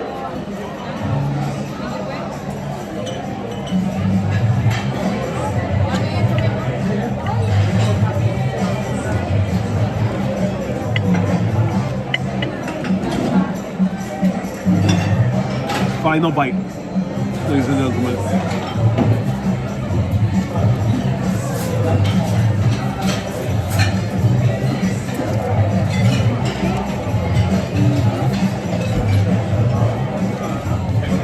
That was so good. Wow. That sandwich actually was a great amount. I'm a big guy. I'm a very tall 5'2", as many of you already know. So this was great portion for me. Very tall 5'2" with a very model figure. Keep that into consideration when you buy this. If you're not too hungry, this is more of a lunch, share it with a friend or a significant other or your kids, and you'll have a good time. Ida says, do you watch House of Gucci? Oh yeah, someone earlier asked me, did I watch House of Gucci? Did I enjoy it? I did watch it. I did enjoy it. The movie, if you're a history buff, is a wonderful movie. Excuse me. Very interesting part of New York City. I mean, not New York City. Very interesting part of history. New York is somewhat involved in the movie because Gucci had their offices here, and it is involved in the movie. They show a little bit of New York. So I do recommend House of Gucci, though, as a storyteller. If I were to tell that story, even on a live video, let's say I actually did not think of telling that story when I was in Milan. It would have made a great live video. I would have told it so different. There's so many things that they left out in the movie that were such juicy details for this story. It's a crazy story. I don't want to spoil it for everyone, for anyone, but crazy story involves one of the more famous families of Italian fashion. So, yeah, I would have told it very differently. Okay, so now it's time to order the dessert and some coffee. I wonder if they have an espresso machine. It does not seem to have espresso. Maybe they do, maybe they don't. But that was an excellent meal. These were excellent chips. I wish I could eat them all, but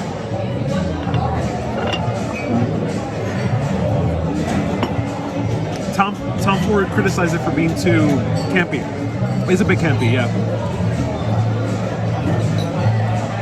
With the red, it looks like you're eating something spicy. No, it's just the lighting.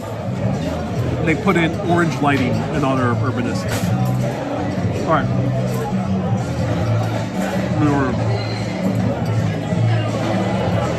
Maybe you should do the story with Juicy Bit.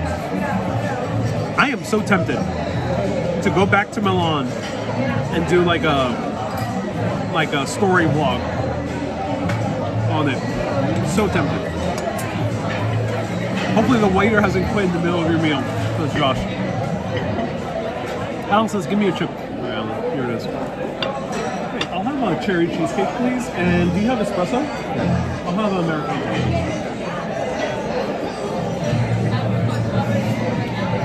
Okay, they do have espresso. The guy was giving the evil eye towards the camera. And I got the cheesecake. Lava says, please go. So everyone, no more walking today. Stay tuned. Next Wednesday at 1 p.m. I'll be walking. And then I'll announce, heading up to Christmas, I'll be doing a lot of live videos, especially that week to Christmas. And actually in that Christmas, right after Christmas, towards New Year's, you're going to see a lot of live videos. So you're going to see a lot of videos. Stay tuned for that. But 1 p.m. next Wednesday. Morgan says, if you're in this restaurant, you have this cheesecake, and then you do. Then you do. Everyone's gonna find out.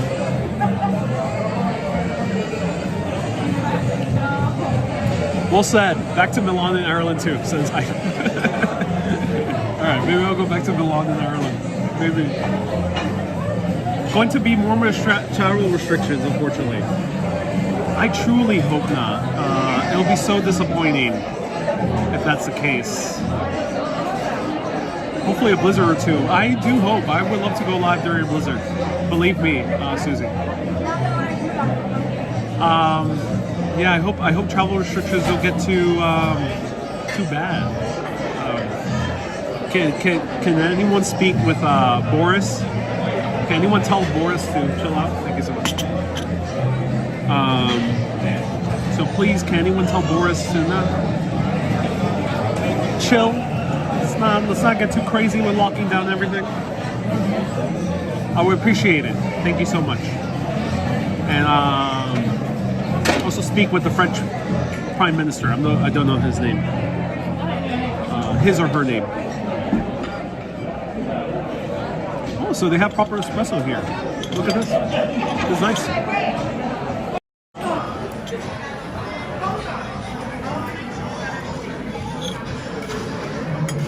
Nice, good Americano, good size. I'm glad they didn't fill it up with hot boiling water. That's nice. And they have the sugar stick. I don't drink it with sugar, but this is a cool touch. I really like this. This place looks more posh than Five Guys. Yeah, it ain't Five Guys. I can assure you that. I'll let everyone know what the place is at the end. One more course, and then I will be telling you how much I paid at the place.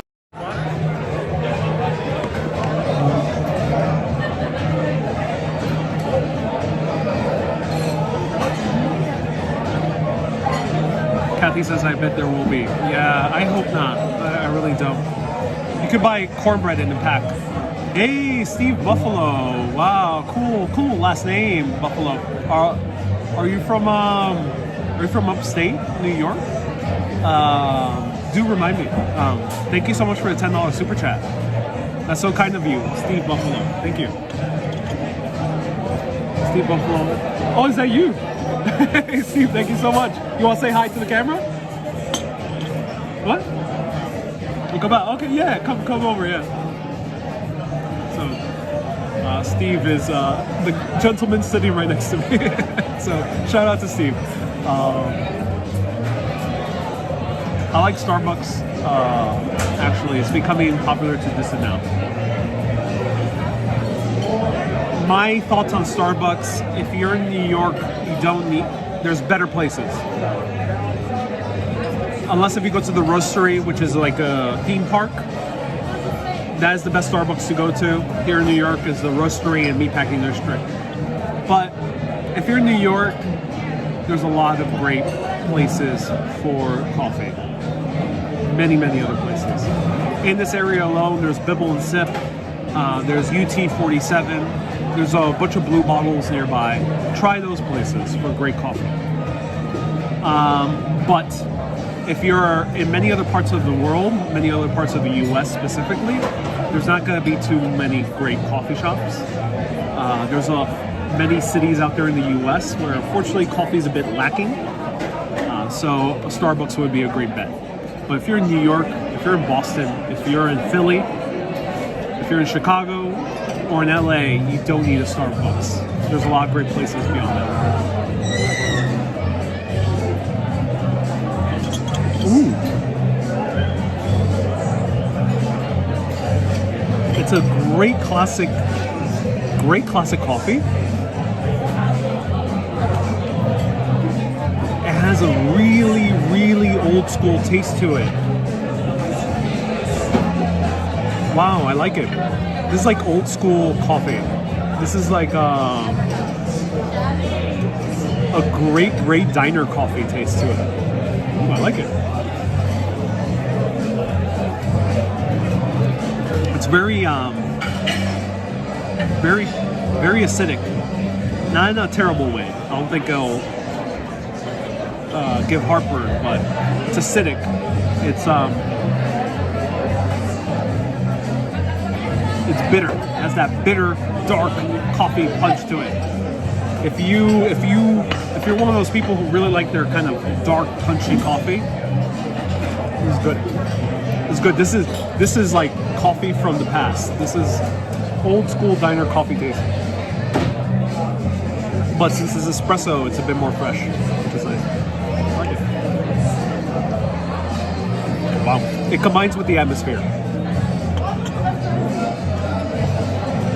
Has a kick, yeah, Catherine. It has a kind of that bittery kick to it, which is kind of what you associate with those old school coffee flavors. Have you ever heard of Brooklyn Made coffee? No, not yet. Christina says so it's not decaf. No, it's not decaf. No. Must have a flavor. Great beans. They're using some great beans. I think they're using some old traditional company.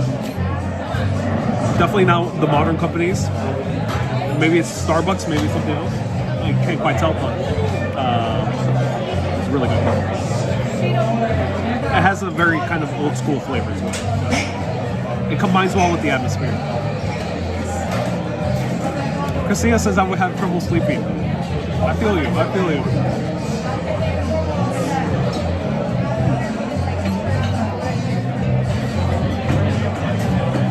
I love to see you enjoying life, says MZ. This is great. Is it time for you to run now?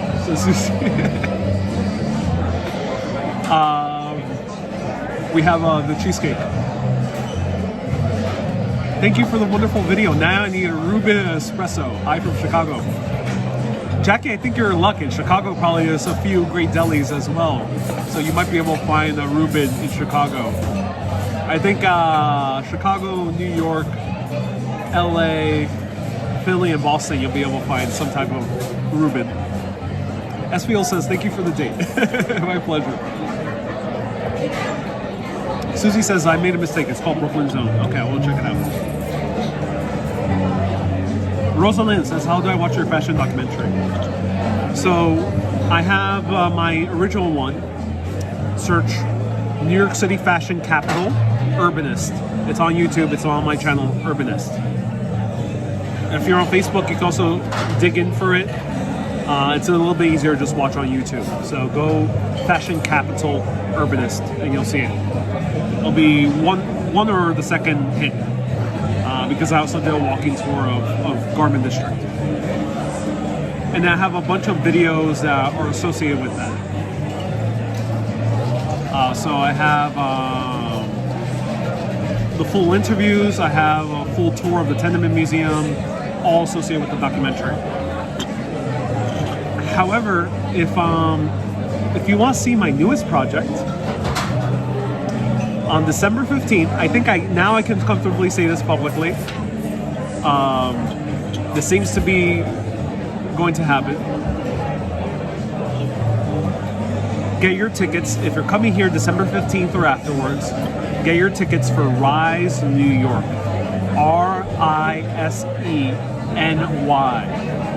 Rise NY. If anyone could put the link in the comments, there's a link, riseny.com, I think it is. It's a museum exhibition here in the Times Square area that's going to have a fashion documentary made by me, exhibited.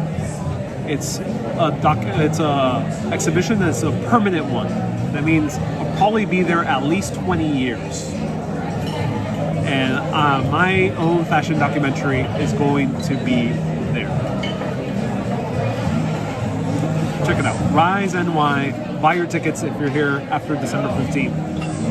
I'll see if I can show all of you a tour, if I can collaborate with them via Urbanist, but they're hiring me as a freelancer to make a fashion documentary, which the first version is already done.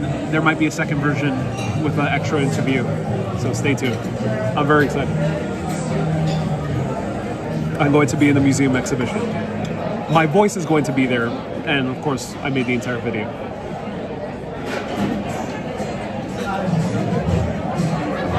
Kay says the fashion documentary is also pinned to the top.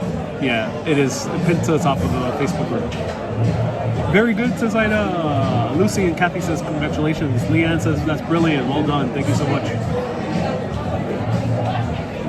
Miss Romantica gives the emoji, and that's why I've been here in New York this November. It's because I was working on the documentary. That's all I can say for now until it opens. I'll tell you a little bit more. Suburbanist, I may give a little sneak peek into how I make it. Let me know if you're interested, if you're a suburbanist and want to see my experiences making it. And it's such a blast to have made it, and I may work with them a little bit more for social media videos.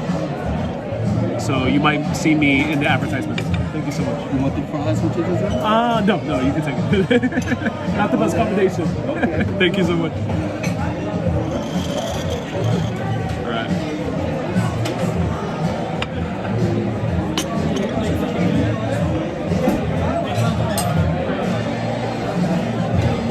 Someone says, "Do you want the?" He said, "Do you want the fries with your dessert?" Like, better to take them out.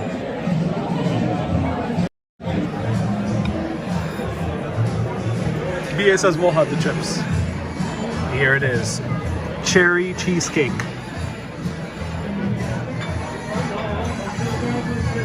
Fresh, made in Brooklyn. They bring it over here to Manhattan. This has been made in Brooklyn for the past 110 years or so. Give or take. About, definitely above 90. Above 90 years has been made in Brooklyn. And look at that beautiful cheesecake. Look how fluffy that is. Let's dig in.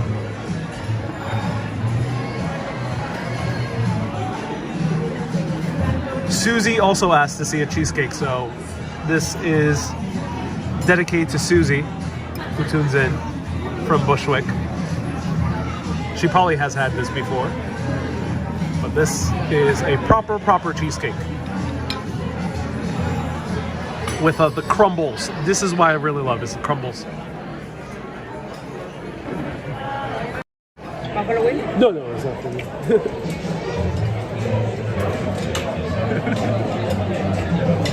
Not my buffalo wings.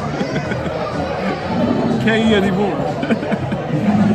Buffalo wings and cheesecake don't quite mix.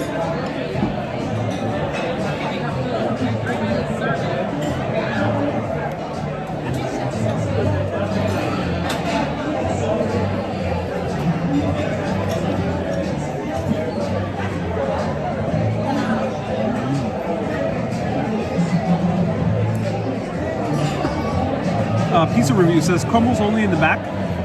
Yeah, it is.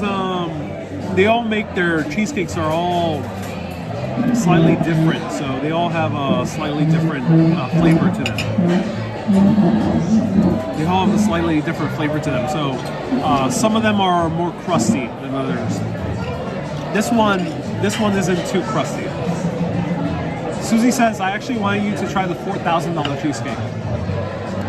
Susie, once I have a budget on the level of either Netflix or Mr. Beast quality budget, then I'll try a $4,000 cheesecake. But yeah, some of the depends on the topping. I think the strawberry one might have a full graham cracker crust. Is this a small piece? It looks small, but it's very thick and very packed. It's very packed. So, I love the cherry topping. The cheesecake itself.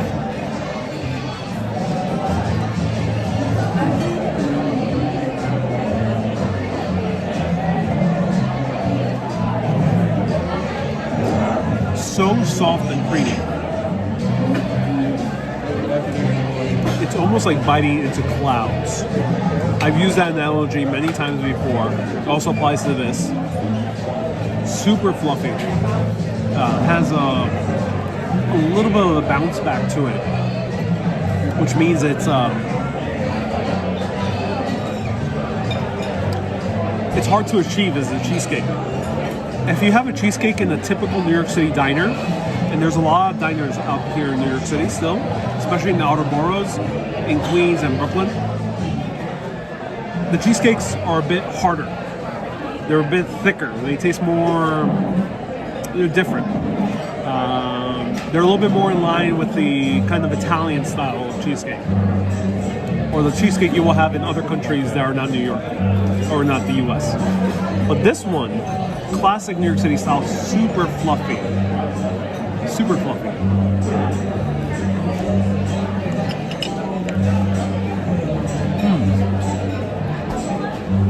Heather says they're more solid. Yeah, they're more solid in other diners. Some bakeries tend to do that. Very few places do that classic, fluffy, bouncy style. In Japan, there's a new trend to make bouncy cheesecakes. It's almost like that. The other thing is the actual creaminess of it is very good. So I think one of the ingredients is cream cheese, which makes for a good cheesecake. Some places don't really use that good cream cheese. Sara Lee makes great cakes, as Alan. Well, for a supermarket, yeah. Melt in your mouth fluffy. It's bouncy in your mouth fluffy. It's like biting into a bouncy castle. That's what it is.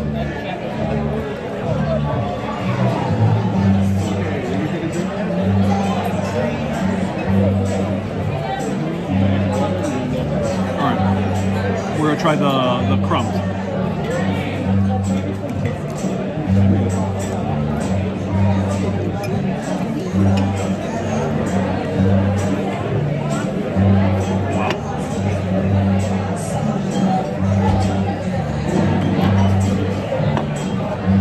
Ten times better than the Cheesecake Factory? Josh, in my opinion, yes. Well, Cheesecake Factory does a pretty good cheesecake.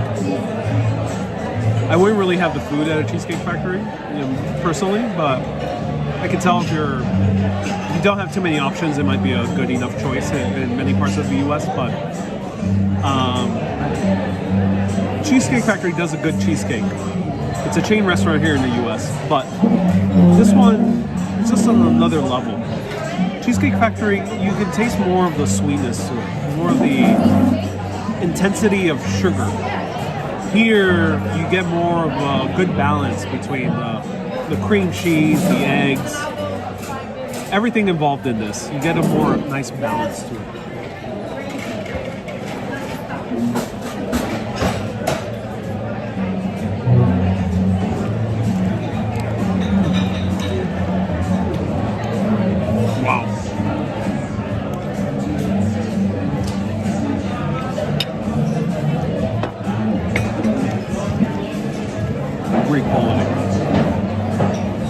This, ladies and gentlemen, is a proper New York City cheesecake. In my opinion, there's two that by all means you should try. Is this one, which I'll let you know at the end. The other one being Eileen's special cheesecake in Soho, which you should also try. And it's really good.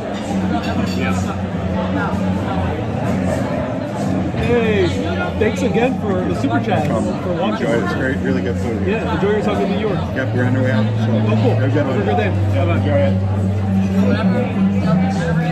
So, shout out to Steve. Thank you so much, Steve, for the super chat, for saying hello. cream tastes good, says Alan. Yeah. So Eileen's special cheesecake is basically the only other place I would highly recommend cheesecake here in New York City. That was Steve. He left the super chat as a viewer of Urbanist, and by pure happenstance, I sat next to him because he was sitting before I got here.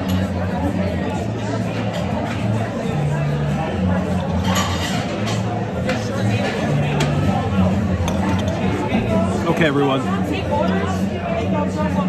A few more bites, and then let me order the check. And I'll show you the front of the place. I'll show you a little bit more of how it looks.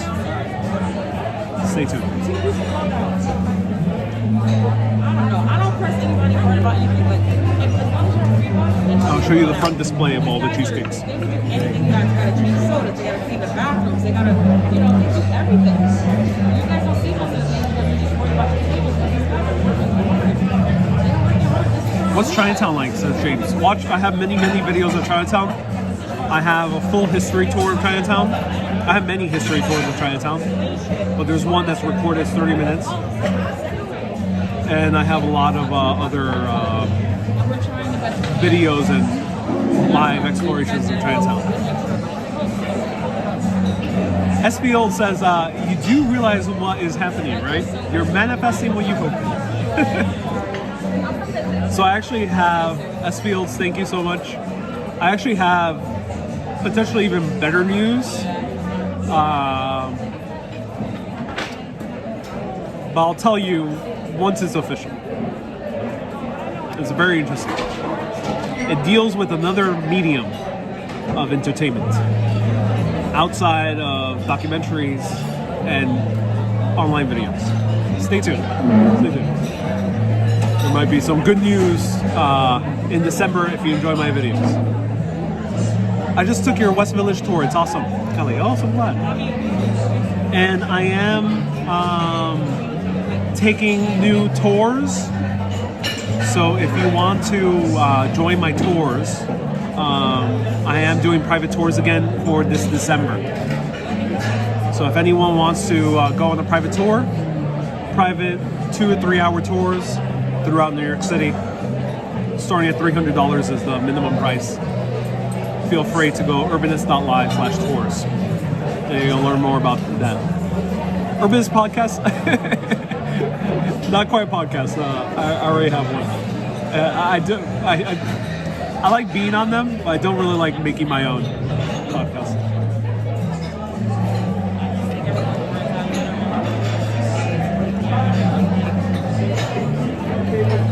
All right. Let me ask for the check so I can show you all the cheesecakes and how much this costs. One more. Someone said I'm rosy. I get rosy because there's a lot of milk. I am slightly lactose intolerant. It's not nothing too serious, but I do get stuffy and I do get rosy cheek. Especially with American dairy. In Ireland, France, and Italy, I got less rosy cheeked from dairy. So it also depends on the quality of the dairy, which in America, unfortunately, is not the highest compared to Western Europe. Robert says, "Mom's still alive." Indeed, I am. Yeah. I made it back in time. How was your dinner? Says son. It was really good. I am gonna grab a check and I'm gonna show you the front.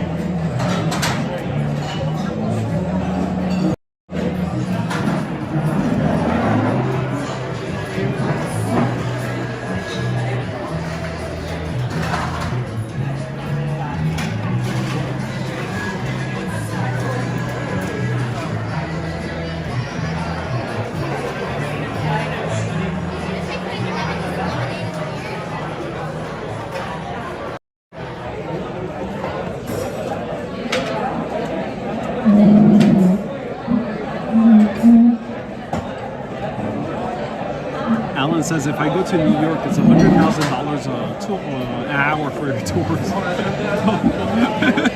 I do charge higher than tour companies, but not quite $100,000.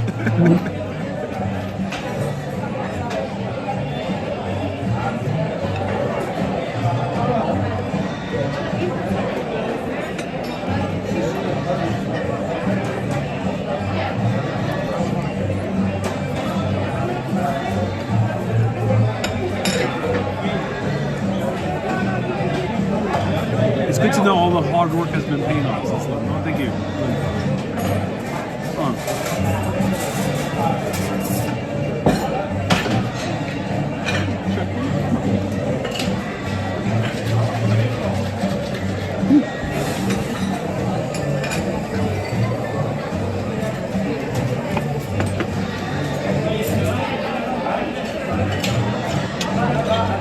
Bella says I know where, but my lips are sealed. You're gonna find out soon. Kaiser says acabo de encontrar Mysteries of the Arctic and Antarctic. Ahora me estoy en Kindle. Que bien que está leyendo en Kindle. So Kaiser says I found Mysteries of the Arctic and Antarctic on Kindle. That's great.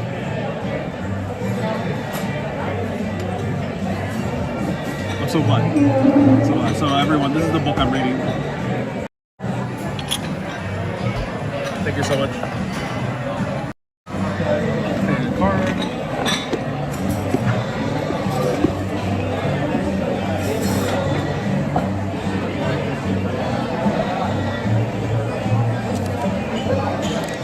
All right, so here it is. Here's the announcement.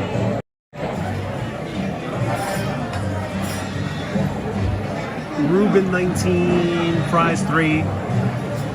The cherry cheesecake was $8.75, nearly $9. They did charge me for the soda water, which is kind of crazy. I half expected that. And the espresso was $4.50.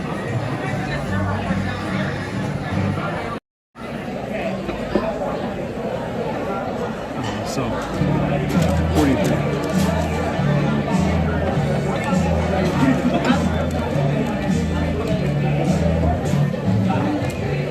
Pizza review says very good prices. Very good prices. You can easily share this with more people, but fair warning, some places won't charge you for soda water, but some places do. Fair warning.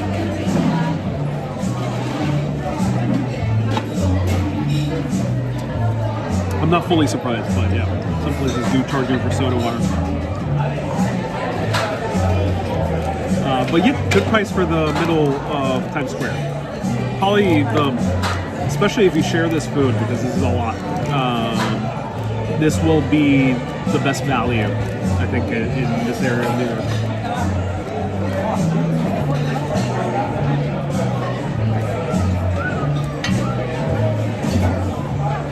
I think I may need to pay in front.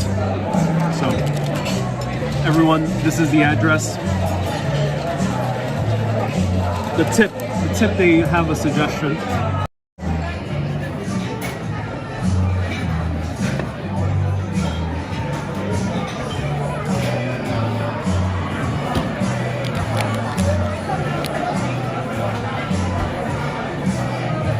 Juniors, 1626 Broadway.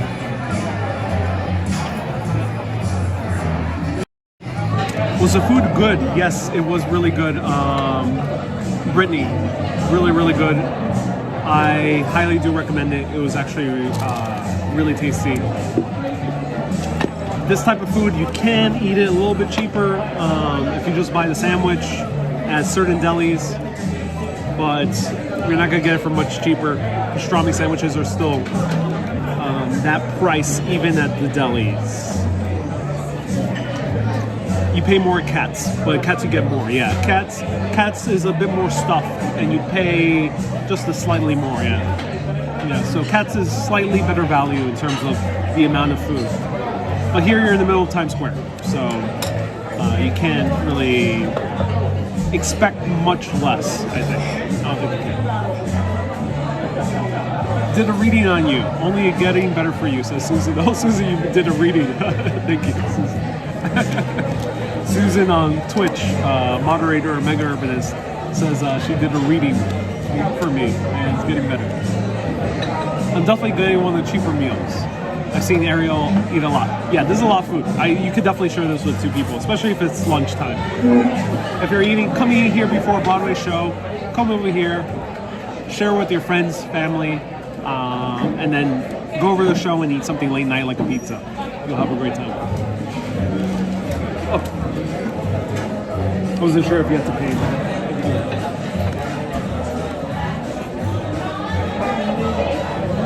Pizza review says you pay for the neighborhood. Yeah, you do. Yeah. says it's good value for Times Square. So Kay is among many others who tune in that constantly come to New York. Let me know, what do you think? I think it is good for Times Square. Thank you so much, I appreciate it.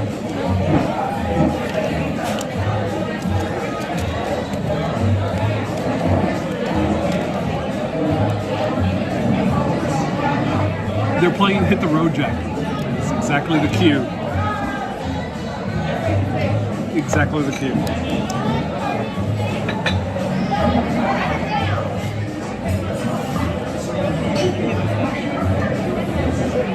That's awkward.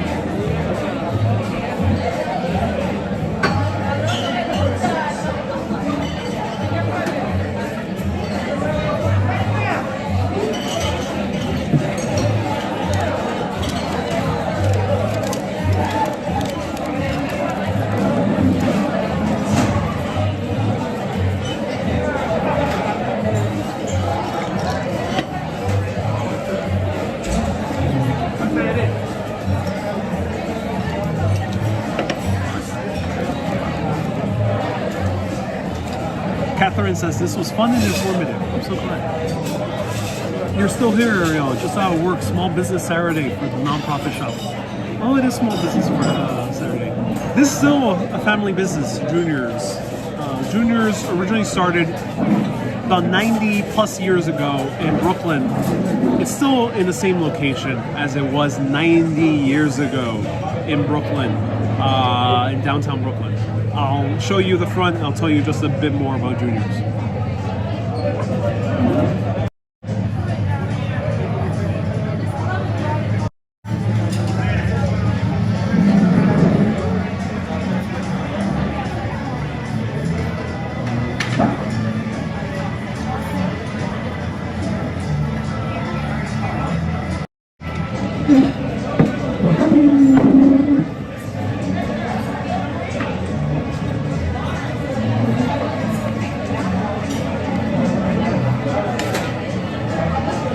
Terry had asked, did I eat Peruvian food?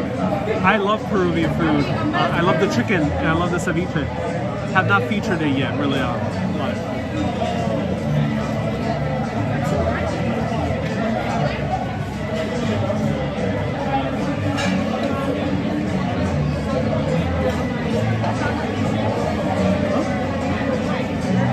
Yes, I have. Yeah, how's it going? Oh, you did? Oh, cool.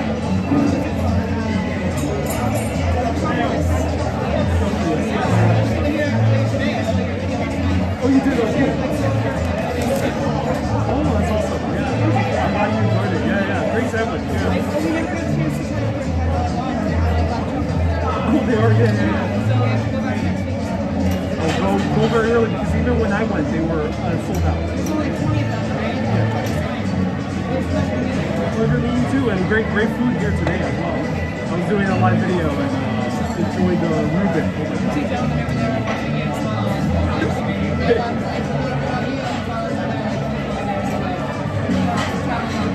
Oh yeah.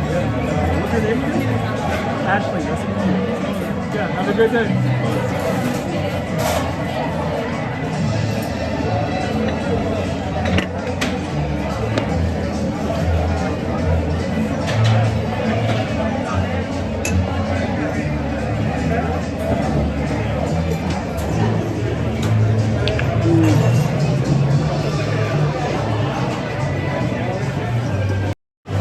Ashley, you're still live. Would it be possible to show people behind the scenes? Sorry, one more time? I'm still live. Is it possible to show people behind the scenes? No, that's okay. Yeah, Maybe another time, just maybe during the week, I guess, there's a little less. Cool. I might come back. All right. Thank you so much. Have a good day. All right. I had to ask, but because of I'm not sure if she's a manager, so.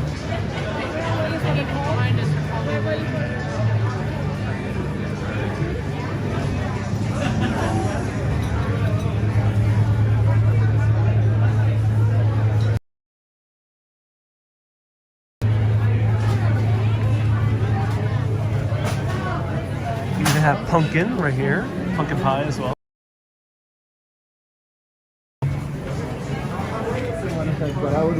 So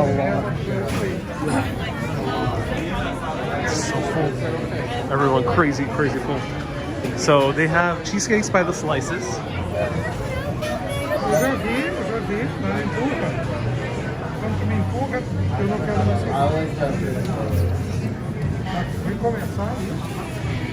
And black and white cookies. Look at that. And they have another classic New York City pastry, the arugula. Let me just show it. There, arugula. I always mispronounce that. Sorry, everyone. Arugulac. I'm not sure if you're supposed to pronounce the CH. This is amazing. Highly recommend the arugulac. There's a few other great places you can buy them in New York. They're down here.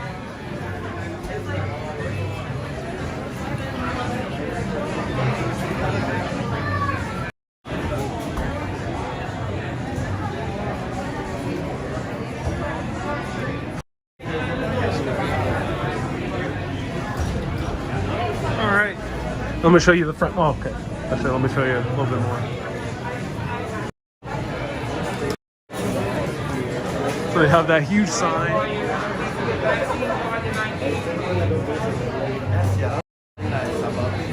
And famous since 1950. They were longer for a little bit longer. So I said 90 years. I might have been a little bit shorter than that. So 1950. So 70 years. Not quite that long. But you can order to go.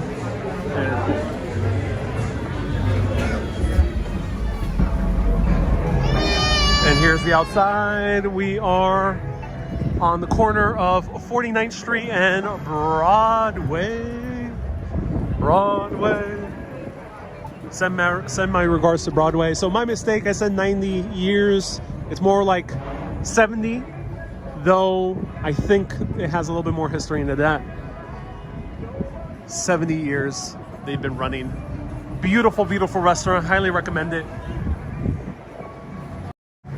Someone said the waiter wasn't so nice. The waiter was actually nice. It's just he was a bit of a more serious person. But he was nice. And the woman was very nice. Shout out to Ashley. We were very nice. I had to ask. I knew it was probably a no because it's very busy with the pandemic and also other issues when it comes to showing up at a restaurant. It's not always easy to go behind the scenes. So well, I had to ask anyway, and she was very nice about it. So shout out to Ashley for saying hello. She was also a viewer of Urbanist, but also tunes into my TikToks and was wanting to try that super truffled sandwich. But I do recommend Juniors. As I mentioned, they've been around for 70 years at this point. Sneakily said 90 before. And they still make their cheesecakes in Brooklyn, as far as I know. Even the ones you might buy at Whole Foods, because Juniors is in Whole Foods here in New York. They still have them here. They still make them in Brooklyn. And the original location is in downtown Brooklyn, which has been there for decades and decades and decades. There was even a skyscraper. They wanted to build a skyscraper taller than the Empire State Building. It was going to be high-end residential. They offered them tens and tens of millions of dollars. And Juniors, which owns the plot of land, said no. Then the skyscraper, the development company offered to build on top of them. Also, tens of millions of dollars. They will retain the original spot. And Juniors also said no. They're very ballsy for saying no to tens and tens of millions for their location. They might be worth hundreds of millions in the very near future because that area downtown Brooklyn is growing very rapidly. So crazy story in terms of real estate there as well. Everyone, thank you so much for tuning in. In my opinion, this is the best Juniors location because it's the flashiest and I really like it. The other two are more old school. There's another one here in Times Square. Don't go to the other one in Times Square, I would say, unless if you're looking for a quieter vibe. This one definitely is a little bit more kind of up to date. And if you want to see bonus videos, including later tomorrow, a bonus video of the 7th floor of Bergdorf Goodman. the Christmas store. You'll be seeing the Christmas store walkthrough bonus on Patreon and also YouTube members and Facebook supporters. Facebook supporters through December 31st, I'm still getting a $20 bonus for every new supporter on Facebook. And I know Facebook has had a few issues, but if you want to be part of that bonus, you can do so, and then you can switch over to Patreon later if you want to. So go Facebook and press that Become a Supporter button, and there'll be other bonus videos throughout New York this upcoming month as well. And then postcards for Mega Urban is coming for Christmas. Everyone, keep being awesome and always keep on exploring. Have a great day. Bye-bye. A little kid is saying bye. Bye.